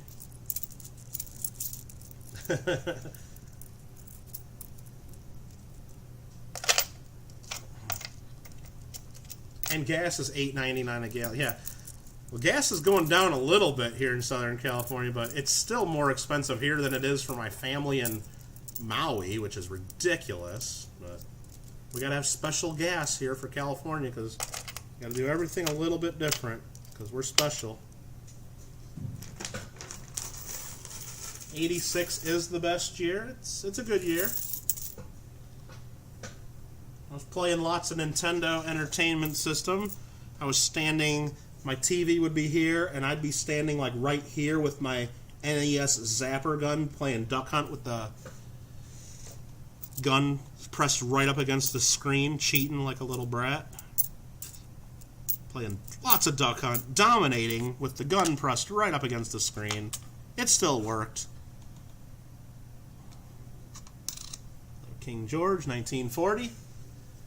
Towns of gas is, I think I just filled up the other day. It was $2.99 a gallon, but I got to put premium in my car because I mean, I'm not quite the limousine riding, jet flying, diamond ring wearing son of a gun, but I do have a German car that takes premium, so I think it was $2.99, but it's finally at $2.99. It was like a lot higher for so long. There's a 1959. 84, 75, 77, 1504, and a 78. Best hunting dog ever. Oh, jeez. Come on. Pile these up. Get in there. Get in there. And believe it or not, guys, I am often asked what coin supplies or streaming equipment that I recommend. And if you've ever thought of asking about that, you can check out my recommendations on my Amazon page. Right? I don't know where you're looking, but if you're on a computer, it's probably right over here. Or if you're on a phone, it's like down here somewhere in the chat. But Nightbot just reminded you guys about that. So I just thought I'd let you know Nightbot's not lying. I'm often asked, hey, what camera is that? What is that? What is this? And I'm like, well, it's right there in my Amazon recommendations. Doesn't cost you anything extra to buy any of that stuff, but I get like anywhere from like 1 to 5% as a kickback on some things. I know Amazon just lowered the fees on a lot of stuff and pissed off a bunch of people, but all right, now I'm doing this and now I'm confused. Did I already pile up 3 more nickels there? I don't know. Ah, shoot. How much did I mess this up? Can someone rewind just a little bit and let me know if I piled up 5 more nickels just now? So did I already do that? Let me think here. And of course my stream is getting all crazy, so I need to refresh my stream that I'm watching. Okay. I don't really want to count out all JWs, not JWs, but Party Pickle stuff again. Where am I in this hunt? Let's see. I think that looks like I've dumped it 3 times already. I don't know. Dang it. Let me just do something here. I'm going to put these in a separate bag here. Count out the 5. And we'll see how many this looks like compared to the rest. And we'll get this fixed before we go on to spot 22, because I'm not paying attention. I'm talking too much and reading too much chat instead of doing my job. My bad. So that's a group there. That's that group probably. All right. So you know what I'm going to do just to make sure we get this right? I'm going to put these nickels right back in the bag. We're going to take a time out. Talk amongst yourselves. I'm going to recount some nickels real quick just to see where we're at. I don't want to mess this up because we still got a lot to go. These are nickels we've already searched. I got to recount them because I screwed up. Again, talk amongst yourselves. I'll give you a topic. The P is no longer a P, not a P nor a nut. Discuss. And let me count these out that were in the bag real quick here. Just want to make sure that we don't end up $100 or $2 or $4 of nickels short, because I lost track because I'm talking and not paying attention. Should only take a minute. Smog used to choke you and bring on. Yeah, I only moved out to California. It was 2002. So friends that I've met that have lived here their whole lives, like through the 70s and 80s, and they said it used to be real bad, like down in Los Angeles, and then it's like you could just like, it was hard. It was like bad. So that's what I was always told. So there is another $4. So that's this pile. So I just want to make sure we're getting this right. Again, sorry about the minor delay. But if this is the only time I have to do this, I think that's going to be a win, because I was expecting to do this a lot. You're losing friends, Landon. Why are you losing friends? Well, you're probably losing... Everybody's been losing subscribers on YouTube in the last few weeks, as far as the bigger channels and people that have like over 1,000, as far as what I'm talking. Because I know YouTube's getting rid of a bunch of people that really aren't your friends or really aren't part of your channel. And, it's just, or as JW might look at it a different direction, if you're in other channels a lot, begging for subs or asking for subs, the quality of friends you have are not as good, and they're not loyal to you, so they might subscribe to you, just so you get that email saying so-and-so subscribed, and then 2 days later they unsub you and you never know about it. That happens to channels like that, I know that. But, you know what, don't worry about it so much, Landon. I know you're always worried about your numbers, and it's good to watch your analytics and see what you're doing good and bad. But don't focus on it too much. Focus on the content. The numbers come. You know, if you keep putting out good stuff, regular content, stuff that people want to see, the people will come. If you build it, they will come. You know what movie that was from? JW doesn't know, even though it's Iowa, and it's the only movie ever filmed about Iowa, probably, but JW probably knows. Okay, so there's another pile there. We're going to get this right. I'm sorry again about the delay. I just want to make sure Party Pickle doesn't get an extra 400 nickels. I would hate for that to happen, even though he is the pickle of the party that is pickles only. And just want to make sure we have the right. Field of Dreams, I know. The only movie ever about Iowa. I don't know if that's true, but... All right, what else we got there? Yeah, Landon, actually, I mean, I've noticed too, if I go into my analytics, I've been losing a lot of subscribers, but you don't see it going down on my account, because I'm also gaining as I'm going, but the number I've been losing in the last couple months has gone up substantially, which is making my channel grow slower than it used to, even because I'm still doing the same thing. I'm still getting just as many new subscribers, but they're taking people away more. And I know Rob Finds Treasure even mentioned that in his stream. Like, he's been losing a lot of subscribers, but he's still gaining more than he's losing. YouTube is just getting a lot better about getting rid of people that they know are only subbing you, or that you've just subbed and they think you're just doing sub for sub, which is prohibited.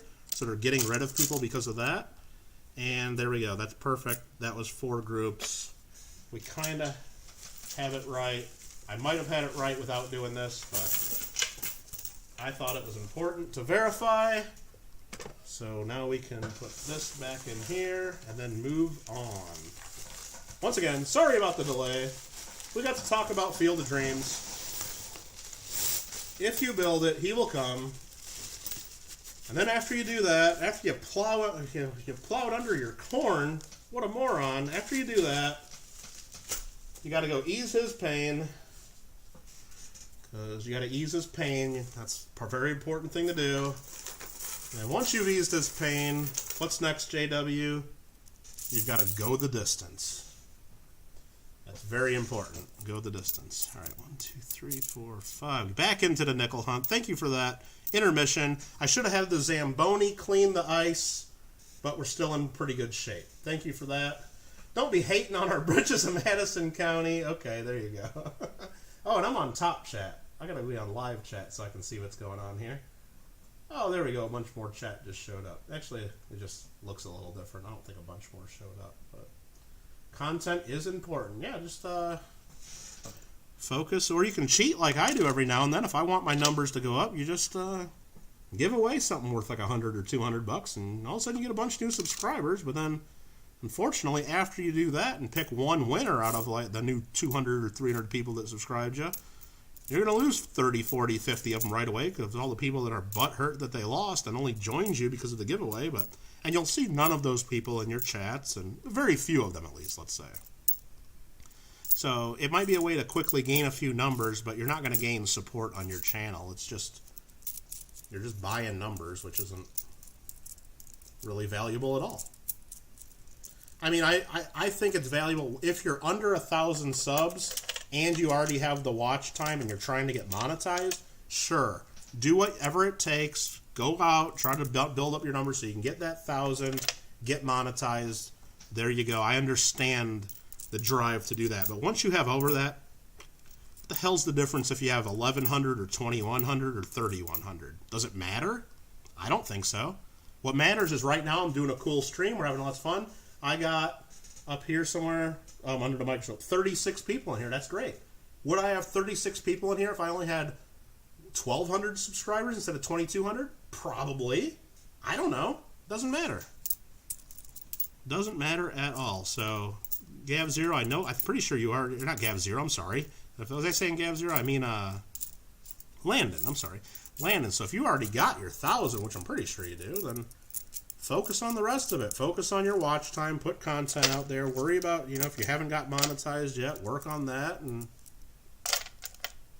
the numbers don't matter at that point, in my opinion. Unless you're in a competition with one of your buddies or something silly like that, then maybe there's a different story. But there's a decent looking 1958. What else we got there? Your friend's got small extra parts. Oh, that's cool. American Graffitis was in Modesto. Yeah, that was a good movie. Here to learn from all.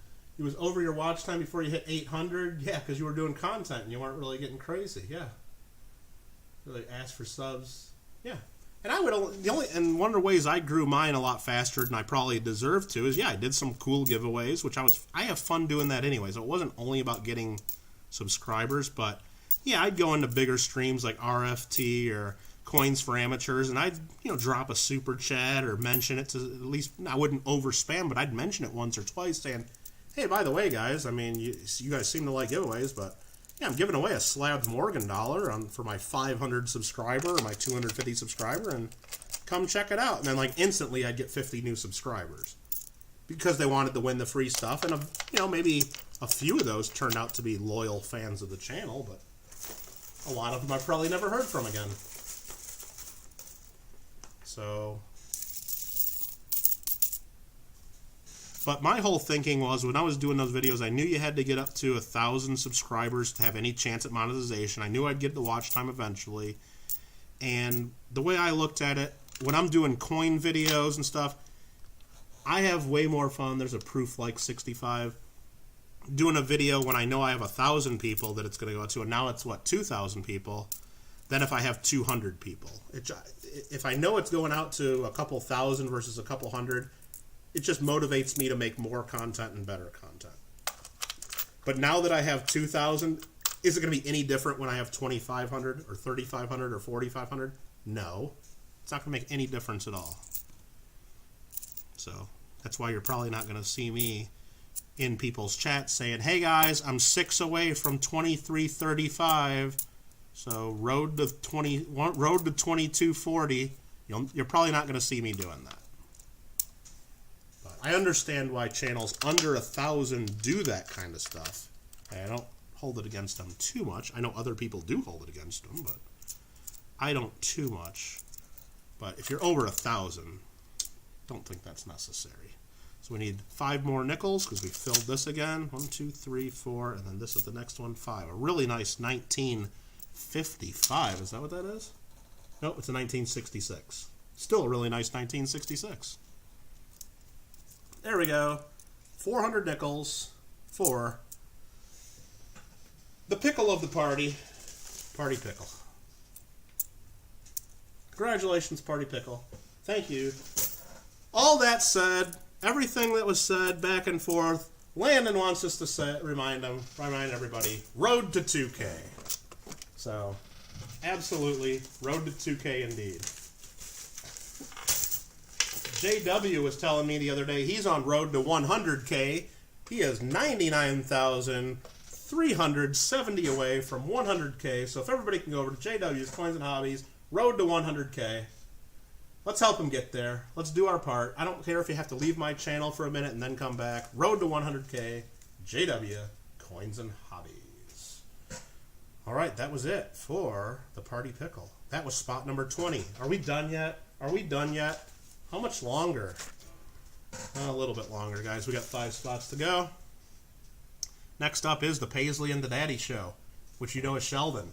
And you know what? Because we're on the Paisley and Daddy Show, we're just going to say aloha in chat.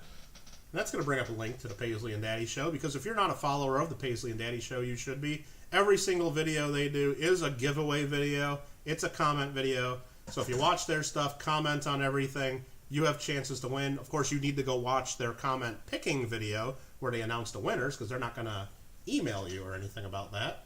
Also, Sheldon, that's not the word for the giveaway. That was just me showing you guys Sheldon's link with Nightbot. But Hector says, I can only speak for myself. I feel coin knowledge, participation in chat, blah, blah, blah, blah, blah.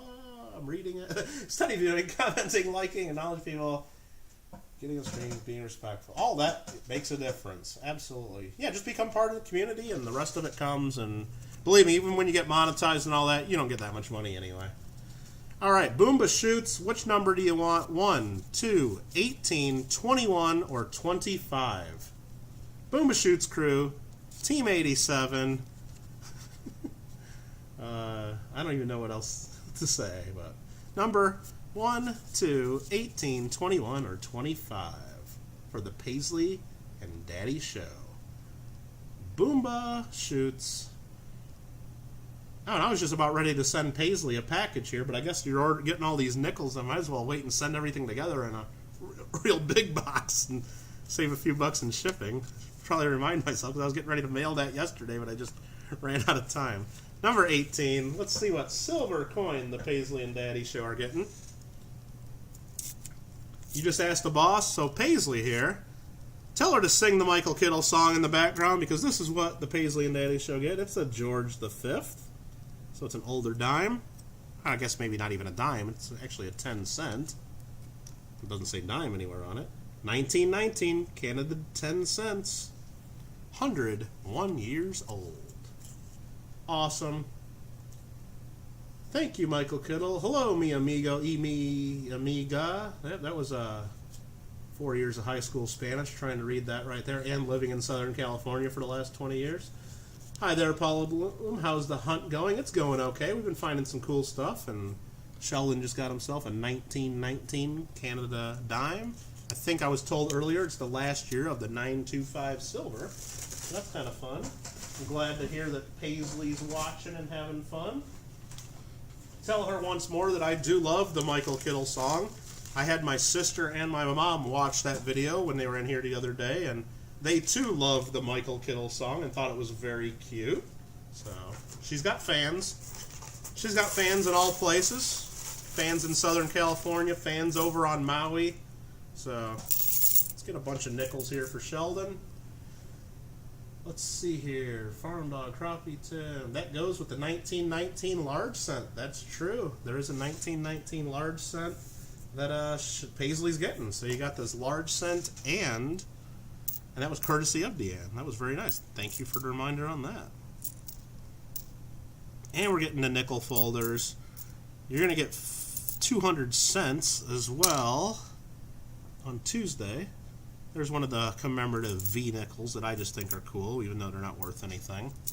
I'd like to find some more of the originals. I think on the first day, out of the first bag, I think they all were. We found either 2 or 3. I forgot, of the original 1945s, I think they were. Oh, we got one for Paisley, a fun one. We got her a roadkill beaver. There you go. Beaver that's been run over by a truck. 1962. I mean, I was corrected that is more of like a tribal beaver design, but it really looks like a beaver that's been run over by a truck. I'm never going to get me to think otherwise on there, but we'll get that off the screen because that's depressing. Unless it's a fresh kill, and then you can make some beaver out of it. But there's a 1949. We got a 1958 that looks pretty nice, and a 1965. Good luck, Sheldon, indeed. Hope we get some good coins for the boss.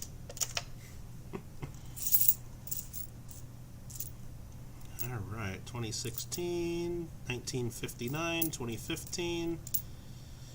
Oh, I can't wait to see the mail call when you get this bag of all the coins. It's like, Paisley's going to be like, whoa, that's a lot of coins. 400 nickels, 200 cents, albums, a silver coin, all in a nice custom made. We'll show that one more time in case someone has not seen it. Mint bank bag, custom made by Miss Ida Herring with a really cool channel logo on there too. Very cool. Looks like Shaq walked on that Beaver with a size 22s. Absolutely. Something like that, doesn't it? Aloha, the Paisley and Daddy Show. Como está este de Señor Daddy y Mahita Paisley? All right. There we go. Kind of butchered my way through that one. There's a 1961. There's a pretty nice 1957. 91, a couple 08s, 74, 09. Some more new ones and some more new ones in a nice 1964. All right, just sent you a video of Paisley singing the Michael Kittle song. All right. The problem is I don't know how to play that and show people here because I don't know how to do any of that on my computer. Because if I play something right now, I think like audio echoes back through, and I think I'd have to plug in headphones, I was told, to show things on my computer. I have no idea, but I'll definitely see that later, I know, and I'll definitely share it with my sister and my mom. They'll love seeing that. I don't know, but I mean, don't hurt her feelings or anything, Sheldon, but when I first heard the Michael Kittle song, it was oddly familiar sounding. It sounded very similar to the Uncle Roy Driscoll song. I don't know. Maybe it's just me, but it sounded very similar. I mean, I'm not much of a music critic, and I don't want to hurt anybody's feelings, but I did appreciate it, though. That's very nice. There is the George Nickel, 1940. 1964, 2000, 1979. No, and my sister thought it was good, and my mom especially when I watched it, because my sister, when she was probably around Paisley's age, was also one that would just sing about everything. Like every restaurant we go to, every place we go to, she'd have like a song for it, and basically every song was the same, but just, you know, you'd substitute the name, and it was basically the same thing over. There's another George Nickel with a scratch on his face, a 1942. All right, maybe take out most of those coins. She only wants to look at about 20 of them, all of them. There you go. She opens up packages. She's only looking for chocolate coins. Well, wait until we get this next mail call. So I'll put all this stuff in one big box for you, Sheldon. It's going to have all these nickels and albums and everything, big, heavy, lots of coins. And there'll be another package in there that'll be basically chocolate coins, and we'll see which one Paisley chooses. That will be a easy decision, I'm sure. But I did ask permission. You said it was okay to send a few chocolate coins, but maybe my idea of what a few is different than what your idea of a few is. I hope I don't have that totally wrong. We'll see. There's one of the rabbits, one that has not been run over by a truck or stomped on by Shaq's size 22. Sisters, well, JW, you were just telling me you wanted my sister to be your sister. What are you talking about? You were just saying, just yesterday, just Thursday, and probably yesterday while I was farming. All right, while you were farming. 2, 3, 4, 5. All right. What else we missed there? Only looking for chocolate. Yeah, that was funny. I only sent like a couple of the chocolate coins, and I thought for sure. And I sent a couple, like some of them are just like the cheaper ones that you like buy at like the grocery stores and stuff here. But a couple of them were some nicer ones that like I ordered from a chocolate company on Amazon because they just did a nicer design, and It's like really good chocolate and it's expensive stuff. And I told Sheldon ahead of time, hey, if you're going to get one of them, try one of those because those are good. And I thought for sure Paisley would have shared with her daddy at least one chocolate. And he said they were like gone before he even had a chance to think about it. She inhaled them. All right, there's another V-nickel commemorative one. Oh, you said you need a new sister. I see what you say. Okay.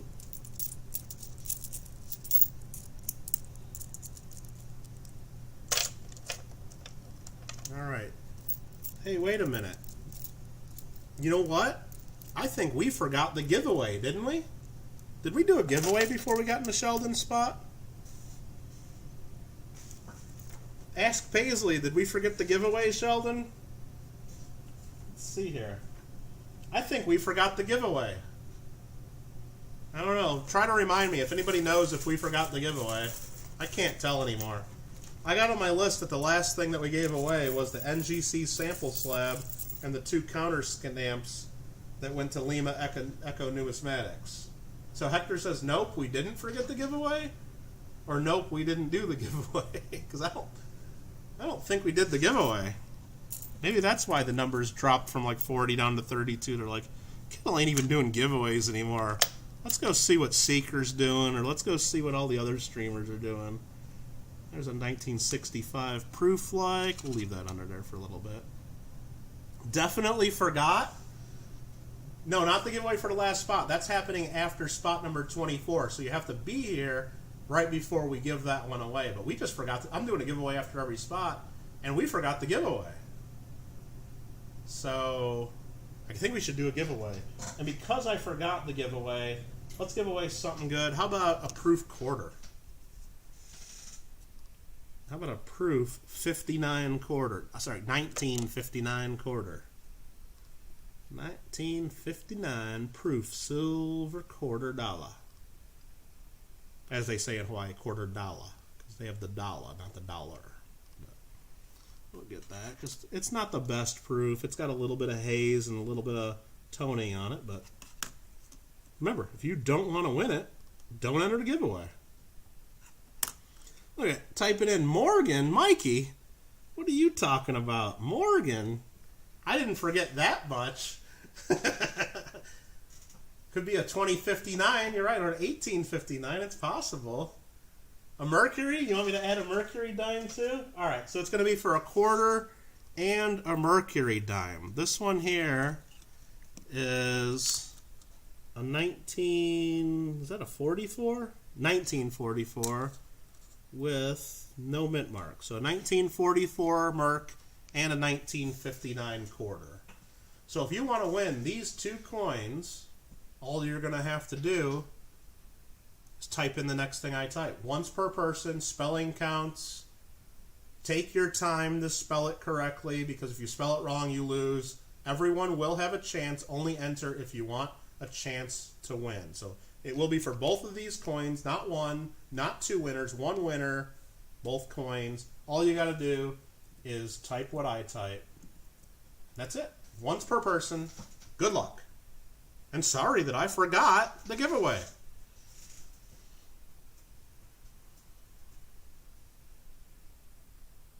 I know I did. That's a tough one if you're on a cell phone, I know. I'm making a little bit of a challenge, so that's why I said take your time. Spelling does count. Mikey already lost. He spelled it wrong. Sorry about that, Mikey. You'll be in it for the next one. Giveaway after every spot. So I said, take your time. Good luck, everybody. Sorry that we forgot the giveaway. But at least we didn't forget too much. Missed it, darn it. Yep, I know. I figured I got to have some sort of rules and make it a little bit of something. I don't know. But all right, you guys got another minute, or another, not a minute, but another few seconds, I guess, to get in if you want to get in on this. I'm going to start counting to see how many we have, to see which dice I got to get out. 1, 2, 3, 4, 5, 7, 8, 9, 10, 11, 12, 13, 14, 15, 16, 17, 18, 19, 20, 21, 22, 23, Looks like about 22, 23 people out of the 32. That's probably about right. So good luck, everyone. I'm going to get the dice out. Anything I roll over a 25 will roll again. Otherwise, we'll count and check. Look at that. 0, 0, 0. That means I get to keep the coins. Nobody wins. The house wins. Spot number 0 is me. No, that means 100. We don't have 100 people. I'm sorry. Number 20. Perfect. We know there's a number 20. That was number 20. I just rolled it a little extra there. Number 20. All right. Rigged. Yep, the house wins. But we rolled it. Number 20. We're going to bring up the screen. Scroll back up to the top. 1, 2, 3, 4, 5, 6, 7, 8. We skip this one. 9, 10 is Paula. 11, 12, 13, 14, 15, 16, 17, 18, 19, 20 is Andrew Kissling. Let's double check.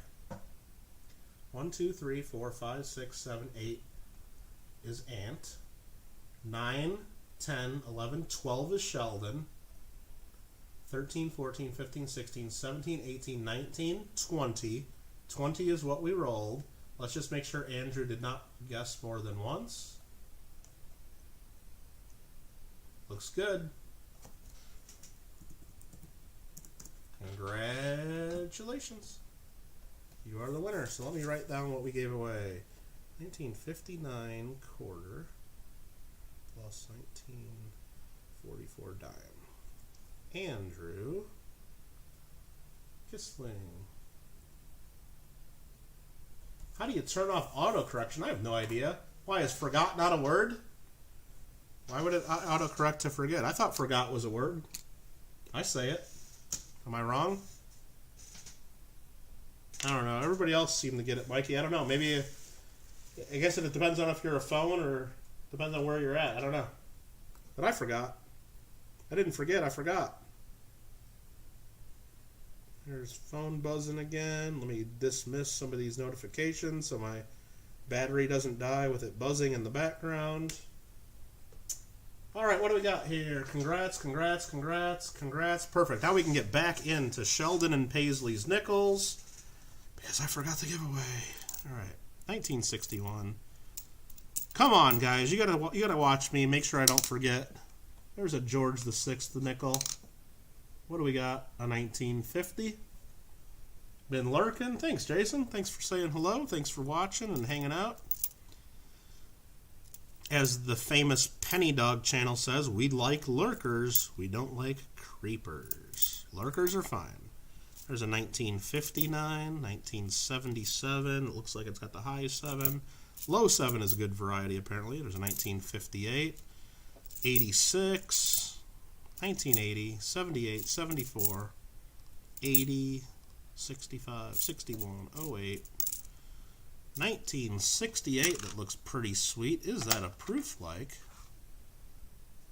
I don't know. It's hard to tell on the 68s. I've seen several 68s that look really, really nice like this. I don't know if that's from the sets or if they just made the 68s really nice. But there's a nice 1957, 62, 61, 78, 77, 80, 60, 2013, and a 1980.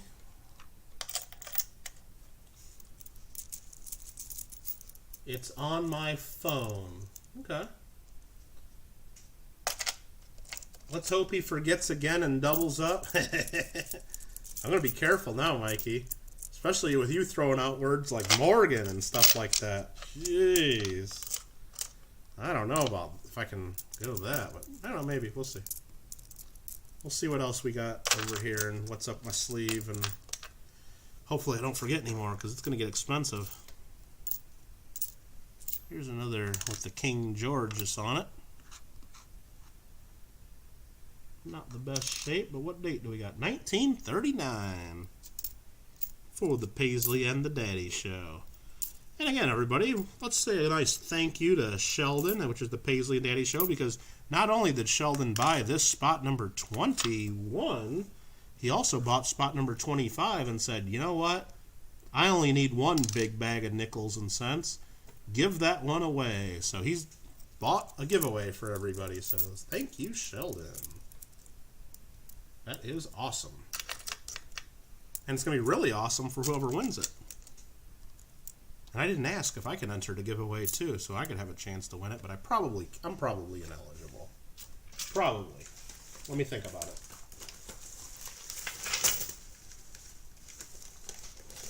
Did I put Sheldon's silver coin there? I did. Okay. I'll make sure. Thanks, Sheldon, indeed.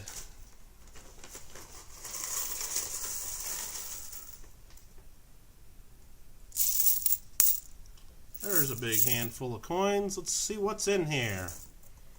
I hope out of all this, Sheldon gets at least one 1987 Canada nickel, because he's Team 87. I just saw an 86 and an 85. There's got to be one in here. I've seen several in other people's spots. 68, 64, 07. But he's like, brah, I'm not paying $65 to get a 1987 nickel. Find something good, which I'm trying. I want to find something good here. 1962, an 89, a 2011, 84. We're filling up a lot of spots in the album. There's another nice 86, 2011, 1992, 60, 72, 81, 72, 68, 2000. Now 2000 we're looking for with the P mint mark. This does not have it. Okay. And a 1960. Roger that. You missed the giveaway. Yep. It's alright. We'll be doing a few more after every spot. Unless I forget. And if I forget, then I guess I'll eventually get caught up and do it. But that's alright. You missed it. And Andrew Kissling got it. So remember, Andrew, you got to claim your prize. Send me an email with your mailing address. If you don't know my email, exclamation point email will show it up. What are you guys talking about Morgan? Canadian Morgan? Now you guys are just getting all confused. What the heck is a Canadian Morgan? Alright. 1958, that looks cool. 09, 61, 57, 62, 65, 75, 68. 2012. 2010, 65, another nice 1957, 72, 2003, come on, 65, 65, 60, come on, Team 87, you're not going to get a 1987 nickel, are you? Are you going to get a 1987? Boom! 1987. Not the best shape, but there's one in here for you. Boom! Alright, what date is this? That one looks weird. Oh, that's the 2002 for the Golden Jubilee. The Golden Jubilee. Alright, Sheldon, we're not going to look at any of the others for you. I'll just throw in the bag. You don't care, I know. You got your 87. That's all you wanted to see. Boomba! You got it.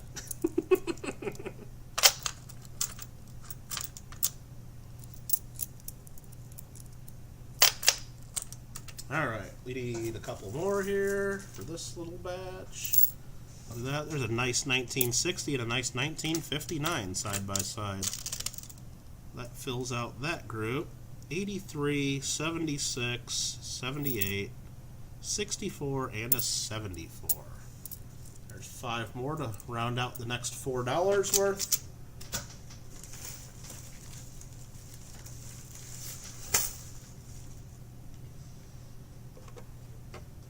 And the hunt continues. Let me grab this here. Boom, says Muscle Shell. Imagine finding a Canadian cent in the nickel bag and finding a Canadian nickel in the cent bag. Well, let me imagine that. But while I imagine that, let me grab another handful of nickels and see if there are any cents that pop out there. I don't think that's going to happen. And I just don't think that's possible the way the coin shop's coin counter works. I just don't think that would go through. I mean, I guess anything's possible, but I don't think that's going to happen. 78, 60s. We're cruising. There's some more from the 60s and 70s there. It is almost getting close to 5 p.m. Wow. Yeah, if anything, just send you to 87 nickel. That's it. Yeah, no problem. Oh, and the chocolate coins for Paisley, right? Of course. Can't forget that. But yeah, sure, Sheldon. Pay for 2 spots and I send you a nickel worth, like... Actually, because it's Canadian money, it's really worth like 4 cents, not even 5 cents, right? You're doing it wrong, Sheldon. That's not how you do it. 68, 62, 65, 71, 13, and a 74.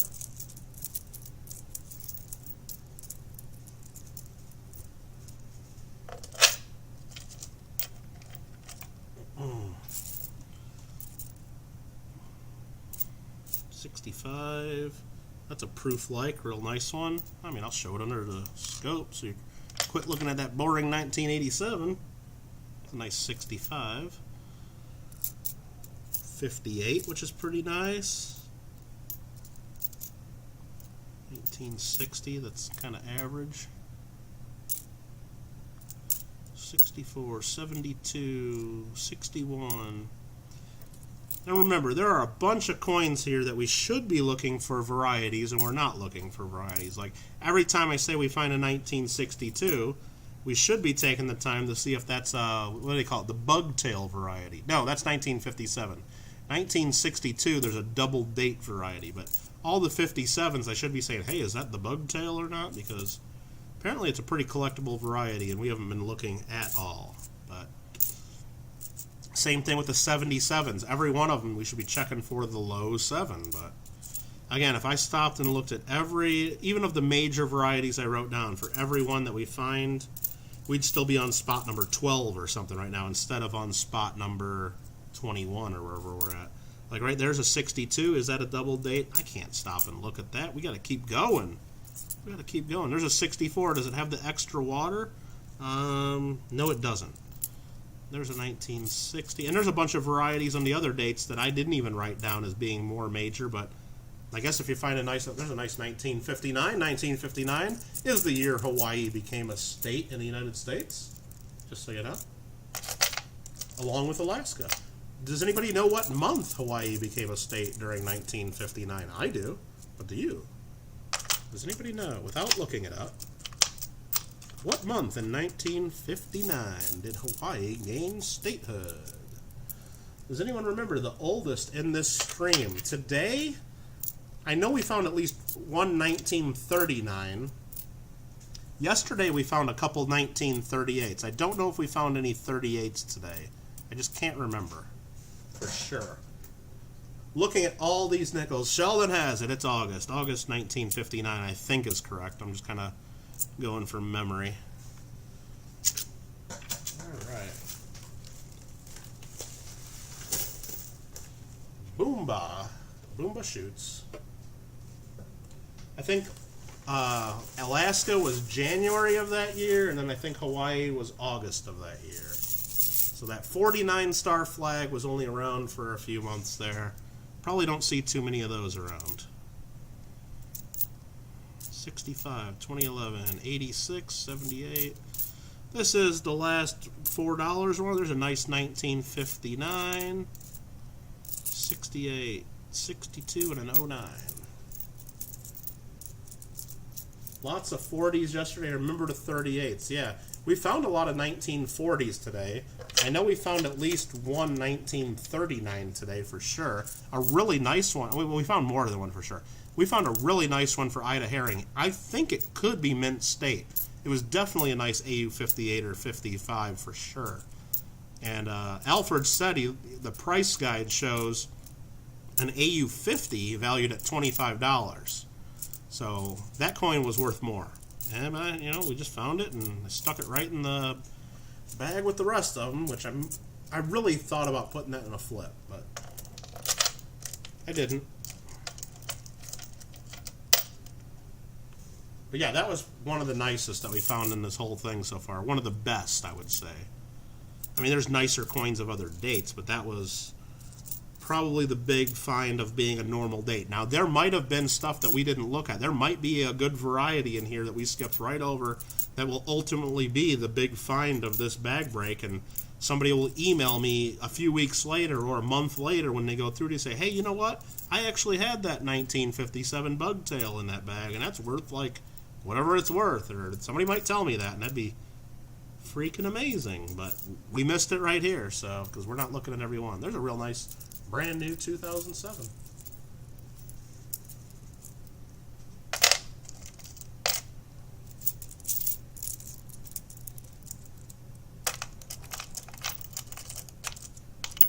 Come on, get in there. Get in your home. Get in your home. You guys all know what movie that is, right? Why don't you just get in your home? Still got 32 watching. We're going to be doing a giveaway very quickly here. Let me spread these out almost to the end of the spot for the Paisley and Daddy show. I do not want to look at too many nickels and give so-and-so the wrong nickel that goes to the other so-and-so. It'll take you about 2 weeks to go through it all. You know what?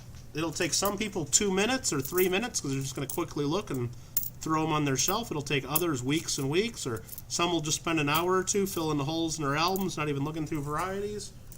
That's what's great about coin collecting. You know, you can spend hours just on one coin, or you can spend those hours looking through thousands of coins. Whatever floats your boat. 2, 3, 4, and then this is number 5. That's it for Sheldon.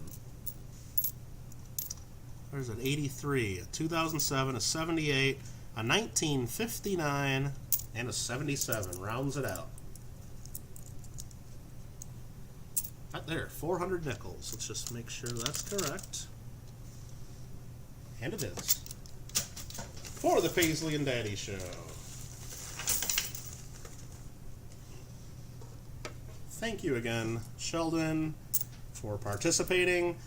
Come back Tuesday for your break section of the cents that we go through. Probably be pretty late in the day, but not for you because you're 3 hours earlier. Not too bad. I am not going to forget the giveaway, Mikey. There's not going to be a Morgan dollar given away. Don't even start thinking about that. Keep dreaming. Next up is Rende. Spot number 22. Someone asked for the list. Right there. We are now getting to be spot number 22. Is Rende available? Anyone named Rende in the house? Some might just say Randy, but Randy is R-A-N-D-Y. Rende is R-A-N-D-E-H. So, is Rende here? If Rende's here, speak now. Let me know. You got 4 silver coins to choose from. You only get one of them. And let me find something to do for a giveaway. How about another large set? Let me just grab one of those at random. Oh, you know what? That was Sheldon's under the microscope there. I gave 1 nickel too much. So you know what I'm going to do? I'm going to go into Sheldon's bag here. If I can find out which one's his now.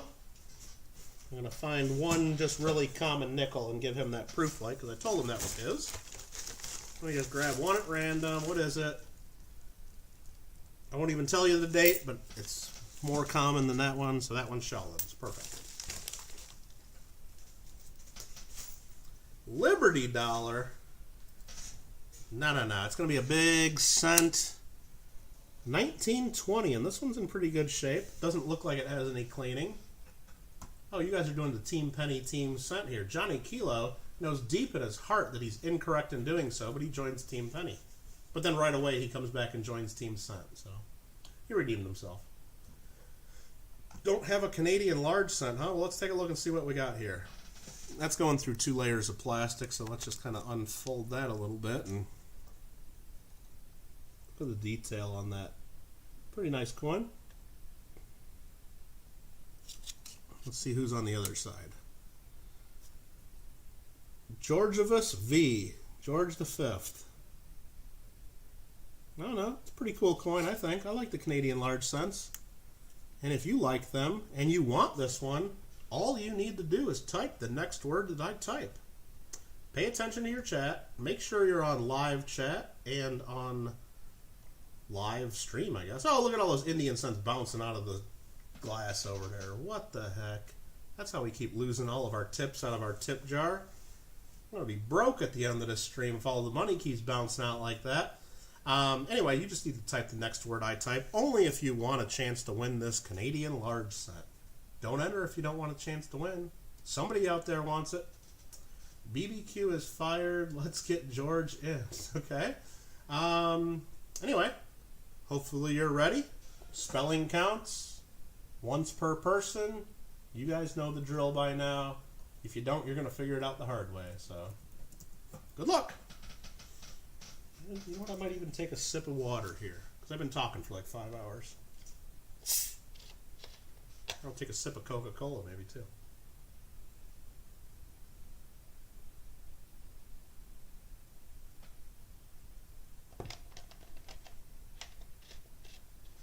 Cent. Indeed.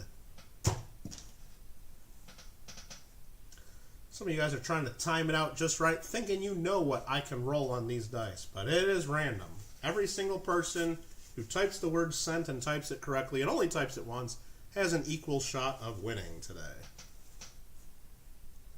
So good luck. JW is going to throw a fit. He's probably going to send me a mean, strongly worded email if I roll a 1, but he's playing the game. He thinks I can't do it. So let's see what we got. We got 1, 2, 3, 4, 5, 6, 7, 8, 9, 10, 11, 12, 13, 14, 15, 16, 17, 18, 19. Right now we got exactly 20. David says taco. And you know what? I'm just going to type in stop. You guys have had enough time. You guys know the drill. Sorry if you got it a little bit too late. Email is already drafted, ready to hit send. We're on the screen. We got exactly 20, I think. So I'm getting out the original 20-sided die. Let's roll it. I rolled it right off my desk. Let's try that again. We rolled a 5. How do you like them apples? We rolled ourselves a 5. Let's bring up the screen. Did I bring up the right thing? There we go. Yeah. 1, 2, 3, 4, and 5 is the farm dog. Close cousin to the penny dog. Farm dog is a previous winner today on the Kittle show. And let's just make sure that Farm Dog did not type twice, but Farm Dog knows the rules as a prior winner. Looks good to me. Double winner, saving me on postage. Awesome. Gotta love that. Thank you guys. Thanks for playing. Okay, what do we got here? What are the comments? Does penny work? Penny would have been a misspelling, and you would have been ineligible. Ah, did I miss the giveaway? Yes, you did, Rende. But you did not miss the chance, because we are now on, bring up the list here, we're on spot number 22 for Rende. So what I need you to do, Randy, I'm going to give you a choice between a few numbers. We got a few silver coins left. You can have the coin in envelope 1, envelope 2, envelope 21, or envelope 25. Up to you, your choice. I don't know what's in any of them. All I just know is that there's a silver coin in each of them. Totally up to you. Perfect timing, except you just missed the giveaway, and you missed the chance to win that 1920 Canadian large cent that I got to write down that Farm Dog won.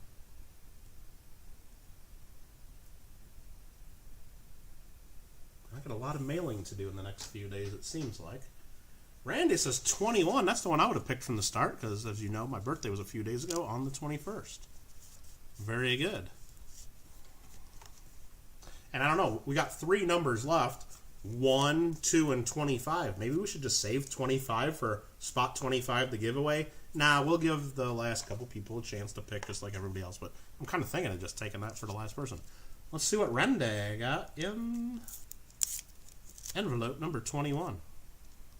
It's going to be a silver coin. Boom.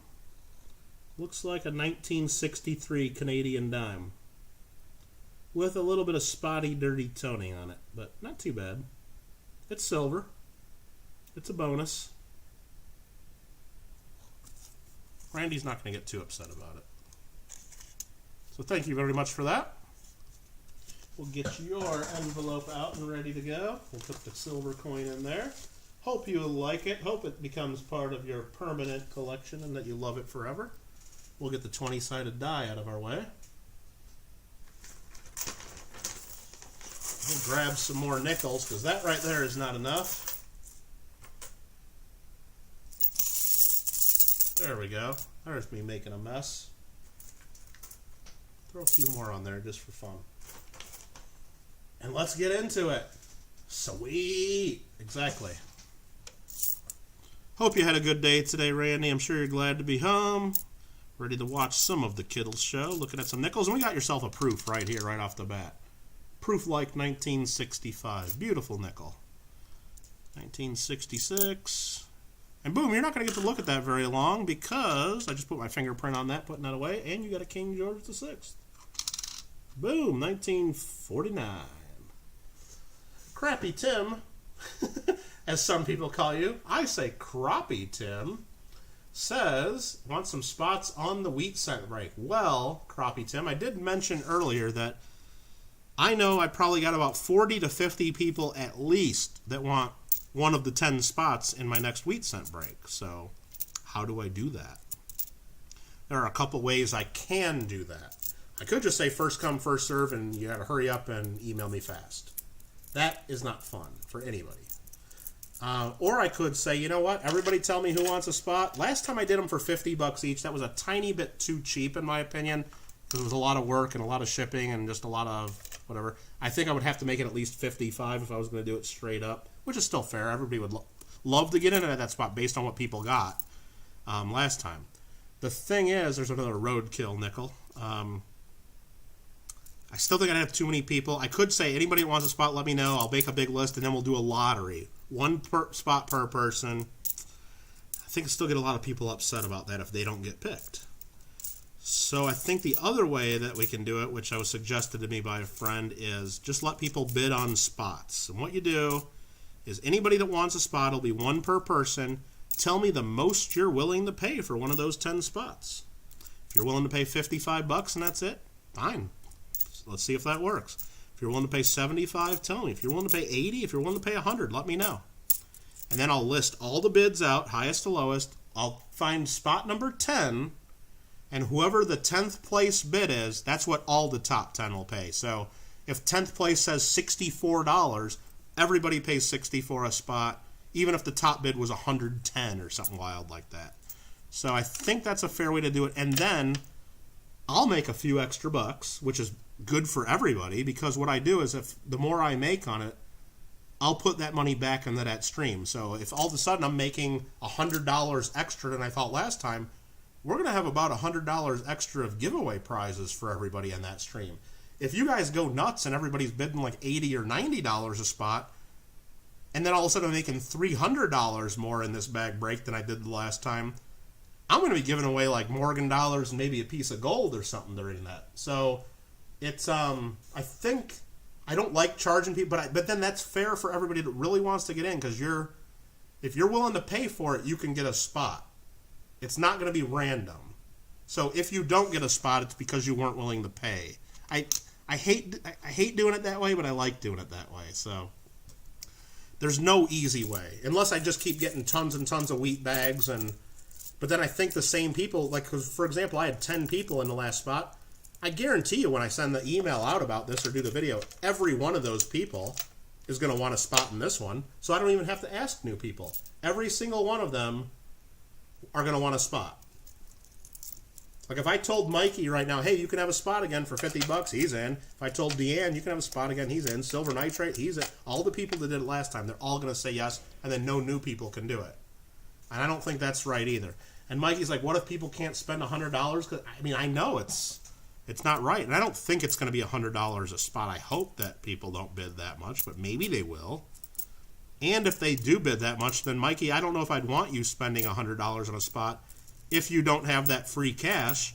I'd rather you be in the stream working your butt off trying to win the giveaways, because if there's that much extra money, we're going to be giving away like $400 or $500 worth of coins during that stream for free to people that didn't even buy spots. And that's going to be fun as hell. So, you know what I mean? So it's tough. I don't want to make too many people upset, and I don't want people paying too much money, but I want people, if they are going to be paying too much money, they might end up with great coins again, and I don't know what's in the bag, and they might end up making money off the deal, or they might be really happy with what they get, which is great. But if they do spend too much money with me, at least they're going to know all that's going back into a kick-butt stream that everyone's going to have tons of fun with and that they helped make happen. So I think that's the way I'm going to do it. I think that's better than just setting the price at $55 or $60 and then just doing a lottery, because there might be some people like Sheldon or Deanne or other people that were really into it saying, that's BS because I would have paid just $70 and I really wanted to be in it, and somebody else that wasn't even in it last time is now in it, and I don't want to make people that have been loyal to me upset that were willing to pay a little bit to be in it to help the channel too. So it sucks is what it is. And of course I could get more wheat cent bags and keep doing more and more streams, but the same people are always going to want to be in it too, and I can't just say, well, yeah, you're in this one, but you can't be in the next wheat bag because I want 10 new people, and then the next one has to be 10 completely new people because those people that want to be in it each time are going to get pissed off and not watch and participate. So I don't know what to do. I mean, what I really should be doing, I should be selfish about it and go through the wheat bag myself and just do a video and show you all the cool stuff I find that I'm keeping for myself. Based on the last bag, that's what I should have done. Because I would have got a nice 1909S and a couple 24Ds. And alright, so that's the first group. But I don't know, I have fun. I don't want to end up with 5,000 wheat cents, even if I get a couple cool ones out of it. I'm definitely in a pickle. Sheldon, I couldn't have said it better any other way. It puts me in a big pickle. As Bart Simpson would have said, you're damned if you do and you're damned if you don't. So, which is equivalent to saying, brah, you're in a pickle. So, all right, what do we got? You'll buy one right now? I know. Problem would be multiple people with the same bid. Imagine 12 people had the same bid for spot 10. And then I guess what I would have to do is maybe randomly pick between those people, Robert. But I think if I do something like that where the bid counts, people aren't just going to bid $60. They're going to bid $60.06 or $60.12, and people are going to get a little funny with their bids, and that's what people, I think, would do. I don't know. It's possible it ties, and I'll have to come up with something to do, but I know, Muscle Shell, I know you can feel it through the stream, through the interweb that we're talking through. You can feel the stress in my voice and the gray hairs getting grayer. I know you can feel it. I know. I'm sorry. Let's move on. Back to the nickels. New subject. Nice 1968 there. Probably a proof like. Let me just make sure that's where we're at here. Yep, right there. Nice nickels. We are looking at these for Mr. Rende. And we got another King George nickel. Georgievus, number 6. 1949. You didn't get a spot last time, says Crappie Tim. So I know Crappie Tim wouldn't like it if I reached out to the people that already got spots. And some people actually got 2 spots last time and said, hey, we're doing it again. Since you guys did it the first time, I'll give you guys first shot. I think everyone would say yes. And then a lot of people, and believe me, I had a lot of people that wanted to get in that at the time, and it sold out pretty darn quick. So I can't do it that way again. And I think, even though I know some people are going to want multiple spots, I had people offering, hey, next one, I want to buy the whole bag. Which, I told them, if you really want to buy a whole bag, I'll just put you in touch with the coin shop and you can buy a whole bag from them straight. I don't need to get involved. But I think I might limit it to 1 spot per person just to get more people involved, even though that makes more shipping for me. I think that's going to be okay, even though a couple people might not like that, but I don't know. 1957. The large cents from Canada you have are an 1859, a 1890, and a 1970. Oh, very cool. I gotta get out my Canadian large cent folder sometime, maybe even do a video of it, just to show you what I've gotten over the years, just by collecting them and pulling them out of sets that I've got and collections that I've bought, because I got quite a few of them. You'd love a spot, but I digress. Talk about anything else. Look at that beaver. And that, we take a quick look at that one because does that have the bug tail? It does not have the bug tail. The bug tail would be at the very end of that rounded tail, there'd be another big bump at the end of it, like a die chip. And they call it the bug tail, and that is not it. So always check your 1957s for the bug tail. And what date is this one? 1949. But here, right away, we got another 1957. We'll take a quick look at that. No bug tail. 07 and 08, a 65. Probably a proof-like. That's so flashy. I think we already showed a couple of those, though. But here's another King George for Rende. What date? Another 1949. Here's a 1964. Looks like the group is using my name in vain. How dare you all? Well, that's what I thought your name meant. Like, hey, this is a party, but the party, something bad happened at the party, or like somebody killed the vibe in the party, so now we're all in a pickle. So it's a party pickle, you know? That's what I thought it meant. I didn't mean it meant like you were like the pickle of the party or whatever you think it means. I thought it was like, wow, this whole party's in a pickle now. So here's a proof. Nice little cameo look there on Lizzie. It's a 65, so I guess that's technically a proof-like and not a proof. Basically quite the same or similar. I'm going to start checking these just for fun. Maybe we'll get lucky and stumble across one here at the end. Another 1957, no bug tail. I don't know why they call it bug tail. I mean, there's a little bump at the tail. I guess they say it looks like a bug sitting on his tail. Maybe, I don't know. It's more like a bump tail or like a something weird, but I wasn't around when they named it, so I didn't get to choose. 68, 94, 72, 2011, 64, 62, which we should check for double dates, 15, 63, 68, 2006, and a 2004. That's one old Beaver. Somebody called Nightbot. Hey, Nightbot, wake up. They're asking to see the document. There you go. Yep, right now we are on spot number 22. Next up is Lady Kid Nichols' clever coin name. Then we got Mission Get Rich. Right there between 24 and 25, we will do a giveaway for spot number 25, sponsored by the Paisley and Daddy Show.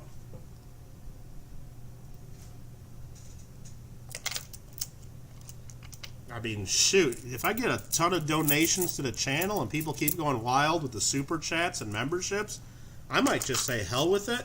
Nobody's getting a spot in this bag of wheat cents. I'll just do the show, and every spot will be a giveaway. So you need to be there live. I'll roll the 100-sided die. Whoever gets it gets 500 wheats. Nobody pays me anything. That would be fun, wouldn't it? I mean, I probably shouldn't say that aloud too much because I might do that if people keep giving me donations to the channel instead of just doing like little giveaways here and there. Just do something crazy like that. Maybe I'll do that for my 2,500 subscribers if I get there, and maybe I'll just get another bag of wheat cents and give it all away. Hell with it. 10 different people, get a bunch of wheat cents, see what we get. I bet I'd get a lot of people watching to try to get those spots for free. And that would be kind of fun. I probably shouldn't think about that too much because I might actually do that. Oh, Doyle rules. What is it about you and those O'Doyles? I have a bad feeling about the O'Doyles.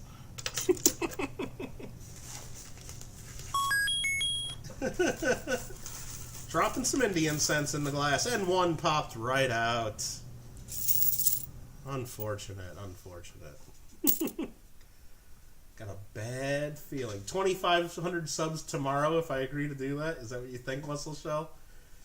Just to get 500 free wheat cents and to see who the next one is to get like a stupid expensive wheat cent in the bag. Because the shop we know for sure does not go through their wheat cents. Yeah, if you guys don't know what we're talking about, go back into my channel. It's probably 6, 7, 8 months ago. We did 5,000 wheat cent bag break. And basically that means we went through 5,000 wheat cents. Each person got 500 that bought spots and whatever they were. There's a nice 1950. And we got a lot of good ones in there. We found several Indian cents. One of them was an 1864 with L Indian cent, probably in VF condition, worth at least $150.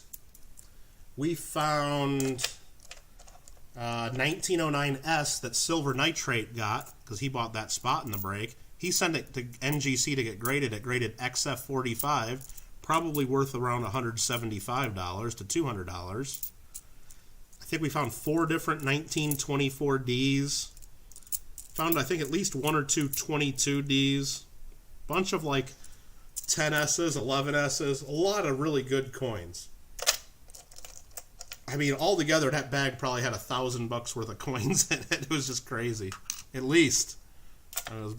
It was way more than I thought, and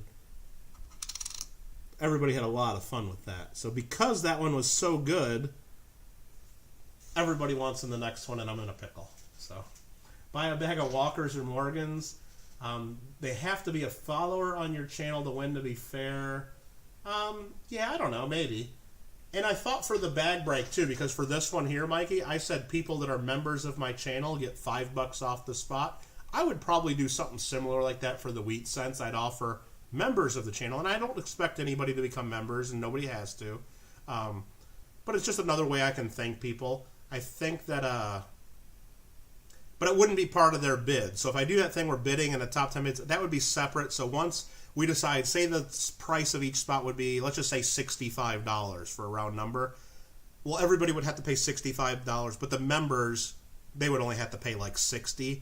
Even though somebody might have bid $62 that didn't get in, that would be a little weird, but I think it would still be fair enough just to thank people that have been doing the membership. And again, if nobody's required to do that, and I don't want it to be an advantage for anybody in getting a spot, but once a spot is given or secured, then I don't mind giving a few bucks off just as a thank you or something like that. What do we got here? Rage! Oh, I thought you were saying Rage. I was looking at it across the thing. Randy, it says. I thought you were saying Rage. I don't know why that looked like a G-E to me, but it's not. There's a King George staring at you. Is there? Did I miss it? I don't know. Maybe I flipped it over and missed it. Or maybe we already showed it. Or maybe it's not a King George. I'll keep looking. We'll find it. Party Pickle. I thought it said Rage. What am I thinking? Maybe I've just been looking at nickels for 5 hours straight and I'm going crazy because I looked at nickels for 8 hours straight just a couple days ago. What the hell am I doing to myself? What am I doing? 1960. I didn't see any Georges in here. So I maybe missed it, or we already looked at it and I'm looking at your chat late. No, I found it as soon as you said it. Okay. Is that the one that's under the scope right now? Probably? Okay.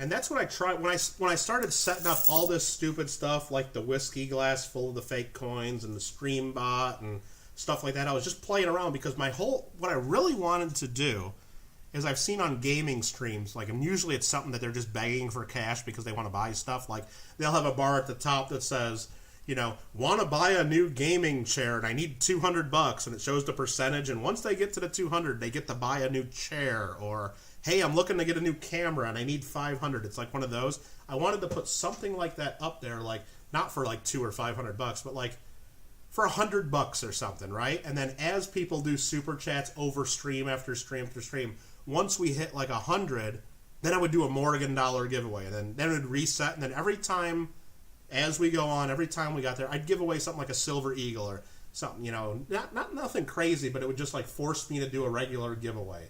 But unfortunately, through YouTube, Streamlabs doesn't let you do stuff like that.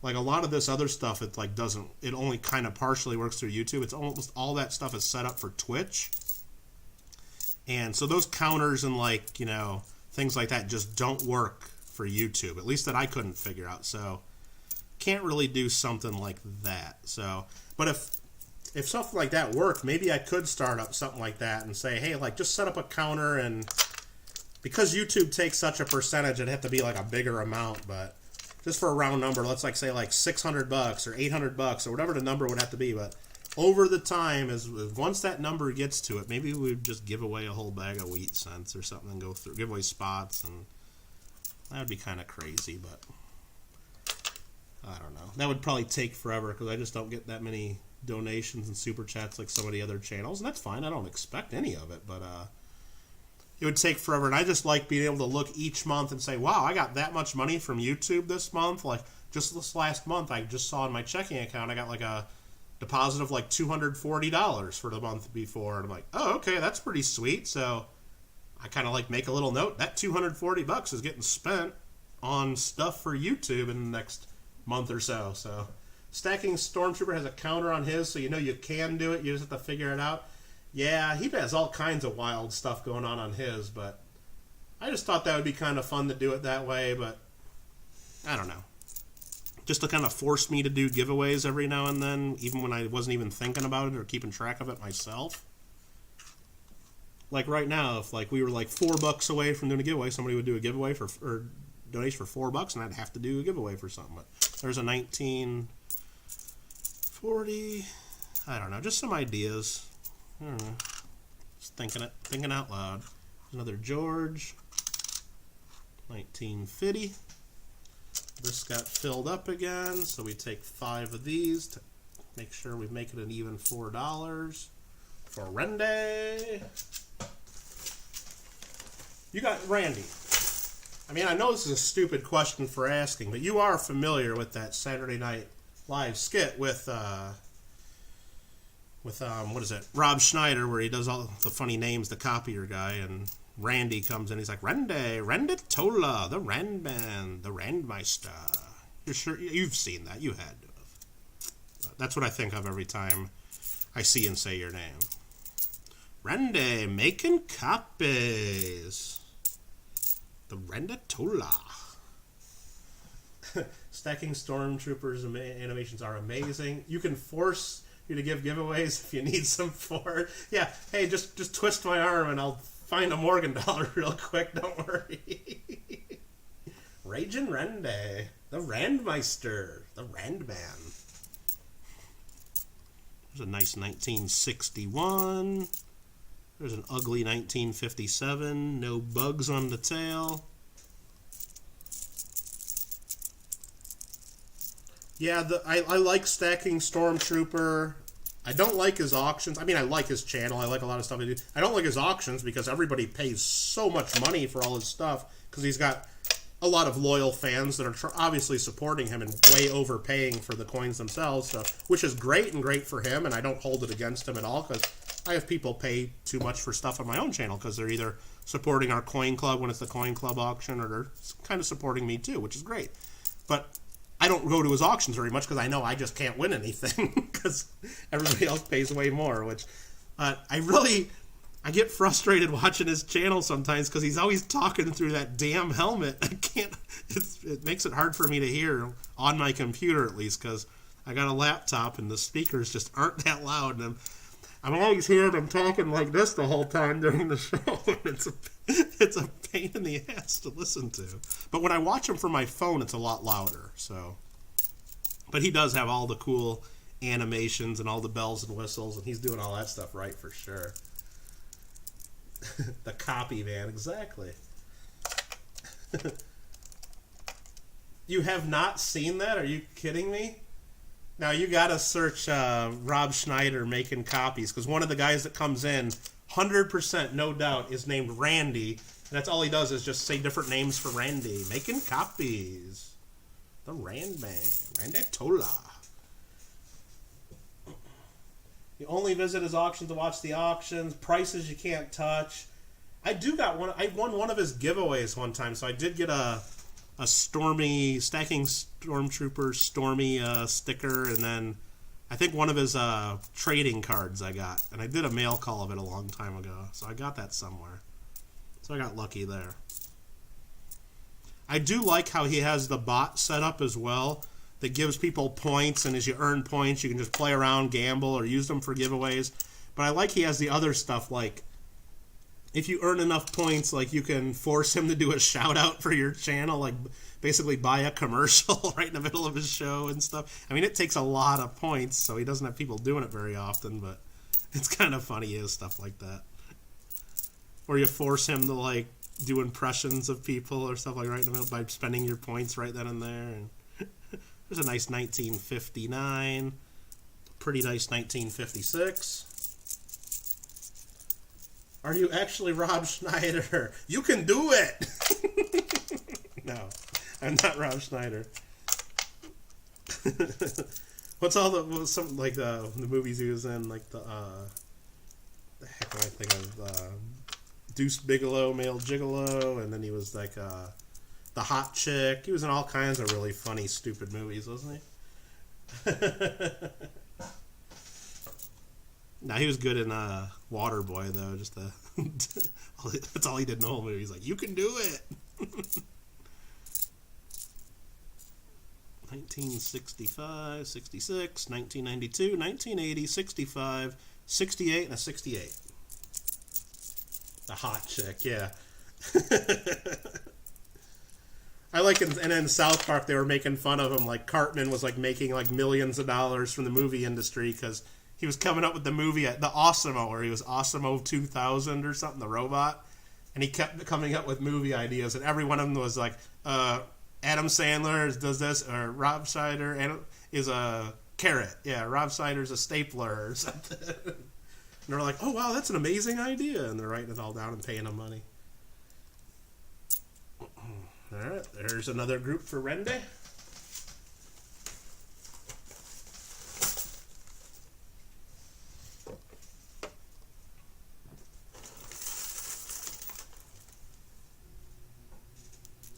What are you talking about? Pay to see. Yeah, I think he was in Judge Dredd. He was the guy that, like, got caught, like, with doing something with the food, and then he's sending him to prison or something for tampering with it, but then he ended up having to help Judge Dredd. Something like that. I vaguely remember that movie. Alright, 1963. Love to have his part in Water. Well, one line the whole movie, and yeah, just because he's Sandler's buddy, and it's like, yeah, I got a part for you, and they probably paid him way too much money for that part just to hook up his buddy with another part in the movie. But it's a very memorable part, that's for sure. Everybody remembers that from that movie, so. There's people that probably had 100 lines in the movie that you couldn't name or remember at all, so.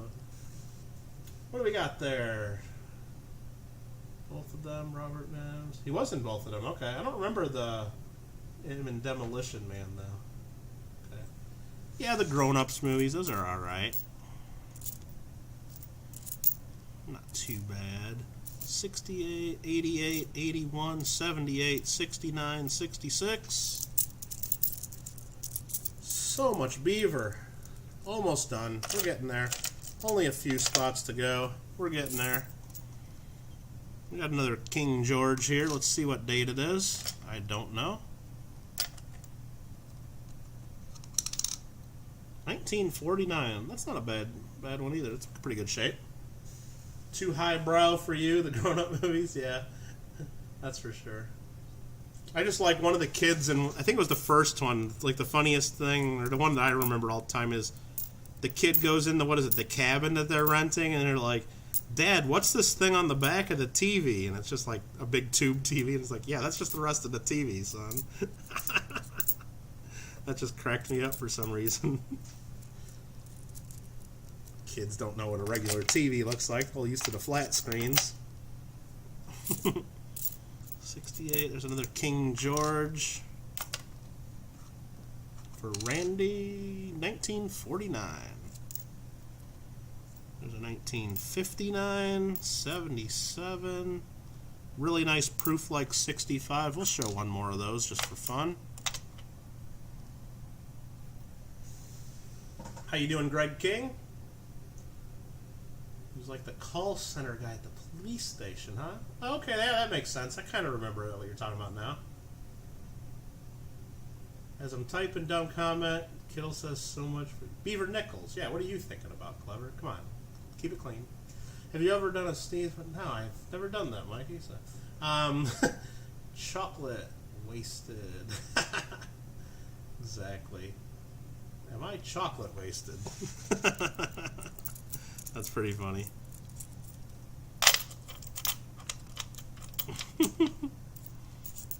Dad, what's wasted mean?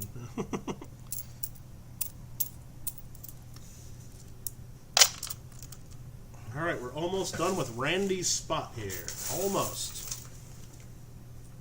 That's too many, so we just go one side to the other. 75, 61, 92, 03, 01, and it's probably a P. Yes, it has the P mint mark. That is not rare. Also laughed at Stallone about the shells. Oh yeah, was that him in that movie? Okay.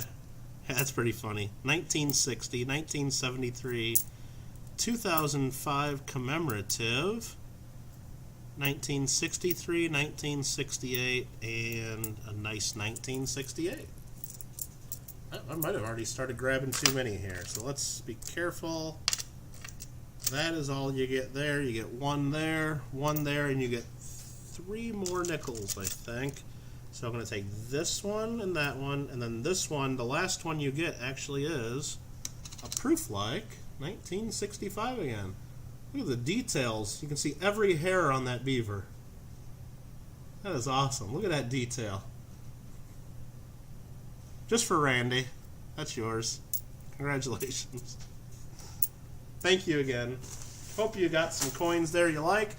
We'll be back on Tuesday for you, Randy, to give you 200 maple leafs. Not the silver or gold ones, the very small copper varieties. The cents. Every single hair, JW. Every single one. Remember, it was from the 60s. Lots of hair.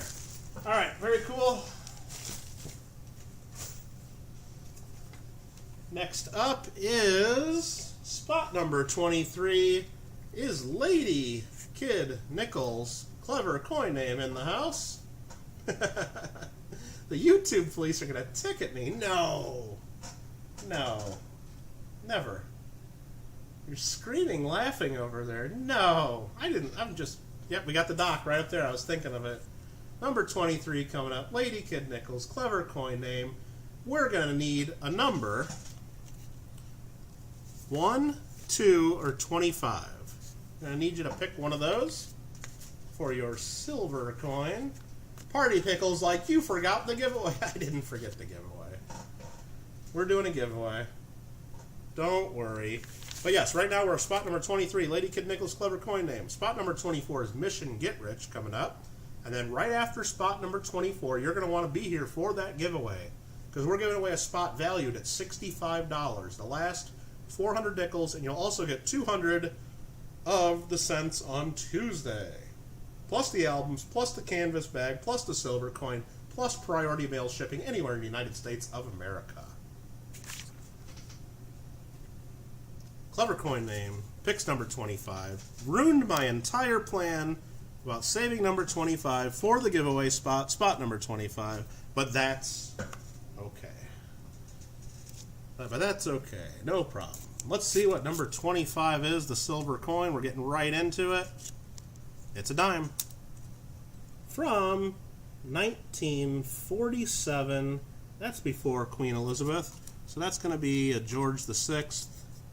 George VI silver dime from Canada.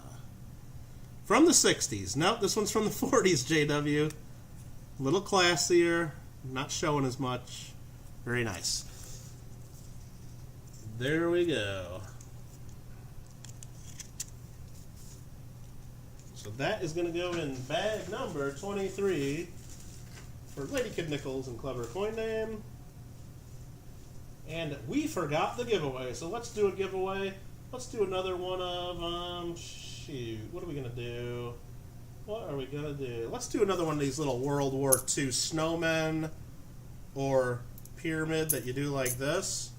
I think people will like that. So what we're going to have here is a 1941 Denver, 90% silver Washington quarter, a 1944 San Francisco, 35% silver war nickel, whereas some like to call them war silvers, because there's no nickel in them, and a pretty ugly, worn down, beat up 1943 S wartime steel cent. So if you want to win these 3 coins, all you're going to have to do is type the next word that I type into the chat. That's it. 1 time per person, spelling counts. Don't enter more than once. No retracting comments. If you misspell it, you're out. So take your time. Everyone will have a chance, an equal chance. Doesn't matter if you're first or last. This isn't Ricky Bobby. Everybody has an equal chance. So only enter if you want to win. Wow, we're up to 39, 42, whatever the number. I don't know which one's correct. Up to a lot of people all of a sudden. They know we're doing a giveaway. That's just, I can't think of a word anymore. There we go. Good luck.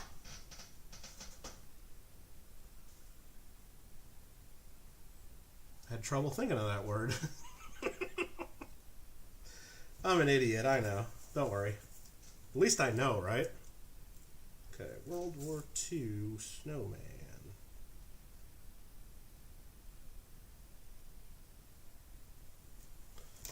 Word, word, word. It's a good way to kind of end a conversation, respond to a nice story. You just go word. 1, 2, 3, 4, 5, 6, 7, 8, 9, 10, 11, 12, 13, 14, 15, 16, 17, 18, 19, 20, 1, 2, 3, 4, 5. Should have said copies. Yeah. Making copies. Now, one time, just to jack with everybody that's on the cell phones and to make sure someone on the computer wins, I'm just going to type some really long word that, like, is crazy, but I won't do that. And something that is not a real word that, like, spell checker's going to mess up with. I'm not going to do that, though, because and the reason I came up with doing the giveaways, and I'll give people a little extra time to get in this one. If you want to get in, all you got to do is type word. That's it. Spell it correctly, please. Don't do it more than once. The reason I do it this way is because a lot of times I'm in other people's giveaways, and I'm on my phone. I'm either in my car, probably illegally texting or watching videos and stuff while I'm in California traffic doing 3 miles an hour, so it's relatively safe. But, or I'll just be not on my computer. I'll be, like, watching TV or playing a video game and having YouTube on, like, my phone. And anytime it's a number guess, you have 0 chance when you're on a phone, or very little chance. It's like, come on. So I wanted to do a little bit more fair for however you're trying to do that. Yep, Lima, I'm going to copy and paste that. That'll be the giveaway word when we get to, what do you call it, the last spot. No, it won't be. So I'm just going to go ahead and type in stop. I think we got about 25 people in. So anything I roll 25 or higher than 25 will roll again. 92, roll again. 005. That is 500. No, that's 05. Number 5, whoever is 5th on my screen. Did JW game the system correctly this time or not? Let's see. Rende is number 1. Spoof number 2. David Carlisle, number 3. Greg King, number 4. Clever coin name, number 5. Spelled word correctly. Did clever coin name enter more than one time? Don't look like it. Oh, there's another. Was that you spelling word wrong? Nah, I think that's something else. That's fine. I think clever coin name won this one. Congratulations. Boom. It's official. And we go back to this. Congratulations. That also saves me a little bit on shipping. I love that because we're already sending these nickels out. Clever coin name.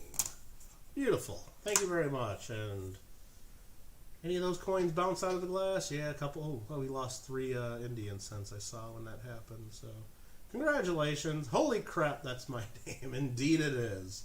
Indeed it is. First ever win like ever. Okay. Well, congratulations. Actually, it's 3 wins. See that? 3 coins. Very good. Congratulations. Hope you enjoy those. But wait, there's more. We got 400 nickels to look at here. And I need to find this right here. And get into it. Let's get into it. It's been a long, sad life is what you're saying. Let's get into it. And right away we got a King George. Your first nickel is a good one.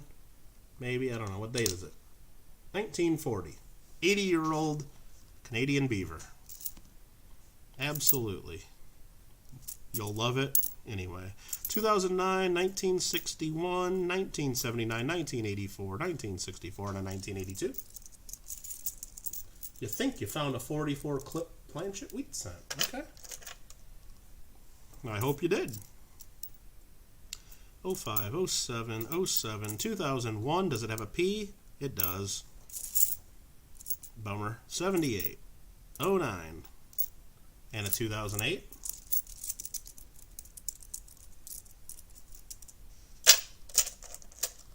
And again, we are on spot number 23 out of 25. 1968, 61, 59, 2010. Bunch more new ones. Let's find some more good ones here. Again, I really don't even know what the good ones are. I'm just kind of pointing out the real nice ones and the real old ones, and a couple of them that I had written on my list here, but most of those are varieties that we're not even looking at. Long, sad life, relatable. Congrats, man. Randy's been a winner before, haven't you? Maybe not from me. I can't remember. I don't think I've sent stuff to Randy yet. There's a nice 1957.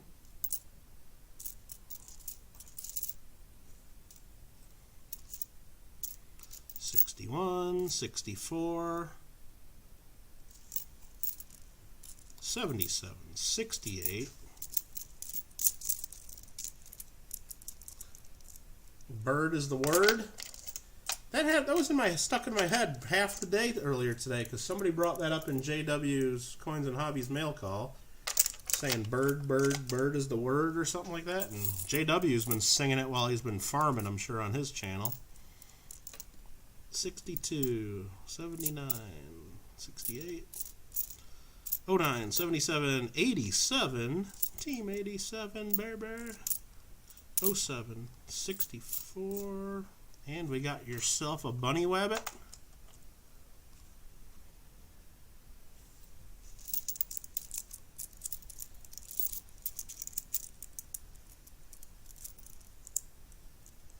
It's getting better. You just got engaged yesterday.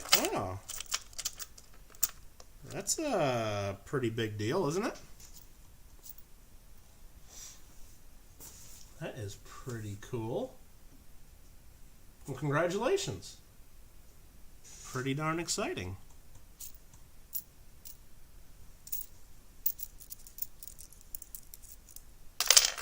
Hopefully you guys are able to celebrate somehow and have some fun over the holiday weekend. I mean, other than just watching, the thrilling content on YouTube produced by Michael Kittle Rare Coins. Hopefully there's some more fun other than just that. There's another 2001 P, 77, 79, 79, and 62.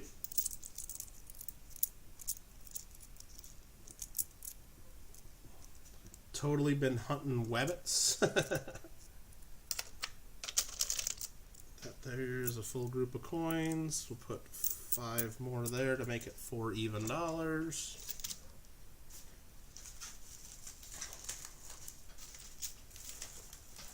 Bird was the word for the last giveaway. No, word was the word, not bird. And I just dropped 3 to 4 nickels. So 3 to 4 nickels are no longer going to Clever Coin Name. Sorry. No, I see it right here. Don't worry.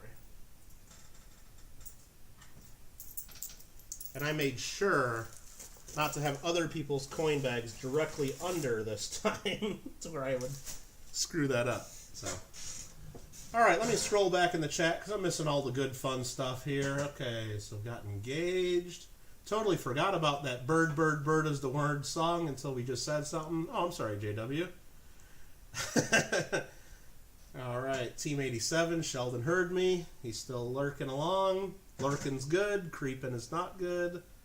Mikey's won a few things from me for sure. He reminded us all about that. I'm pretty happy about being engaged. Kittle Cat says, Lady Kid Nichols, I didn't see you pop in there. Clever Coin won his first giveaway, he tells me. Congrats. Thanks you, Kittle. Very good. Well, you say congrats, my love. I assume you're not talking to me in that part of your statement. I mean, maybe. I don't know. But very good. Thanks for coming in, Lady Kid Nichols. Yes, Kittle Cat is giving Clever Coin the first giveaway win. That's very cool. Man, we're sitting silent in a room just staring at your hands. There you go. Enjoy and celebrate. That's hilarious. You guys are crazy. I'm almost ready to insist you quit watching and go do something else. But, again, thank you very much for hanging out and congratulations. I know, and Lady Kid Nichols, I don't know if you've noticed, I got a couple new emojis in there, and a couple new Zelda emojis, because I knew you'd like those. Well, and I knew I'd like them, too. I put the Zelda heart container, and I got a Link hoisting the Triforce well above his head in victory. I couldn't think of anything else to do for emojis, so. It's fun. Alright, we got a 64, a 77, nothing else too exciting right here. 2001, another 2001P, 75. You got it. Am I up right now? You are up next, Mission Get Rich. We're still on spot number 23. We're about a third of the way into spot number 23. You're next, and then after that is spot 25, which is our giveaway spot. So somebody will get that. This sentence is false. All right.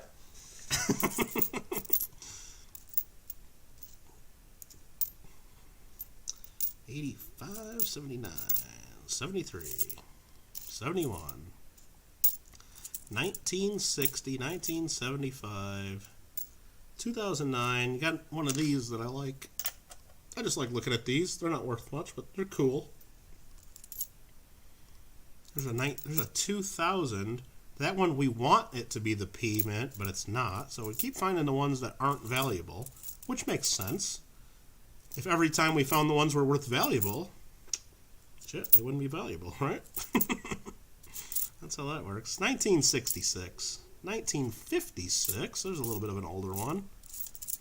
1956 again. That one's a little nicer of a 56. We'll take a look at that. It's got a little bit of wear on it. 63, 71, 11, 77, 79, 78, 2007, and a really bright, flashy 2011 that shined right in my eye. Michael, I need a thing box for my hand to come out of, like, the Addams Family? What? I mean, or what I could do is set up, like, a green screen and just wear, like, a long green, long sleeve shirt, so it's just like my hands are floating on a black background. I mean, that would be pretty sweet, but I don't know about that. I don't think I'm going to be doing that, but it would be really cool, though. I think.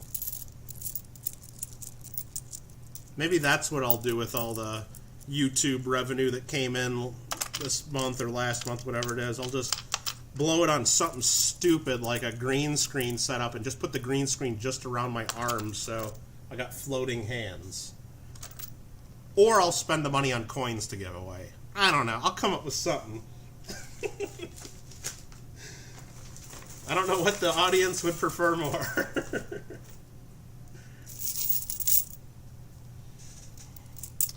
Alright, let's see. Back to the hunt. 74, 79, 1960, 1960, 76. There's another 77. You'll have to check for varieties. Here's a King of George.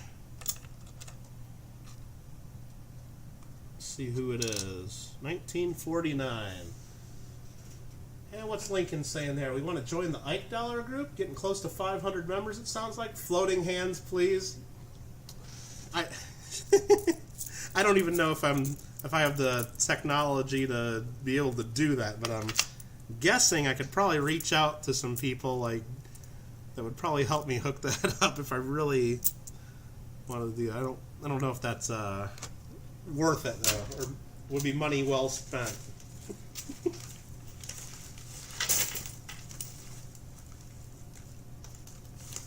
Don't know about that. Unless I zoom my camera out further so my hands are like smaller on the screen, so instead of seeing like most of my arm, you just see like hands bouncing around the whole time. That'd be kind of funny, but right now the way it looks, that's all you're really seeing is floating hands. I mean, so you wouldn't really see that because I'm zoomed in pretty close to everything, so. Mikey says, spent over 82 hours on YouTube for the past 7 days. And more each week, mostly about coins, scuba diving, ghost hunting, meditating. 82 hours? Mikey. Okay. 82 hours. You know what? I'm scared to look because I know my phone has that counter that tells us like how much we've been watching. Yeah, I don't look at that because I looked at it a couple of times when I first noticed that was there, and I'm like, no way, brah. I wasn't on YouTube for 53 hours this week. No way. And even though I probably was. So I don't even look at that anymore. It's a 1959 that looks pretty nice. 61. Yeah, Jeeping John definitely has the green screen all figured out for sure. You know, I'm not going to do the floating hands, you guys. Come on. Get real. You guys are just screwing with me because you want to see that, then you're going to laugh at me and be like, look at what he spent all that money on. Even though it would be funny, but nah, we can't do that. Come on, get serious. I mean, I should be the one getting a little crazy here because I've been looking at Canadian Beaver for 6 hours straight and 8 hours on Thursday. But rookie numbers. JW with his 24-hour live streams, he's probably got triple digits on YouTube for the week, some weeks. Oh, jeez. I wouldn't doubt some people do. And you know what? If I actually looked every week, there might be weeks that I'm getting right about there just because, I mean, there's so much stuff I like, and even when I'm playing Farming Simulator and I'm not streaming, or if I'm playing Call of Duty or other games, I don't need the volume in most of those games, so I'll just put on someone's stream in the background and listen to what's going on and hang out, and it's not even always coin related. And then if something happens, I can pause my game, look down, and type something in the chat real quick, and it just. Or sometimes when I'm driving the car, instead of just listening to the boring news on the radio or whatever's on Sirius Satellite and all that, I can just play people's streams in the car or something. So it's probably the hours are probably up there. We have the technology. We can make hands float. All right, we'll talk, Claire. We'll talk. Helium? What? No, I'm not investing in helium for the stream, if that's what you're talking about. That's a safety issue, please. No, I don't want to suffocate. I'm scared of it. No. No, I'm not. I'm just kidding. Each day, almost 12 hours. Yeah, I bet. I can see that happening. What else is Jay? You just made me wreck my truck looking at Canadian Beavers. Well, not all day, just for 6 hours straight. It's not all day. And only 8 hours on Thursday. When CHC anyone's black sleeve, yeah, they totally do. It's really good. Well, not only it's funny that sometimes they do the black gloves too, and then she gets the little tiny hands she holds in the black gloves. It's just they have some weird looks on theirs for sure because of the way their setup is. So, I mean, before I get a green screen, that's what I'll do. I'll just wear something black that goes right down to my wrist, and we can do that. I don't have to spend all the money and. It's not even about the money. I'm sure getting the green screen and having it set up is not. It's just I don't know how to do any of it. I mean, you'd laugh if you know how long it took me to put a stupid whiskey glass there that fake coins drop in, and it's probably something that takes other people that know how to use StreamYards like 2 minutes to set up. But yeah, several hours are involved in me setting that up. Can get a green bodysuit and cut the arms off. No, I mean, I got the black background. I'd really just need black, and it would look good for the most part. It wouldn't be completely gone. You're right. You'd still be able to see it. But here's a nice 1958 that you can kind of see right there. Oh, JW, you're killing me. You're killing me. Green bodysuit fun. You're killing me. Well, unfortunately, I don't have the stormy technology to set up a counter for, $50 goal green bodysuit fun, so I can't do that for y'all. So I'll just, have to kind of remember there. But thank you, JW Coins and Hobbies. That's something to think about. Something to think about. There's another nice 1958 we just found for the newly engaged. 79, 1980. Here's an old George. Old man George that's nice and dirty on that side. Not too bad on this side. 1949. 1958 right here that looks okay. And 2009. 2 more nickels go here. 5 more go here. And these go in the bag.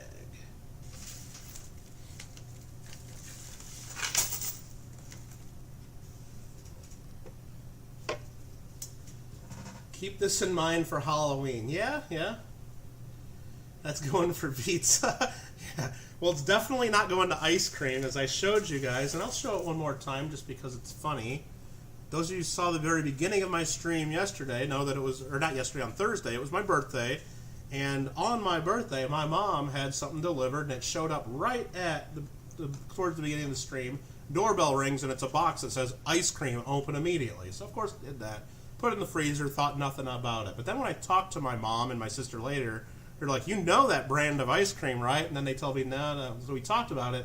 And here is, I'll show you my Facebook post after that, once that was explained to me. There it is. There's my picture from that I put on Facebook of my ice cream. And this here is the picture of Nancy Pelosi's freezer that she got in a bunch of trouble for showing during this pandemic and shelter at home when she's showing off her $25,000 freezer full of ice cream that costs $12 a pint. So my mom thought it'd be really funny and thought that, if I'm sheltering at home here in California, I should at least have an ice cream full, or a freezer full of expensive ice cream, just like our first, or what do you call it, Nancy Pelosi, Speaker of the House. So I thought it's funny, but it just made it that much more funny that that's what she sent me. So fun stuff. All right. Nothing else to do. Play games on Xbox. Watch 11 hours each day on YouTube. Hey, you know what? If you enjoy doing it, that's good. So Pelosi's going to put a hit. Hey, look. I didn't really like that she was flashing. I don't have a $25,000 freezer though. So yeah, on the website it's $12 a pint plus shipping when you got to ship it in a cooler with dry ice. After shipping, it ends up being like $16 or $17 a pint. So. But let me tell you, I broke open one of those the other night. It's pretty damn good. I don't know if it's $15, $16 a pint good, but it's pretty damn good. But I just thought it was pretty funny. But that was like what my mom decided would be good. It's like, hey, let's just send him the Nancy Pelosi ice cream that she got a bunch of shit over. So. Which, I mean, the politics, we don't have to get in any of that, though, but it's just, regardless of what party you're in, it's just dumb when people are out there struggling, freaking out about not getting paychecks, unemployment's at 30%, and you think the thing you need to show when you're at home is your $25,000 freezer and a whole bunch of $12 a pint ice cream. So it was just a mistake no matter which side of the aisle the person was on, so it was great that was on the news. That was funny, and it was great that now I have a freezer that looks just the same. Yes, these are your guys' kids, Lady Kid Nichols. We just went through about $12 worth. We're on 12 through 16. You get $20 total. You already got your silver coin. I forgot what that was earlier. I think it was a silver dime. It was a 1947.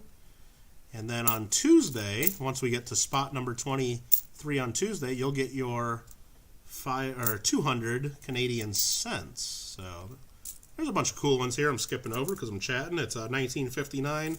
Couple, excuse me, really nice ones from the 70s. It's a 61. Here's another King George to look at. Another 1949. Kittles, I'm going to get so ice cream wasted. You're right. I thought about that night after the stream that I was just going to have ice cream only for dinner, but I was actually like, after looking at Beaver for 8 hours straight, I was actually pretty hungry and didn't feel like cooking anything, so I actually just went out and grabbed some food. But yeah, I had ice cream breakfast yesterday, I'll tell you that. Yeah, on the website, it's $12 a pint, and because that website got so much press in the last couple weeks because of Pelosi, a lot of the flavors are sold out. So my mom, like, I just picked what I thought you'd like the best, but a lot of the stuff you'd like even more, they were sold out. I'm like, hey, whatever else looks pretty good to me. But I guess that company's probably making so much money right now because of, you know, people like my mom sending them as kind of, you know, good gifts, but also partial joke gifts. Yeah, so fun stuff.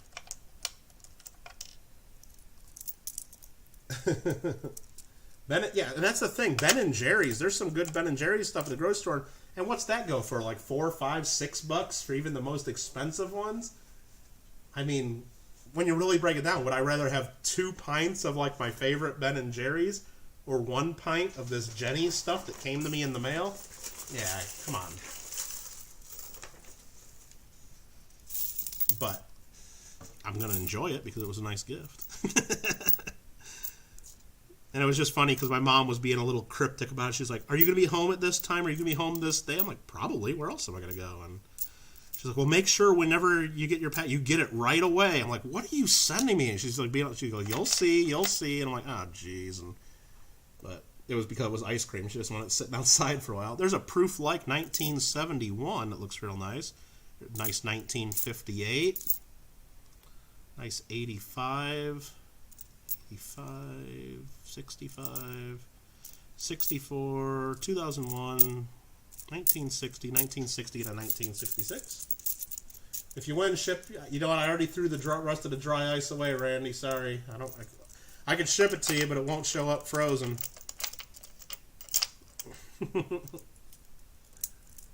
Now, one of the pints is not gonna be a giveaway because most of the pints already got little depressions in them where my spoon went in the tasty type, so probably don't want that. But yeah, that's pretty funny stuff.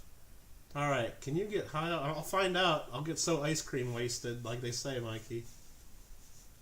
They probably do make pickle ice cream, and that's something I'll never try. Yeah, Dippin' Dots. That's the ice cream of the future, apparently. That's what they've been telling me since I was a kid. Alright, 1965, 1968. Back to work, Mike. Back to work. Gotta get through these. Everybody's just chilling, waiting for me to get to the end of spot 24 so they can win spot number 25. I know how it works. 40 people watching, waiting for that giveaway spot. They're like, Kittle, get through it already. Get through it. We gotta go watch farming later. We got JW's farming, and we're trying to watch him. Can't be messing around trying to pay attention to when you're gonna do this giveaway. That's right there. Okay, boom, boom. Another group there. Dump these out.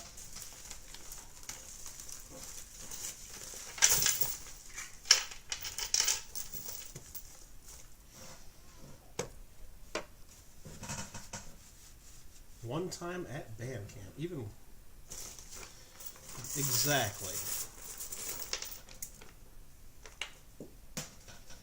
I heard one hit the floor there when I reached in the bag. Let me find that one nickel real quick. There it is. I'll get the hang of it. Not dropping too many coins eventually one of these days, but that's fine. As long as I'm finding them pretty quick. I don't have any floor vents for them to fall into, and I got carpet, so they're not going to roll across the room, so we're good.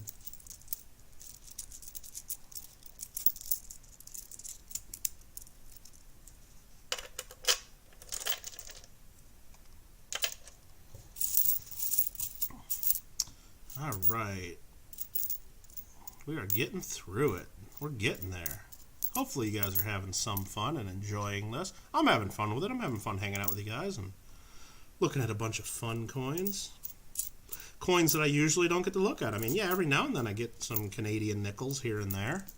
But never 10,000 of them in a couple days. Oh, that's unfortunate. Somebody didn't like King George at the time when they got this nickel. So they scratched the hell out of his face, and it's a 1941. Bummer. But I guess when you put this in your folder that you're getting, the side with the beaver is going to look sweet. No one's going to see the other side. So that'll be a perfect album filler. 81, 66. That's maybe slightly proof-like. I don't think it's one of the proof-like collector's set coins. There's a nice 1956, a 2010, another King George, and another King George. There's two of them right here in a row. That one's a 1949. This next one, 1941. There is Red Bull ice cream. Yeah, I don't know about that. That's a little too much. I don't know. I've only had Red Bull like once or twice in my life. I don't really do the energy drink stuff, and the only times I've really had it is when I've been like out drinking and people think, "Hey, let's get Red Bull," and I'm like, "All right, I'll try that." And it's like, I don't know, it's just wrong. Get you going in different directions at the same time, and it's just not a fan of that. So.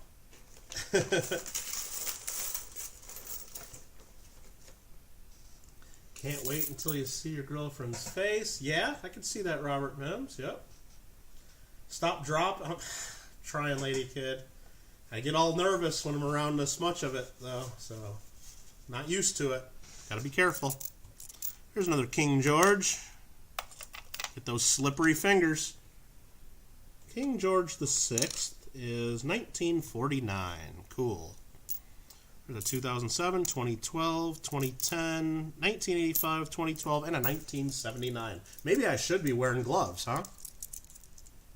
I mean, I usually don't wear gloves when I'm looking at coins, but, you know, maybe this is a special occasion.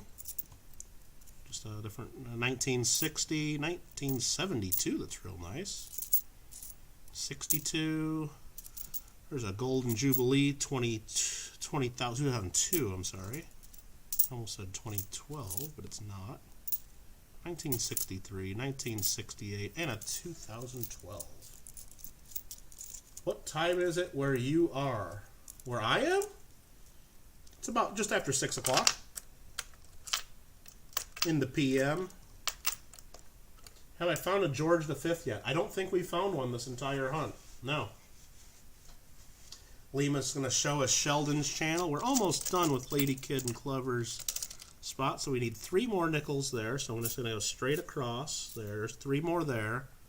And one of these is a pretty good one, I think.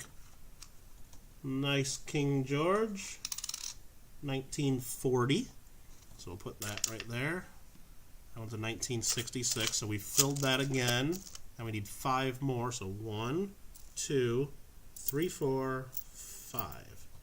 1963, 2011, 65, and an 86. That brings us to the end of spot number 23. Thank you very much, Lady Kid Nichols. Clever coin name. Congratulations to you two as well. Awesome, awesome. There we go. And the hunt is not yet over. There'll be more Canadian cents for you guys on Tuesday is when we're going to do it. Monday is a holiday, Memorial Day, so we're not doing it then. We're going to wait until Tuesday, and it'll be lots of fun. I think everybody's been getting some cool stuff, but yeah, there were some good ones there for sure.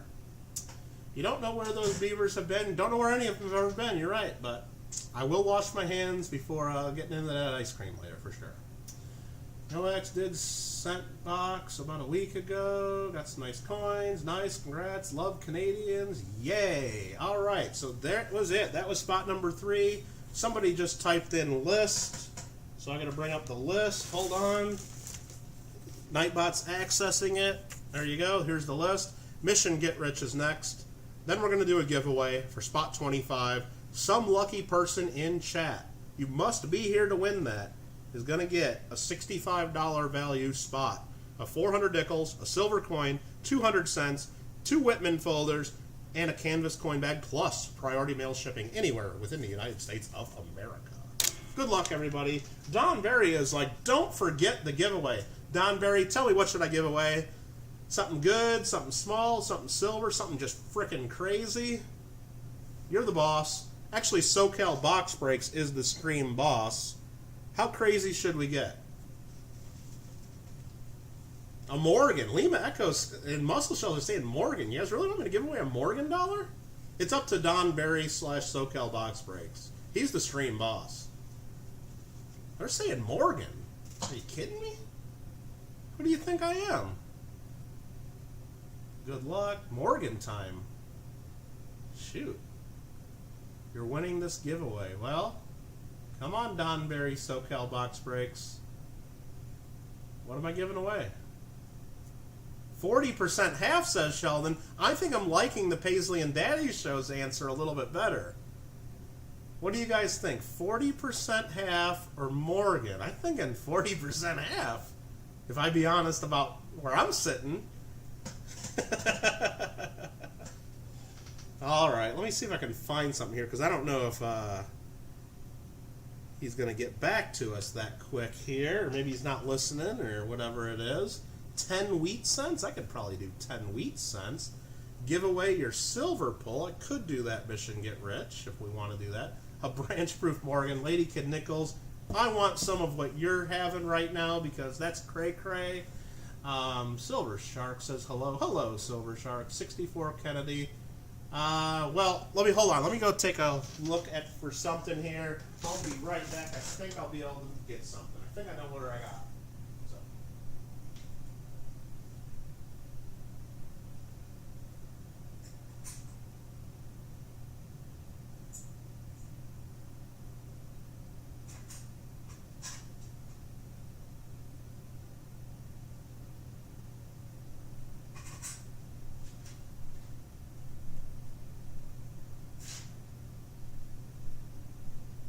Alright. That was actually nice to stand up for like a second after sitting for 6 hours straight. That was kind of cool. Pretty fun stuff. I'm easily amused. Pretty easy. Alright, what do we got here? Anybody else say anything in chat? 40% half, Morgan. Thanks, Roy. Very helpful. Throwing the hands up like, what the hell? I don't know. 40, save Morgan for number 25. Yeah, maybe. Don't forget the books. Go to AZ Coins. Yeah, if you can, might need to send me a message or something, or email, because I don't know where I'm gonna. I'll write it down here. Let me see. Mission Get Rich albums to AZ Coins. I hope I remember to do that correctly. I think I will. So SoCal never got back to us. You know what? Screw it. Let's just pull one of those out. Let's do it. You guys have been cool. Everybody's been generous. Got some new members to the channel. You guys have been dropping tons of super chats in the last few days. Awesome stuff. Let's just give it away. Alright, this is the giveaway for spot number 23. What are we giving away? That there is a 40% silver Kennedy half dollar, a 1968 Denver, 40% silver, melt value is about $2.50. And there, 1968 Kennedy half dollar, 40% silver. Very cool.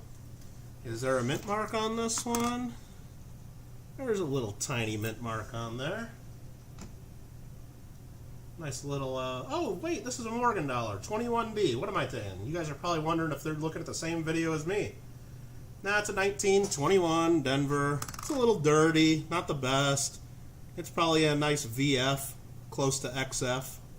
1921 Morgan silver dollar. You guys, I'm very easily influenced by people. You guys, if there was a bridge, you told me to jump off a bridge, would I do it? Probably. Right? I'm easily convinced.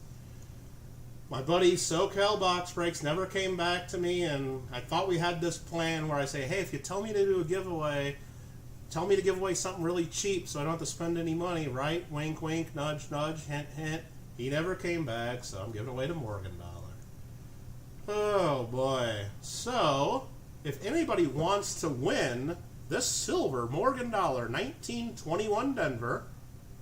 Hold on, let me check out some comments here. Maybe I'm missing anything. AZ's got email, already addressed. Okay, I'll check that. Sure, that's fine. Mikey came up with the idea, now everybody wants it. Well, Mikey, you got just as equal chance as everybody else here. Holy Kittle Batman, 85 likes, that's awesome. Just want to make sure I'm not missing anything in the chat that tells me not to give away this Morgan dollar. Just want to make sure. Kennedy's there. Yeah, did you like that, Roy? I'm saying it's a Kennedy. I'm trying to confuse you all.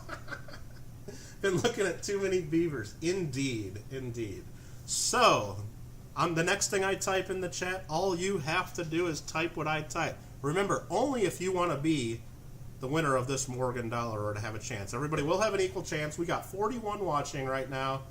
The most we'll have is 40 comments. I think we'll probably have more comments than we had the last couple because maybe some people might want to win a silver Morgan dollar from 1921 Denver Men's. So good luck, everybody. I got to come up with a word to type. It's not going to be bird. It's not going to be word. I don't know. Good luck, everybody.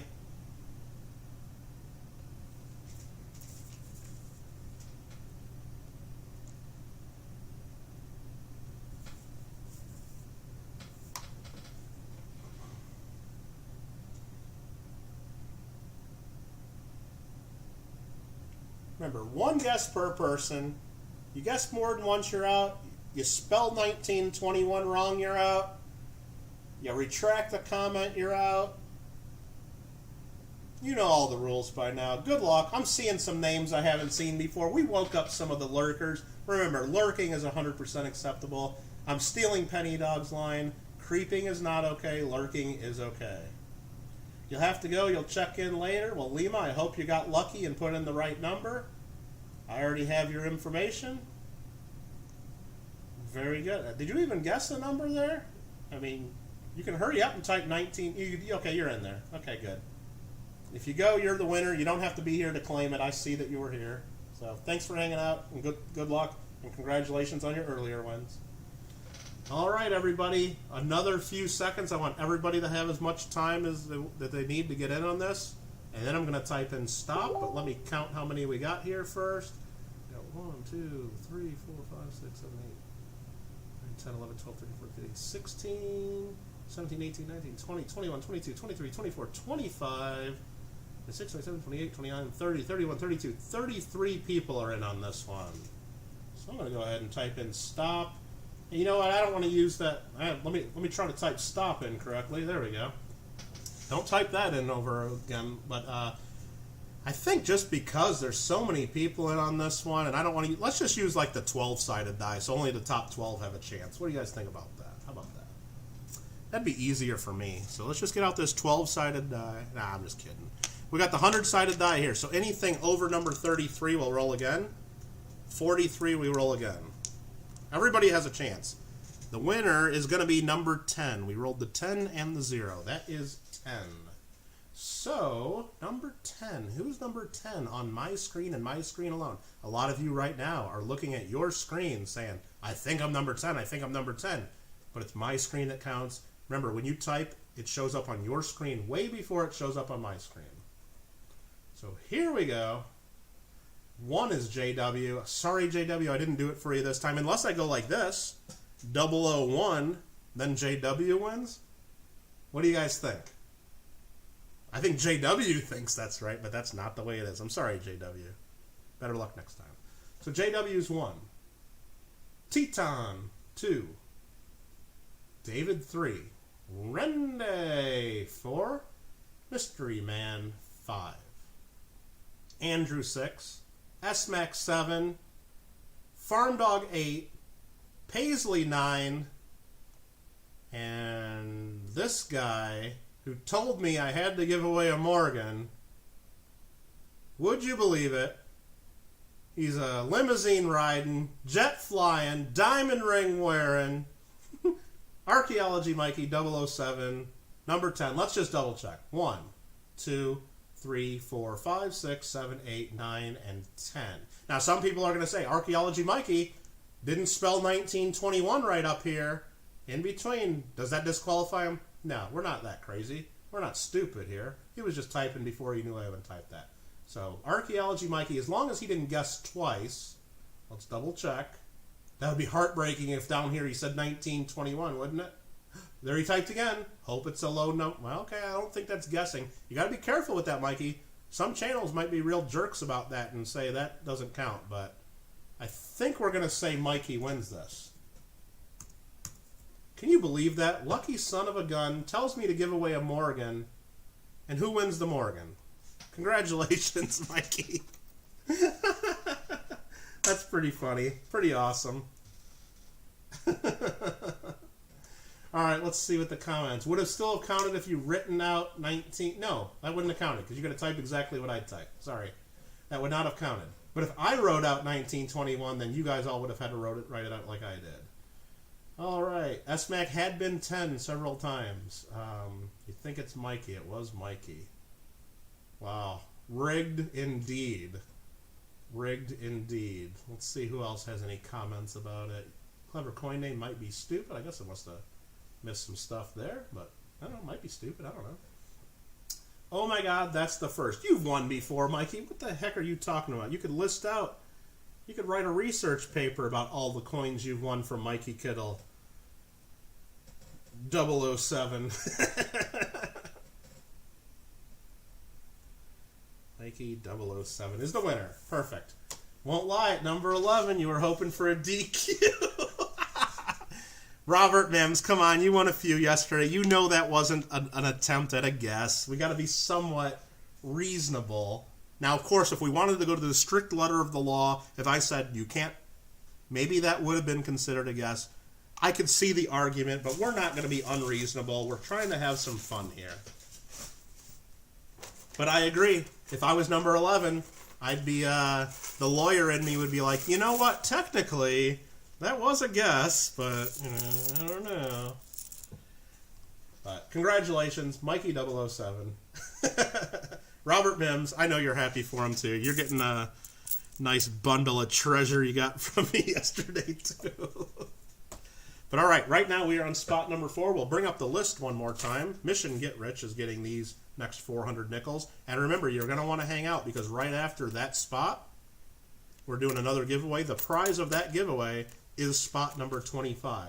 And then, of course, after spot number 25, you don't want to go home right away, disconnect from Kittle Coins right here if you don't win spot number 25. Because after spot number 25, we're going to do another giveaway. I don't know what yet, but Mikey, don't tell me to give away another Morgan dollar or anything like that, please. Okay? All right. Congratulations against Mikey. Let's get into the nickels for Mission Get Rich. 1968, 68, 2009, 79, 78, 64, 68, and a 71. Come on, let's find something fun to put under that microscope pretty quick instead of looking at that stupid grid the microscope gives us for the base. Let's just see if we can see anything popping out here real quick. Here's just a 1959. That's something to look at. We got to look at some Beaver there. Nice. 79, 1960, 2007, 62, 2015, 75, 07, 68, and a 77. Hopefully people actually want to win a spot number 25. I mean, I had the spot for sale for a while, then nobody was wanting to buy it, so maybe people just don't want these. But I guess we'll see when we get to that giveaway spot if people actually enter the giveaway and actually want to win one. We'll see. I have a feeling we'll get some people that want to win it. But I guess the people came out and wanted to win a Morgan dollar, so Mikey was pretty happy with that. There's a nice 1958.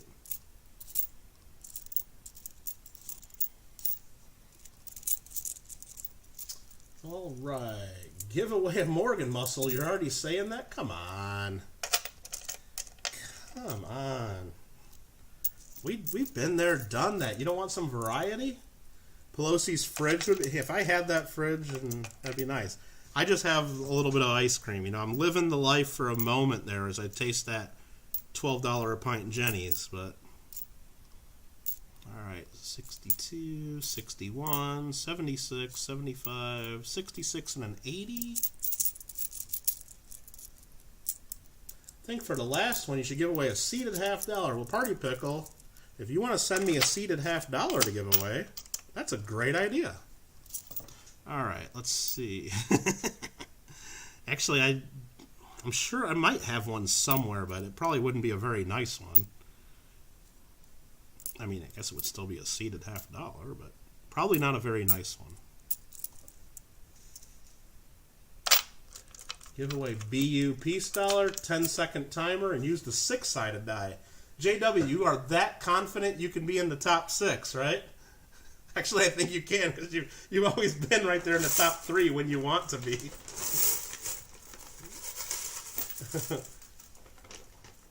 You want me to give away some Clausen Dill kosher spears? Because I don't have the sweet pickles, I'll tell you that. Empty ice cream pint? Yeah, maybe that's how I'll send, you know, I told people that their coins will be shipped in this beautiful handmade Ida Herring canvas bank bag, custom made for Michael Kittle Rare Coins with the channel logo.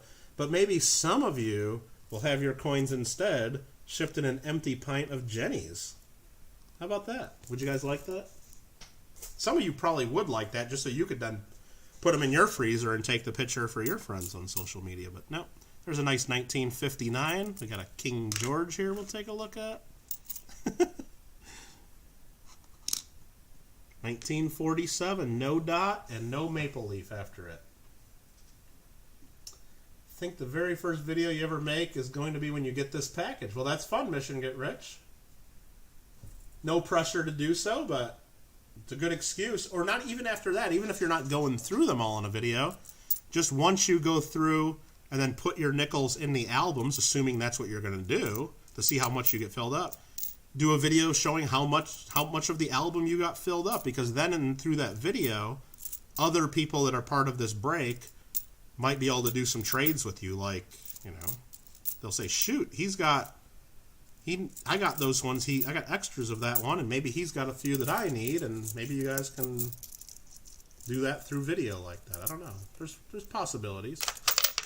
I don't know if I'd go right into a live stream for your first time and show all of them like in a big, but you could do that too. I mean, it's your channel, your rules. That's what I usually tell people. Don't let kids like Archaeology Mikey bully you into giving away Morgan dollars. And then your channel will be downhill from there. All right, there we go. There's the first $4 worth in this portion of the break. Bag number 24. Mission Get Rich. We forgot to give you your silver coin. So let me bag those up first.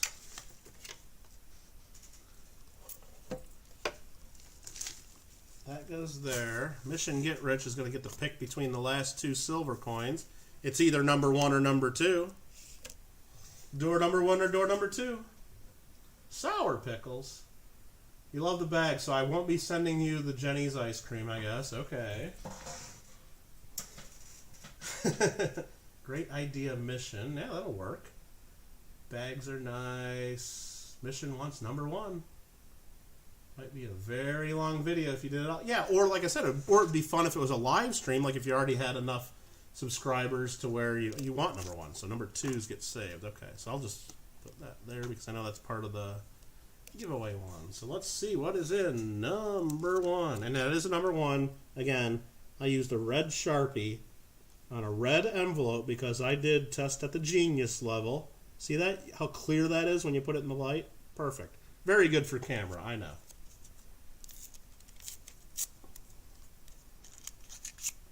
Looks like we got a dime. 1961 strobogrammatic date. You guys know I love that word. Same up, right side up as it is upside down. Boom! I know I'm an idiot. Okay. Oops, I just almost dropped that envelope.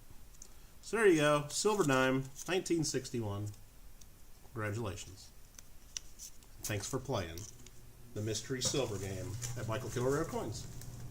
And that gets piled back up there because I just knocked that over. What are we missing in the chat now? Might be a very long video. Number one, video title Canadian Beavers gets a lot of views. You saw my video title, Robert Mims, the other day, my birthday beaver hunt or something I put, and what do we got? Yeah, it might get some attention from people that are already subscribed to you. I don't know if it's going to show up in the search results because too much. I don't know. 1959, a 1968, 2011, 1977, a 64, a 56, a 2000 that does not have the P mint mark, but I think we need the P mint mark on that one, so we don't care about that one too much. It's a nice 1956 here as well. When you settle in your new house in Florida, you're going to be starting YouTube? Okay. Yeah, I'm sure you got. I mean, you always got a lot of questions. You always seem like you're finding a lot of stuff. I'm sure you could be doing a lot of nice little short, quick videos showing things off, and people will search and find that stuff. I do see a King George VI right here, so we'll see what that is in just a second. Just gotta remember, anybody that does any YouTube, it's a lot more work than it looks like, and as long as you're having fun with it, then it's cool. 1949. Mostly 1949s and 1950s and 1940s, a couple 42s. Right here, I just see two in a row. Get that out of there. 1950 and another 1950. So both of those are King George, back to back, a couple 1950s. And a bunch of dates we don't care too much about.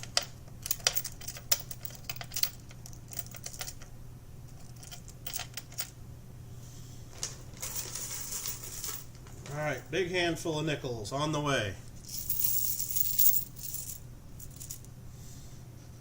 You're holding a 70D Kennedy BU. Alright. Is it beautiful? Is that what that is? Beautiful. 1961, 78, 75, 86. And you're getting one of these right there. Brand new, shiny, flashy. 150th anniversary of Canada, I believe that's what that is. And they put a flattened, stomped on beaver on their coin. What a crazy country. Alright, 2011, 1965, and a 1974.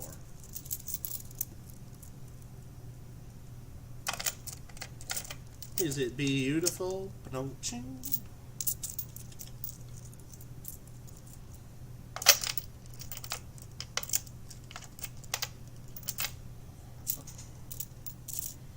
There's got to be a few more cool ones here before we get to that freebie spot. And then the person that gets the free spot gets all the really, really cool stuff at the bottom of the bag, right? Let's see. A bunch from the 70s, some 60s. There's a nice 61. 76, 2009. There's a real flashy 1965. I don't think that's from the proof-like side. They just look proof-like, though, just because they're struck off fresh dies are real nice sometimes. 74. 2014, 2016. So you'll be able to fill out. You guys will be able to fill out a lot of the later dates too. So that's cool. You get a lot of the spots filled in the albums. Let's put that under the scope because you guys are all getting sad and depressed after looking at that flattened beaver. What else we got there? Is that a platypus? I don't know if I should get into that one. Flying squirrel. Do you know what you call the coins in the bottom of the bag? You call them mine, because you're going to win that spot. Is that what that is, S-Mac? Is that what you're trying to convince us all of? Well, what's going to trip you guys out is I'm going to enter the giveaway, too. I'm going to pull up my Kittle Got Game channel, join the chat, and I'm going to enter, and I'm going to get out my loaded die and make sure I win the spot, right? No, I don't. Believe me, if I wouldn't be able to figure that out if I wanted to. A, I wouldn't be able to figure out how to get on my other channel while I'm streaming to type in chat, and B, let alone how to rig a die roll. And I wouldn't try to go through all that effort to win the spot in the break from you guys. That would just be too much, but I wouldn't be able to do it. All right, there's the next group of $4 searched.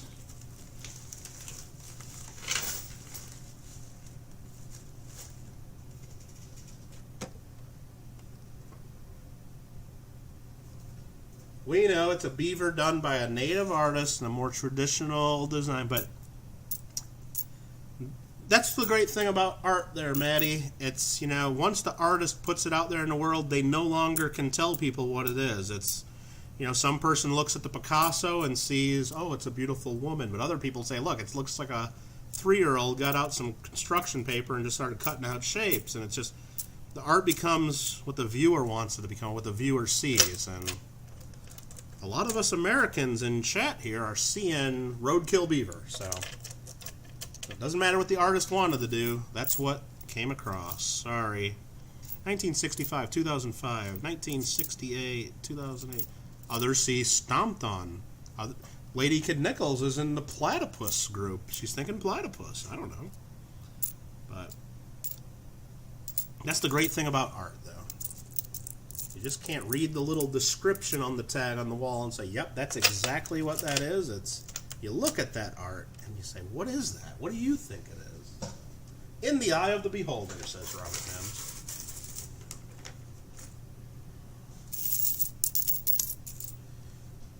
Sheldon, what are you up to today? Oh, yeah, we should do that. I don't know what you were saying we should do that to. Are you talking to me, Sheldon? Because I don't even know what I'm saying anymore.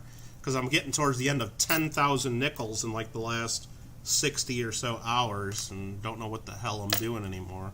Giving away Morgan dollars just because Mikey tells me to. 1985, and then he wins it. That is totally rigged. He used some like voodoo mind control on me. All right, 2009, 1961, 1964, 03, 68, and a 08. Looks like Aztec Beaver. No, I mean, I see it's pretty cool. And it does kind of remind me, the 1958 silver dollar with the totem pole has a little bit of that vibe. And there's a lot of the newer, silver coins on the Canadian Mint website that have a lot of that more traditional tribal kind of looks. I've seen some other Canadian coins that look like that. I'm just messing around mostly. But it really does kind of look like a flat note beaver. There's no way that, like, I'm the first person that looked at that and said that. No way. 07, there's a 68. Looks pretty good. Another 68 right next to it. That's pretty sweet. Still surprised that winning the giveaway. Yeah, that's pretty funny. Well, somebody had to win it. There's only 33 people. Everyone had an equal shot. Except for JW. He can't win these giveaways.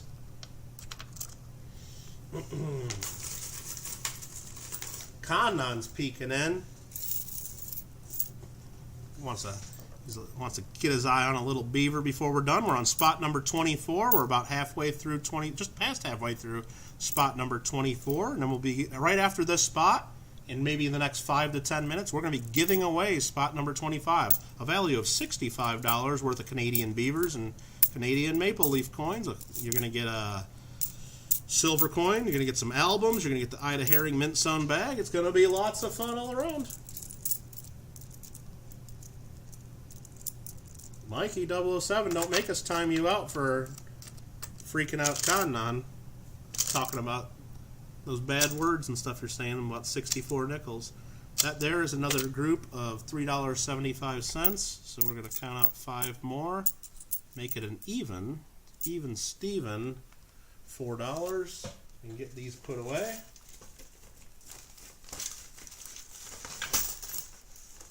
For Mission Get Rich. And then the hunt continues. The Beaver hunt goes on. 68. That is not a 68. There's a 58. What's going on there?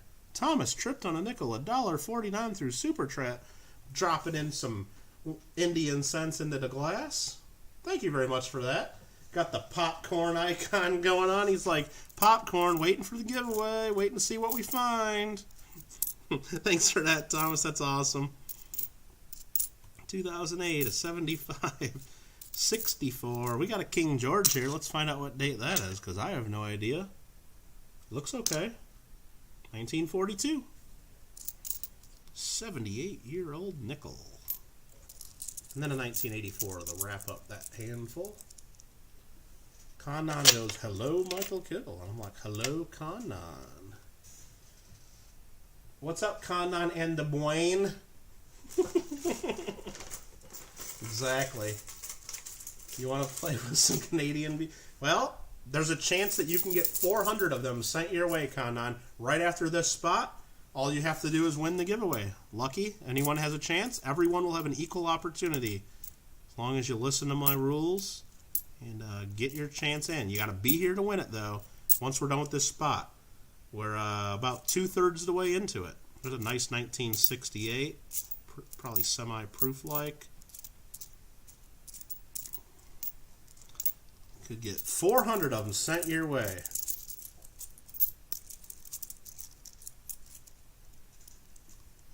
They are special. But I don't know. But I've been told that some of them are pretty cold. That's what I've heard, at least some people say. Why are there no rabid beaver air coin? I have no idea what that is. I see a coin. What's creeping in the live stream? I don't know. All right, let's keep going. 1962. We got to get to the giveaway. 2010. And then remember, don't just leave if you don't win the last spot, because after spot number 25 is done, and we're all done with the Michael Kittle inaugural beaver hunt, 10,000 nickels, we are going to do another giveaway to wrap it up. An end of stream giveaway, as you can say. And we've already had one donation to the end of the stream.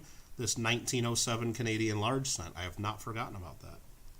So there's a 1963, a 1961, and a 2005.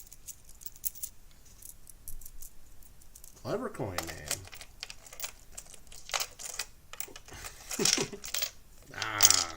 Can't get these in there. Slippery little suckers.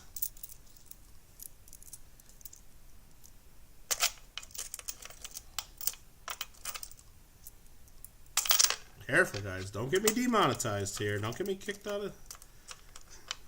PG-13, please. All right. 1957, 1960, 73, 68, 62, 2012, and a bunch more new ones.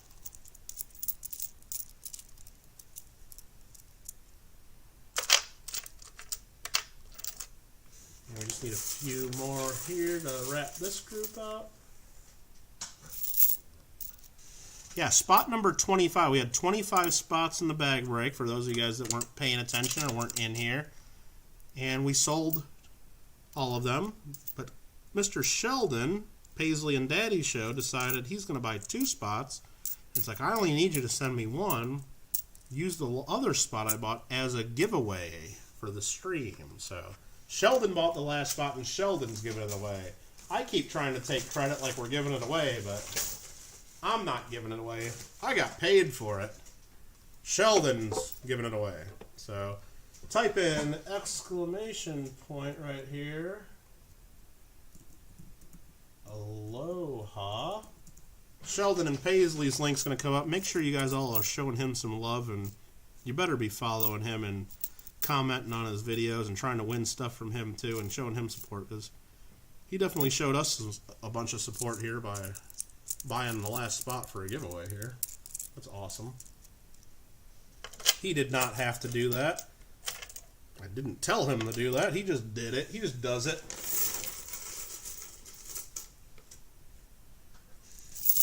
Almost done. Giveaway coming in a few minutes. 1992, 1972. Mission Get Rich is like, come on. Don't leave those really good ones in there for the giveaway spot. Pull them out right now. and get them in my spot. There's a real nice 1963. Here's another King George before you're done. Not the nicest, but it's a 47. That's cool. And I do keep checking the chat. Lurking dedication. Congrats on 700 for Sheldon. He's been stuck around 700. I think he's been bouncing around. And as I've mentioned before, I think most channels, I think over 500 subscriptions. I'm sure Konnon's seen it, other people. We're all losing subscribers this last month or two. Now, we're still gaining numbers, I think, a lot of us. But we see new members coming in, and then they're getting rid of other people for us. We're like kind of running in place.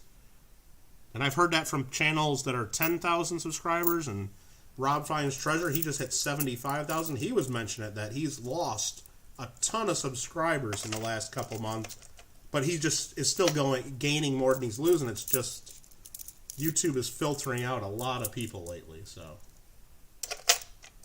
if you're still gaining subscribers, you're doing very good right now, even though you're probably not gaining them as much as you have in the past, because YouTube is doing things. So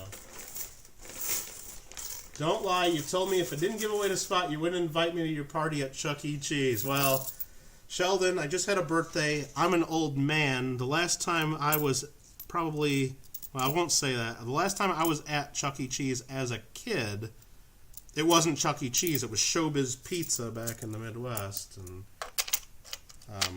but I won't say that when I was in college looking for a place during the day to find some place to drink some alcoholic beverages, I won't say that me and my friends didn't go into a Chuck E. Cheese to drink a bunch of beer and wine in the middle of the day. So that's happened. All right, there we go. The one we saved over here to the side right towards the end. You got yourself a proof, or proof-like 1970. That's pretty cool. Showbiz, yep. Every time Mama went to Kmart, right next door was Showbiz, me and my sister were like, we want to go to Showbiz. And then we get smacked in the head because we were being bad. And you're like, you're not going to Showbiz. Settle down. All right. No, never happened. I'm making up stories again. There's a nice 1958, nice 1962. We're getting right to the end of it, so I got to make sure I don't give too many nickels away to Mission Get Rich. Here's 4 more that go in here. Everything out of the scope. So the next 5. 1, 2, 3, 4, and 5. That's it. 62, 68. Some other stuff. Thank you again, Mission Get Rich, for taking that other spot. Hope you got some stuff you like there. I think between all those you're getting, you'll fill quite a bit of your albums. Thanks again. Let me get your other coins in there too, so we don't forget.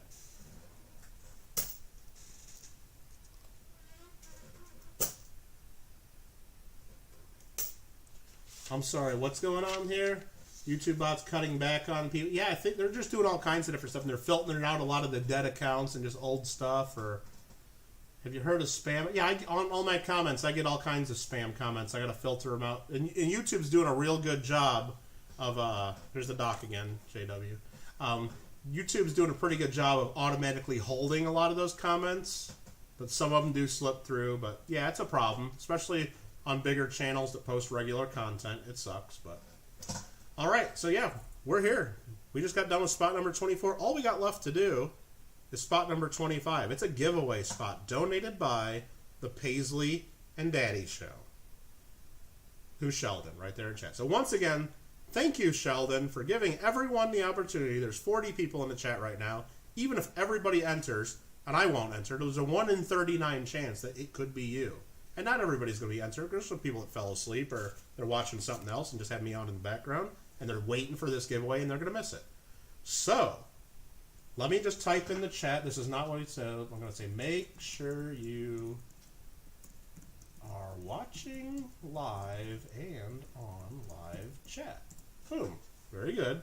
So make sure you're watching live and on live chat. What is the CAD date list again? What does that even mean, Ant? I don't even know what you're talking about. Don't even know what that means. What's the mintages of the 1988? I don't know. I don't know, Mikey. Not without looking it up somewhere, but can look for that in a second. Automatic, Boomba. All right, so let's see. I'm giving everybody the chance to make sure they're live. Everybody's getting ready. Here's the rules for the giveaway. The giveaway spot valued at $65. Again, donated by the Paisley and Daddy Show. You better be showing them some support. We're going to be giving it away. All you got to do is the next thing I type into chat, you just have to type it. One time per person. Multiple entries disqualify you. Misspellings disqualify you. Retracting comments disqualify you. But other than that, I'm going to give you plenty of time to type what I type and to spell it correctly. So there's no excuse why you spell it wrong. I don't care if your thing autocorrects. Double check before you hit enter. And good luck to you all. And thanks again to Sheldon. Hopefully you guys do not misspell the magic word. Good luck. Maybe you guys are thinking, pick me, pick me. All you got to do is type me. If you want a chance to win spot number 25 of the Canadian coin bag break. And while you guys are all typing that in, I'm going to give you all plenty of time to remember what you get. You're going to get the last 400 nickels in this bag break of 500 nickels. You're also going to get 2 brand new Whitman folders. The 1922 through 1964 and the 65 through 2012. Estimated value on Amazon right now, it costs just over $20 to get these. I was told by Alfred R. the other day, he can't even get these in Canada Amazon. They don't even have them on Canadian Amazon. I don't know. That seems like a problem. So he's pretty excited to get the albums. You also are going to get, on Tuesday, we're going to do a break of $50 worth of Canadian cents. That's 5,000 cents. Each person will get 200, so you're going to get 200 Canadian cents from that bag. No idea what's in there. Could be anything, so good luck on that. And your coins will be shipped to you USPS Priority Mail for free, and you'll also get them shipped in this custom bank bag sewn by Ida Herring with the Michael Kittle Rare Coins Canadian channel logo on there. So that's what you're going to get for free here, again, courtesy of Sheldon, the Paisley and Daddy Show, where remember, every one of their videos is a giveaway video. It's a comment video, so it pays off to leave comments and check what they're doing. And everybody's like, Kittle, enough. Enough. Shut up. Type in stop already. Pick a winner. Show me who wins. All right, let me count here. 1, 2, 3, 4, 5, 6, 7, 8, 9, 10, 11, 12, 13, 14, 15, 16, 17, 18, 19, 20, 21, 22, 23, 24. And my thing said 25, 26, 27, 28, 29, 30, 31, 32, 33, 34, 35. Looks like we got 35 people entering, so we're getting out the 100-sided die. Remember, this first die is the 10 spot. So if it's 0, then this doesn't matter, and then it's just this die. But if we roll 2 double zeros, that equals 100, and we roll again. So this is the 10 spot. This is the 1 spot. All 35 people have an equal chance. If we roll higher than a 35, we roll again. So good luck. 53, we roll again. 80, we roll again. 68, we roll again. This is 00, 7. So Mikey 007, this does not mean you win. Unless you also are super lucky and are the 7th person. So let's bring up the screen and look at this together. I am on live chat. We go by my chat and my chat only. Come on, baby, number 1. No, you are not number 1. Ant was number 1. Lady Kid number 2. Rende number 3. JW so close at number 4. You were in the hunt. Good luck, everyone. Not number 5. David was number 5. Cheech is number 6. Teton, me, is number 7. We now need to verify that Thomas tripped on a nickel, trip over this bag of nickels, and do something stupid like guess twice. Let's see. Did Thomas tripped on a nickel, trip on the nickel? I don't think so. T-Tone. I think you did it. I think so. I think that's official. Congratulations. Very fun. Again, everybody say congrats to Thomas. Everybody say thank you, the Paisley and Daddy Show. Or you can just say thanks, Sheldon. That is awesome that you gave that away. Boomba shoots indeed. So 25. Let me pull up the Google Doc again and do my quick editing on the Google Doc. Here we go. Google Doc. Thomas tripped on a nickel. Yep. Gotta edit my Google Doc real quick. Thank you. And there we go. Shoot. You know what? I actually have an extra Canadian large cent here now because I gave away that Morgan dollar. So here, let's just do this real quick. I don't think anyone's going to get mad. Here's a 1918 Canadian large cent. I'm going to do another giveaway right here based on those last results. So if you just got here, too bad you don't have a chance to win. I'm going to roll the dice again, see if we get a number under 35, and give away another coin because I'm crazy. 009 that time. Nice first roll under 35. So let's bring up my chat again. Boom. Scroll back up while it's still here. We know Thomas was number 7. 1, 2, 3, 4, 5, 6, 7. Mystery Man's 8. Farm Dog number 9. Did Farm Dog get in more than once? Nope. Farm Dog knows how to play. So Farm Dog just won another coin. Boom. Let me write this down before I don't keep track of what we're doing. That was for the 1918. Farm Dog. Congratulations, Farm Dog. You won the extra bonus top secret, double secret probation giveaway. All right, but there will be, so don't go yet. 42 watch, and we're going to get through these last 400 nickels pretty quick. You know, I've been saying that for 7 hours, pretty quick. But we're going to get through them, and then after that, we're doing a giveaway. Already donated for the end of the stream giveaway is a 1907 large cent, so there's still a chance to get one of those. And I don't know what else I'm going to add. I'll pick something fun. All right, let's get into these nickels. Right away, we got a 1941 for Thomas. And I'm not even paying attention to the chat here, so what's going on? If I want to give away the second set of nickel books to someone else, that works. I'd rather really not do that, because then that means I got to ship just a couple albums to somebody else, and that's like the shipping cost more than the albums themselves at some point. If there's someone in particular you want to give them to, that's one thing, but I mean, you're getting a lot of nickels. You might want to fill up 2 albums. I don't know, but I don't know. I'll think about that a little bit, I guess. Let's see here. Just want to make sure there was nothing else in chat. Everybody's saying congratulations and thank you to Sheldon. So close. Boomba shoots. Could use that large cent, but Farm Dog got the large cent. Winter Sandwich. Yeah, right between there. Sorry about that, Mystery Man. That's a tough spot to be in, isn't it? And let's see. You'd be happy to give that a home for you if you don't have the need for it. All right. So pretty much everything left in this bag should equal the 400 cents or pretty close to that. So let's see what we got.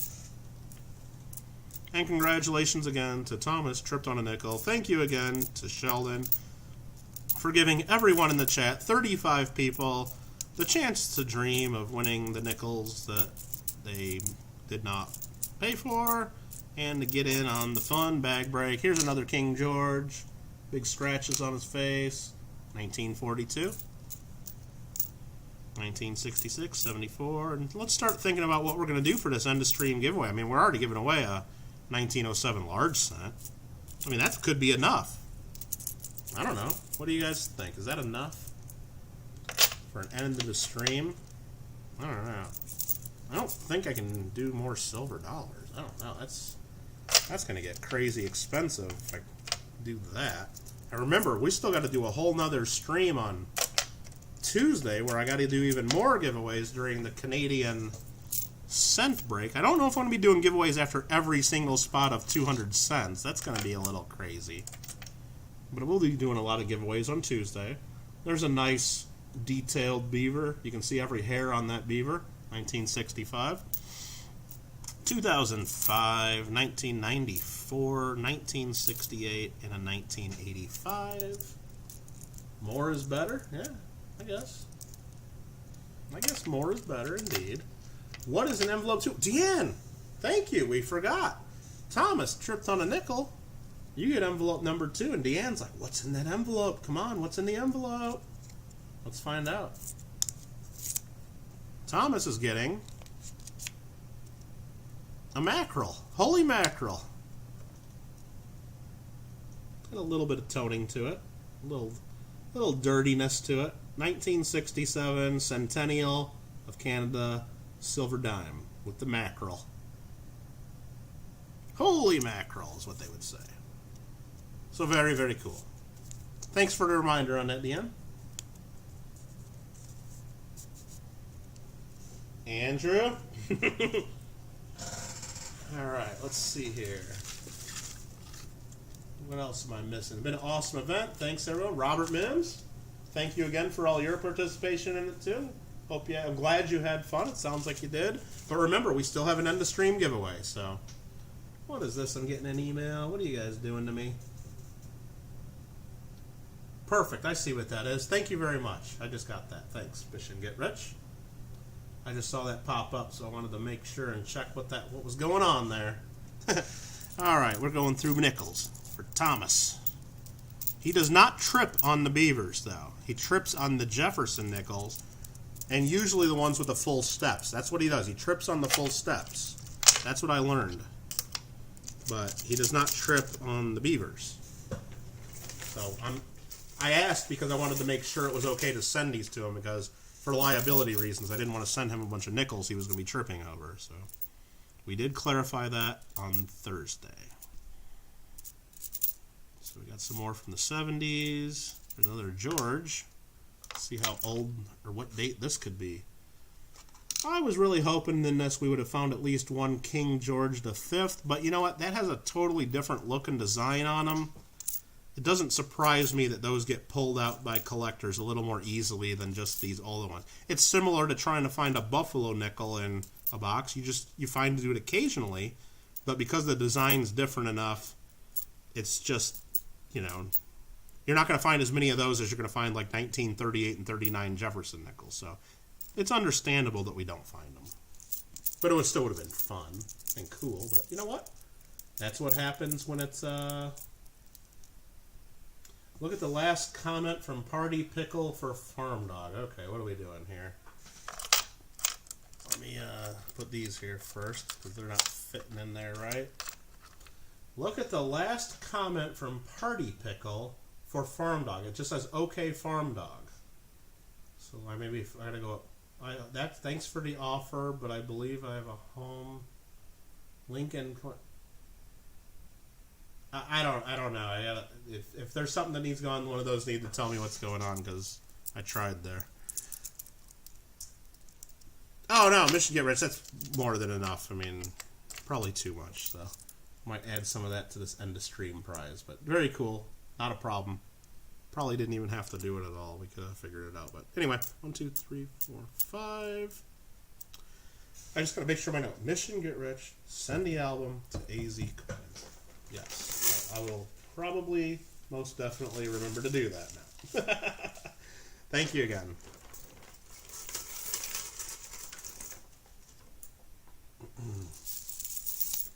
No deal. Okay, I mean, well, if there's something that I need to do, they can just keep tagging me and we'll explain it. I just looked up and didn't see anything that I need to do there. But we got the first group here we got to get rid of. For the lucky winner of spot number 25.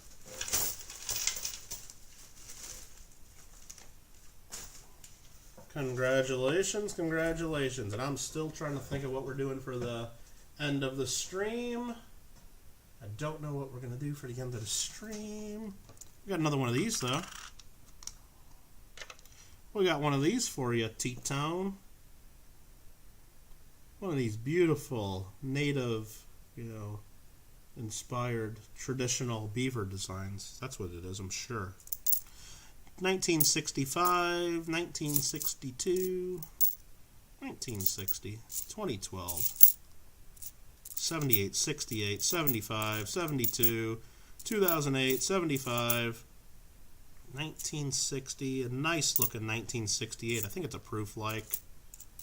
73, 89. Really nice. This thing's like brand new. Just kind of wild that it looks that nice. 1960. And that thing looks brand new. Just mail one of the books with the con on. I mean, he might like that.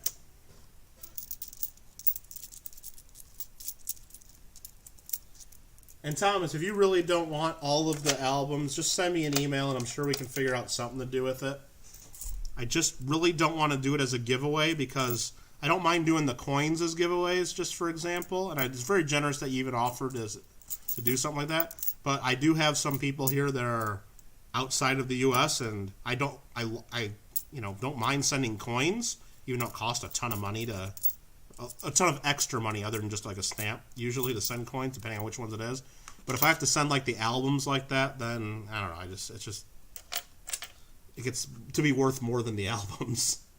There's a King George with an X on his face in 1942. So hopefully you understand that. But if you really don't want them and you want something else done with them, send me an email and I'm sure we can figure that out. Because remember, none of this is getting shipped out right away. We still have the stream to do on Tuesday. You're all invited, of course. Where all the 25 people in the break are getting 200 Canadian cents at random from the bag we got. Plenty of giveaways, too. And because of all these giveaways, I got a little nuts with them in the last 2 days. What did we do? About 26, 27 giveaways so far? Oh, God. I got to ship all those plus the 25 spots. The chances of all that getting packed up and ready and out in the mail on Wednesday are very close to zero. So by the end of next week, I hope to have everything shipped out. That's what I'm thinking. So hopefully that's not a problem. Guardian of the Galaxy. Is that what you guys think on that one? Okay. Lady Kid Nichols. Sorry we're getting rained on. Well, hey, thanks again for hanging out, Lady Kid Nichols, for all your support. Congratulations to you two again. And we'll see ya.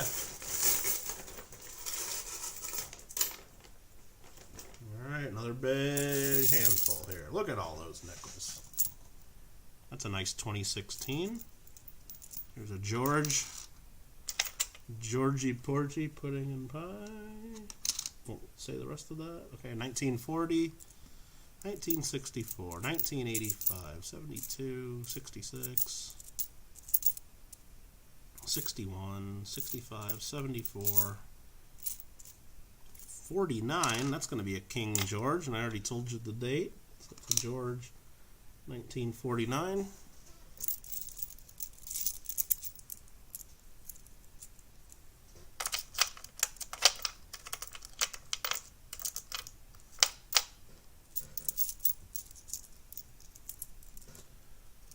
What else are we missing in the chat? Anything?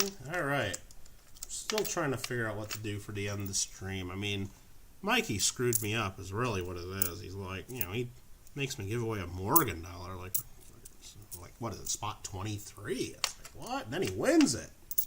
So now it's like, whatever I do for end of stream, it's like, dude, that's your end of stream? You already gave away a Morgan dollar? Come on, Kittle. What the heck? Alright, so I gotta really think now. I don't know what to do. I don't know what to do. Don't know what to do. So. But whatever Mikey suggests, I probably won't be listening to Mikey. I already did that once, and he won. So I probably won't be listening to whatever he suggests. Because then, if he wins, everyone will unsubscribe me. And there's a 1946. Okay.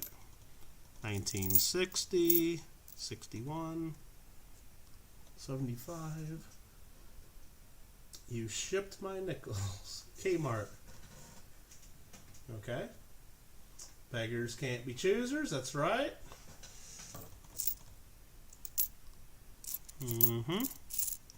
Let's see here. 62, 68, nice 75.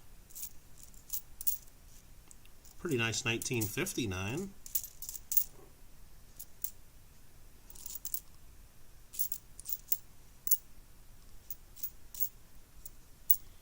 All I know is I hope that going through the 5,000 cents goes a little faster and doesn't take me 8 hours on Tuesday. But it probably will, because I talk too much. But whatever, I have fun hanging out with everybody, and I hope at least some of you have fun too. I guess some of you are still here, so why not? Oops, that goes there. Oh my God, take a break already? Give me a break, huh? They won't let me. I'm chained to the chair here. Believe me, when Mikey made me get up to find a Morgan dollar to give away, it's like, oh my God, I got to stand up for the first time in 6 hours. It's killing me. Like, leave him alone. Keep him working. He's in a zone. He's looking at beavers and giving stuff away left and right. Let him work. 1968, 83, 2011. They're all starting to look the same, though. That's what happens. There's a nice 1956. I'll show that, I guess, just to put something different under there for a second. 68, 60, 64, 61, 68, 2012, 65. What? Mystery Man. You didn't have to do that. This was fun. Most beavers I've seen since... Well, we won't finish reading that. This is a, family channel. But very good. Thank you for that, Mystery Man. I can kind of relate there. Mystery Man attacked SoCal Box Breaks over there, too. He might not be stream boss at the end of this. That's pretty crazy. The beaver hunt is almost over, indeed. Exactly. No, thank you for that, Mystery Man. That's very generous. Don't have to do that. But I do appreciate it. Again, I told you guys, whenever I get a nice little deposit from YouTube, which is an accurate word for it usually, it's very little deposit from YouTube each month, I do take note of that and make sure I put that right back into the stream for everybody, and because I think it's fun. And look at that, 1945 to 2005 V-nickel. I like those. They're not worth anything, though. They're pretty common. But they're cool. Alright, what is this? The 38 is still the oldest found. I do believe that is correct. I don't think we found anything older. And there was just the one silver. I think it was 1996 proof that was in silver. Which I wasn't expecting to find any silver at all. Don Barry. Oh, you gotta give away a silver eagle at the end? Oh, man. There you are. I tried asking you before what I should give away, and you were silent, and Mikey made me give away a Morgan. What? And then he won it. But Don Barry just wanted to make sure he took over boss from his other account, SoCal Box Breaks. Thank you for that, Don Barry. Awesome. Very generous. Give away a silver eagle. Let me think about that. But remember, part of the end of the stream is going to be this right here, the 1907 Canadian large cent. So, whatever I add is just making the giveaway at the end grow. Are there silver nickels? For Canada, just one special one's made for collectors, like out of proof sets. And then if you go back far enough, they didn't call them nickels. They just had, silver 5-cent pieces, like our half dimes in the U.S. But they didn't call them nickels. They just called them 5 cents.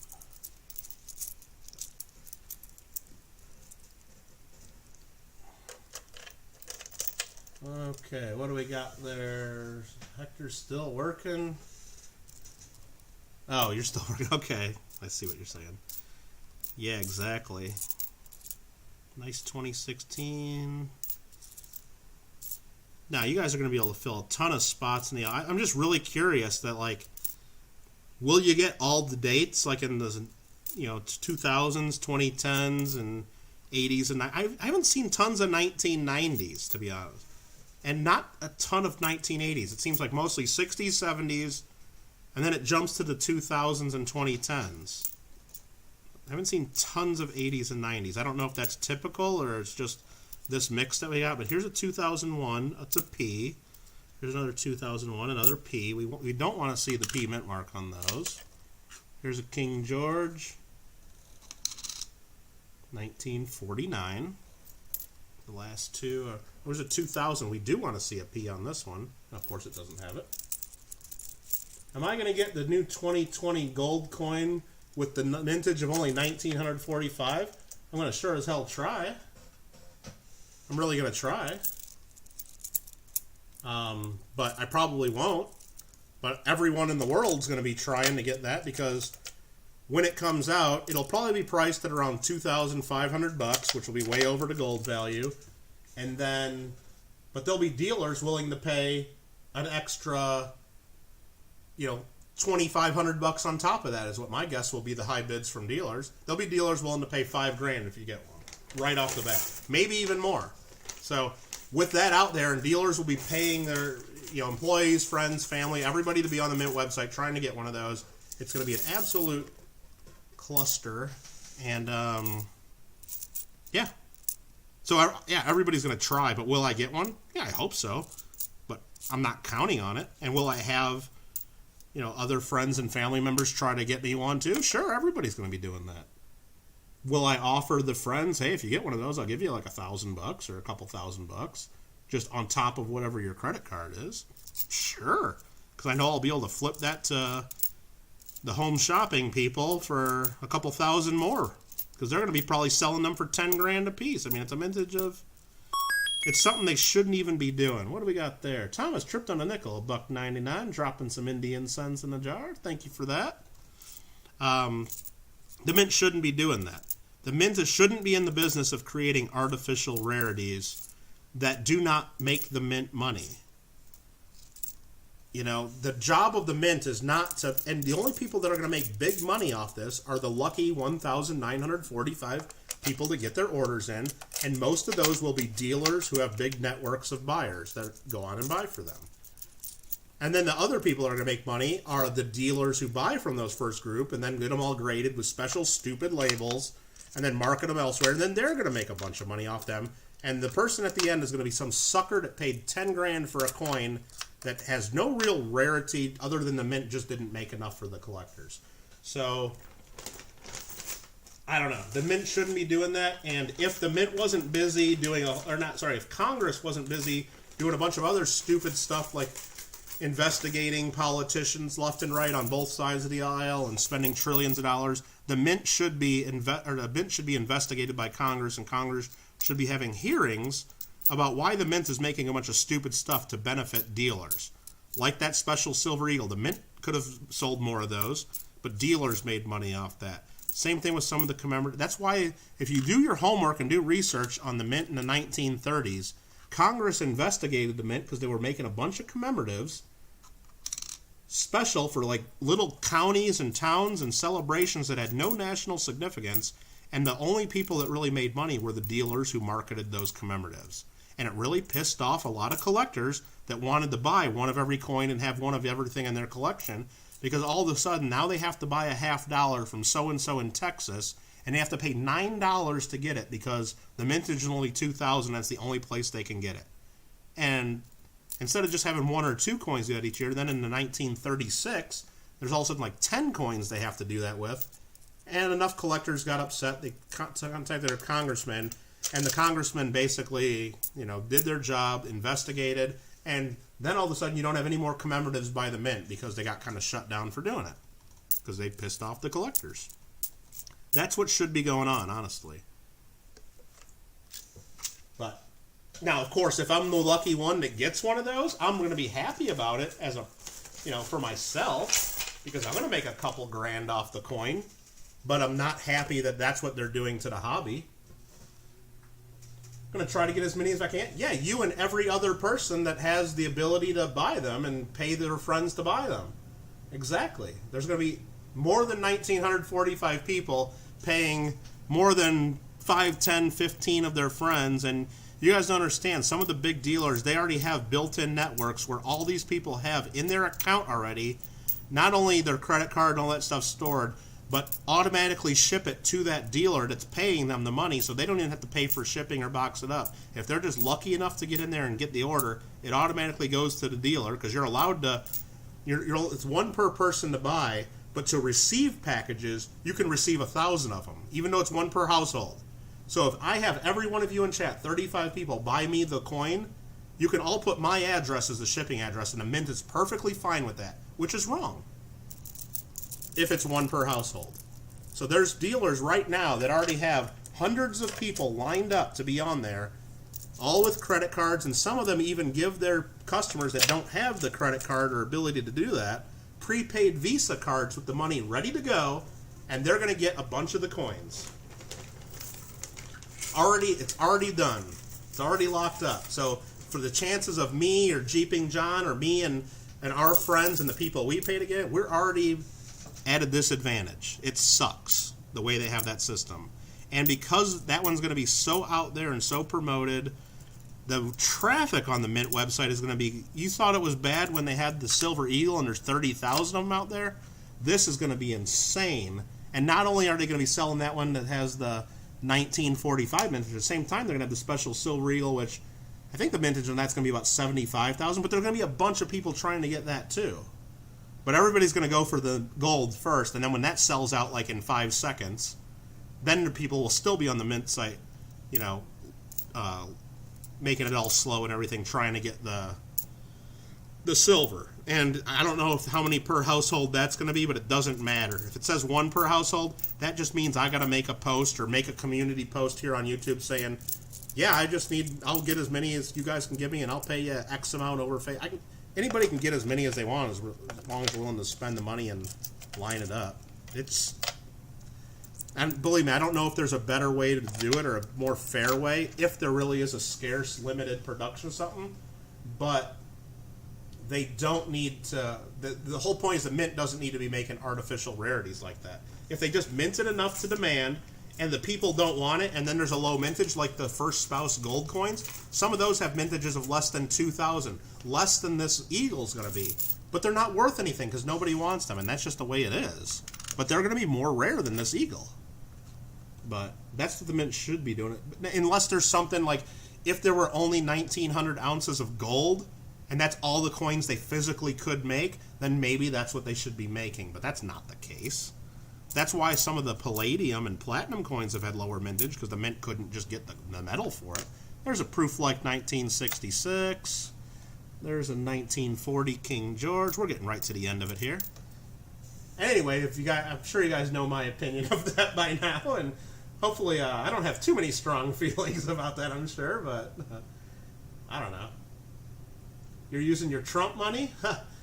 Jeep and John, I don't even want to talk about what I mean, it's not only your like $1,200 check that Donald Trump signs, but a lot of businesses getting lots of money. That's why if you go looking at coin auctions right now, prices are through the roof on about everything, because there's a lot of dealers out there with their small businesses getting lots of government money right now. Now, some of it is needed for sure to keep businesses going, but they're giving some people way more than they need to. But there's 1956.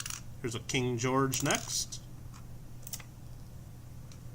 And that is 1940. Am I still trying to get one, though? Oh, hell, I'm not going to try to get one, Jeeping John. I'm going to try to get many. Of course. I mean, just because I hate it and I think they're doing it wrong, and I think what they're doing is probably technically against the law, because the Mint should not be making artificial rarities to benefit other third parties. That's not what the Mint has a charter by Congress to do. And that's why they were investigated. It's the exact same thing they did in the 1930s with commemoratives. They made special commemoratives and special low mintage stuff that ended up benefiting third parties. And they got in trouble for doing that. But absolutely, I'm going to call believe me, I got lots of friends and family and relatives back home, back in the Midwest. Every single one of them will be like, hey, look, you want to make $1,000? Get yourself online and order me one. If you're lucky to get the order in, I'll have a check out to you, and you'll be able to pay your credit card bill plus an extra $1,000 before you even have to pay that bill. And I'll have a lot of people on there trying to get it, just like everybody else that has the ability to actually write those checks and make it good. I mean, I would borrow money to buy those if I can buy them at the issue price. You got 268 in one box? I know you guys were finding some big numbers, but I didn't hear one that big. That's awesome, John. All right, I'm just getting the last few nickels out of this bag, and then we'll get to the end of the stream. That's it. Those are the last of the 10,000 nickels. Got ourselves another empty bag there. Getting thrown into the corner of the room. Hopefully this ends up being about the right number that we need. But yeah, just because I don't like it doesn't mean I'm stupid and I'm not going to like take some free money by the Mint. And it seems like every year or two the Mint comes out with a product that is basically just like a Christmas present and like free money from the Mint. Like it's something that's either too far of limited mintage or just going to be way more popular, or it's underpriced from the start and everybody can make money on it if you just happen to buy it. And sometimes, I mean, usually I'm able to get it because I know what to look for, and I'm, watch the different dealer groups, and I know what offers are out there on things already. There was nothing else really super special in this last group, so sorry, Thomas. And look at this, we got the exact number. That filled up. 4 left here, plus the 1 under scope. That's the 400 for you. Let me catch up on some chat right here before I think about what we're doing in the stream. 268 West Points. That just blows my mind. That's awesome. Up to 7K. Dan, you guys are killing it. And the next one comes out like in a week or two, right? Man, you're going to be right back in the thick of it. Good for you guys. You guys are, hey, you're doing the legwork. I know there's some haters out there like pissed, oh, you guys are getting way too many, and they're pissed off you're not giving away a bunch. Hell with them, man. You guys are doing the work. They could be doing the exact same thing. You don't have any secret information that's only available to you. Everybody else could have done exactly what you're doing, so don't ever feel bad about it, bro. Even though I'm kind of jelly sometimes. Boom, made it through. We did it. All right. Tuesday, 7 different states to get quarters. Lima's a hater. Yep. Came out. All right, so what are we doing? So first of all, I'm just trying to kiss John's ass a little bit so he ends up giving me my West Points this year too. I don't care if he gives them to everybody else. I just want to make sure I get a couple. But anyway, here, this is one that was donated to End of Stream. This is a 1907 large cent. Arizona Coins won this, I think, in our second giveaway of this evening. And he says, you know what? Donate that to the End of the Stream. So that there, 1907 large cent. It's lightly cleaned. It's not a real high-grade perfect one, but it's probably VF details cleaned.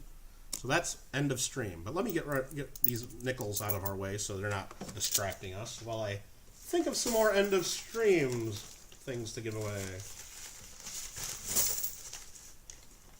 Boom. And then these nickels go in there too.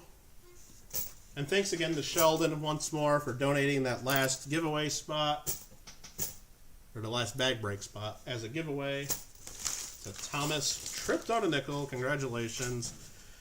The post office is going to hate me next week. All this, I'm going to go through the post office in separate bags and boxes. It's going to be a lot of stuff shipped. So, in addition to that, let me see chat. I don't want to make sure there's nothing else going on here. Nothing else going on. Busted my butt getting them with no money. Hey, look. Exactly, man. Now you got, that's awesome. Betting Iowa wasn't one of those 7. You guys are talking to Jeep. Can you make a comment on one of my videos? Bank isn't ordering, and post office wants my. They better want it. All right, so end of stream is going to be the 1907 large cent. I had planned the same thing we did yesterday. We'll show this. This is the Canada. JW thought this one was pretty cool. $2 silver coin. USA, Canada. You got the star and the maple leaf. Heck, what am I doing? You guys are always looking at that little corner, and then if you're on your cell phone, the chat's blocking it. Let's do this. $2 USA, Canada. You got the star and the maple leaf. It's the 1st Special Service Force. Premier Force Day Service Special. I guess that's French. Got the Queen, half-ounce silver, 9999 fine. So these are pretty cool. These were from 2015. I think they're fun. And I was going to add that for the end of stream prize. But then my buddy, the stream boss, Don Barry, says, hold up, that's not enough. He wants a Silver Eagle. So let me dig around and see if I got a Silver Eagle handy. I don't have any 2020 Silver Eagles, unfortunately. Dang it. Let me look here. I don't have any 2020 Silver Eagles, but I got a 2019 Silver Eagle. So as long as you guys can live with a 2019 Silver Eagle, we'll add that into the end of stream as well. So if anybody wants to win these, you're going to have to type in the next word that I type in, or the next, it might not even be a word, it might be a number. You've seen me do that. It might just be a combination of letters. It might be me misspelling a word because I've misspelled stuff. You just got to type it exactly. Look at that. 2019 Boomba Shoots. And I don't mind doing this. You guys have seen. Look at this tip jar over here. You guys are way too generous. And we've seen all the coins bouncing out of there. You guys have been killing it and really supporting me through these couple streams and all these nickels. So I don't mind doing this. I'm happy to do this. I like giving back. So one of you guys will win these 3 coins. So it's an ounce, it's a half-ounce, and a 1907 large cent. All you got to do, type the next thing I type. Make sure you guys are watching live and on live chat. But I guess if you're not watching live and on live chat, you're probably not going to hear me say that until the giveaway is over. Good luck to everybody. Remember the rules. 1 time per person. Take your time. I'm going to get out the 100-sided die. Everyone will have an equal chance. You don't need to be the first 10 or first 20. Everyone has a chance, so take your time and make sure you spell and do exactly right. No retracting comments, no commenting more than once, or guessing more than once, I should say. And thanks again for all your support, all hanging out in the stream this long. Thanks again to those who bought spots in the break. And best of luck to you all. Remember, take your time, spell it correctly. Good luck to you all. Oh, John, I'm glad to hear those finally showed up. I was going to try to get in touch with you because I was hoping, like, if the insurance was giving you a problem, even if they say they don't insure cash and stuff, I've written letters on my attorney letterhead before to the post office, like basically telling them that, yes, they do insure numismatic stuff and forcing them to do it. And I've helped people before with that, but I'm glad to see that stuff arrived for you. So just type in Beaver. One time only. Good luck to you all. Give you guys plenty of time to type it in there. It looks like more than 20 people want to win this. Big surprise there. Even Don Barry, who's telling me to give it away, wants to win these. 1, 2, 3, 4, 5, 6, 7, 8, 9, 10. SMAC, you're right at number 10 again. 11, 12, 13. JW at number 13, 14, 15, 16, 17, 18, 19, 20. 1, 2, 3, 4, 5, 6, 7. 8, 9, 10, 11, 12, 13. We got 33. Kannan misspelled one of his probably favorite words. We got 33 in. Last call. 34 just entered. Anyone? Hey, you know what, John? Let them not do their job along the way, but as long as they get it done at the end, then I'm sure you're not sweating anymore. All right, we're hitting stop. 34 people, I think, are in. Don't know exactly. It's kind of an estimate. So we'll just go with any number over 35. We'll roll again. And if I count down and we don't even have 34 or 35 and I roll that number, we'll do it again. That was 87. 73, we roll again. 38, we're rolling again. Because I said 35 or higher, we roll again. 32. I think we do have 32 people in on this. We are going to count. So you guys get to see me, see if I know how to count to 32. 1, 2, 3, 4, 5, 6, 7, 8, 9, 10 SMAC. 11, 12, 13, 14, 15, 16, 17, 18 Robert Mims. 19, 20, 21, 22, 23, 24, 25 US Silver Stacker, 26, 27, 28, 29, 30, 31, 32, and 33. That's what it looks like to me. Let me count one more time. 1, 2, 3, 4, 5, 6, 7, 8, 9, 10, 11, 12, 13 JW, 14, 15, 16, 17, 18, 19, 20 T-Tone, 21, 2, 3, 4, 5, 6, 7, 8, 9, 30 is Roy Driscoll, 31, 32, 33 Muscle Shell. Now did Muscle Shell guess more than once? Looks like negatory. And I'm going to go ahead and say Muscle Shell. Boom. I think that's official. Oh, you know what? I screwed that up. It's not Muscle Shell. It's a 32 I rolled it. I counted 33. Damn it. Why aren't you guys paying attention? So really, it should be Mission Get Rich. I'm sorry, Muscle Shell. All right, let me go ahead and bring this up one more time. I rolled 32. We got 32 sitting here the whole time. Son of a gun. 1, 2, 3, 4, 5, 6, 7, 8, 9, 10 was S-Mac. 11, 12, 13, 14, 15, 16, 17, 18, 19, 20 is T-Tone. 21, 22, 23, 24, 25, 26, 27, 28 Argent. 29, 30, 31, 32 is Mission Get Rich. I've screwed that up again. Oh my God. Alright. We got to make this right though. I don't have other Silver Eagles and stuff to give away, but so really the official winner is Mission Get Rich. Thought you rolled 32. I did roll 32. Yeah, you guys all corrected me there. Muscle Shell, sorry about that. Because I made the mistake, I can't give you all this because I don't have extras of these. I don't have extras. But what I'm going to do is I'll get you another one of these. You don't even see what the hell I'm doing. Hold on. I don't have extras of the large center to Silver Eagle, but I can get extras of these. I will still send you one of the half-ounce Joint Forces coins. Because I made that mistake and I got you a little bit excited there. I wish I could give you the whole prize as well, but I hope you're okay with that. Muscle Shell. So let me just write that down. 2015 half-ounce U.S. Canada. We'll hook up Muscle Shell. So please send me an email on that. And then for Mission Get Rich, you get the prizes there under the camera. So it's going to be the 2015, the 1907 large cent, and the 2019 Eagle. Mission Get Rich. Hopefully you guys are okay with that. I proved that I can count to 33, but I can't read my dice that says 32.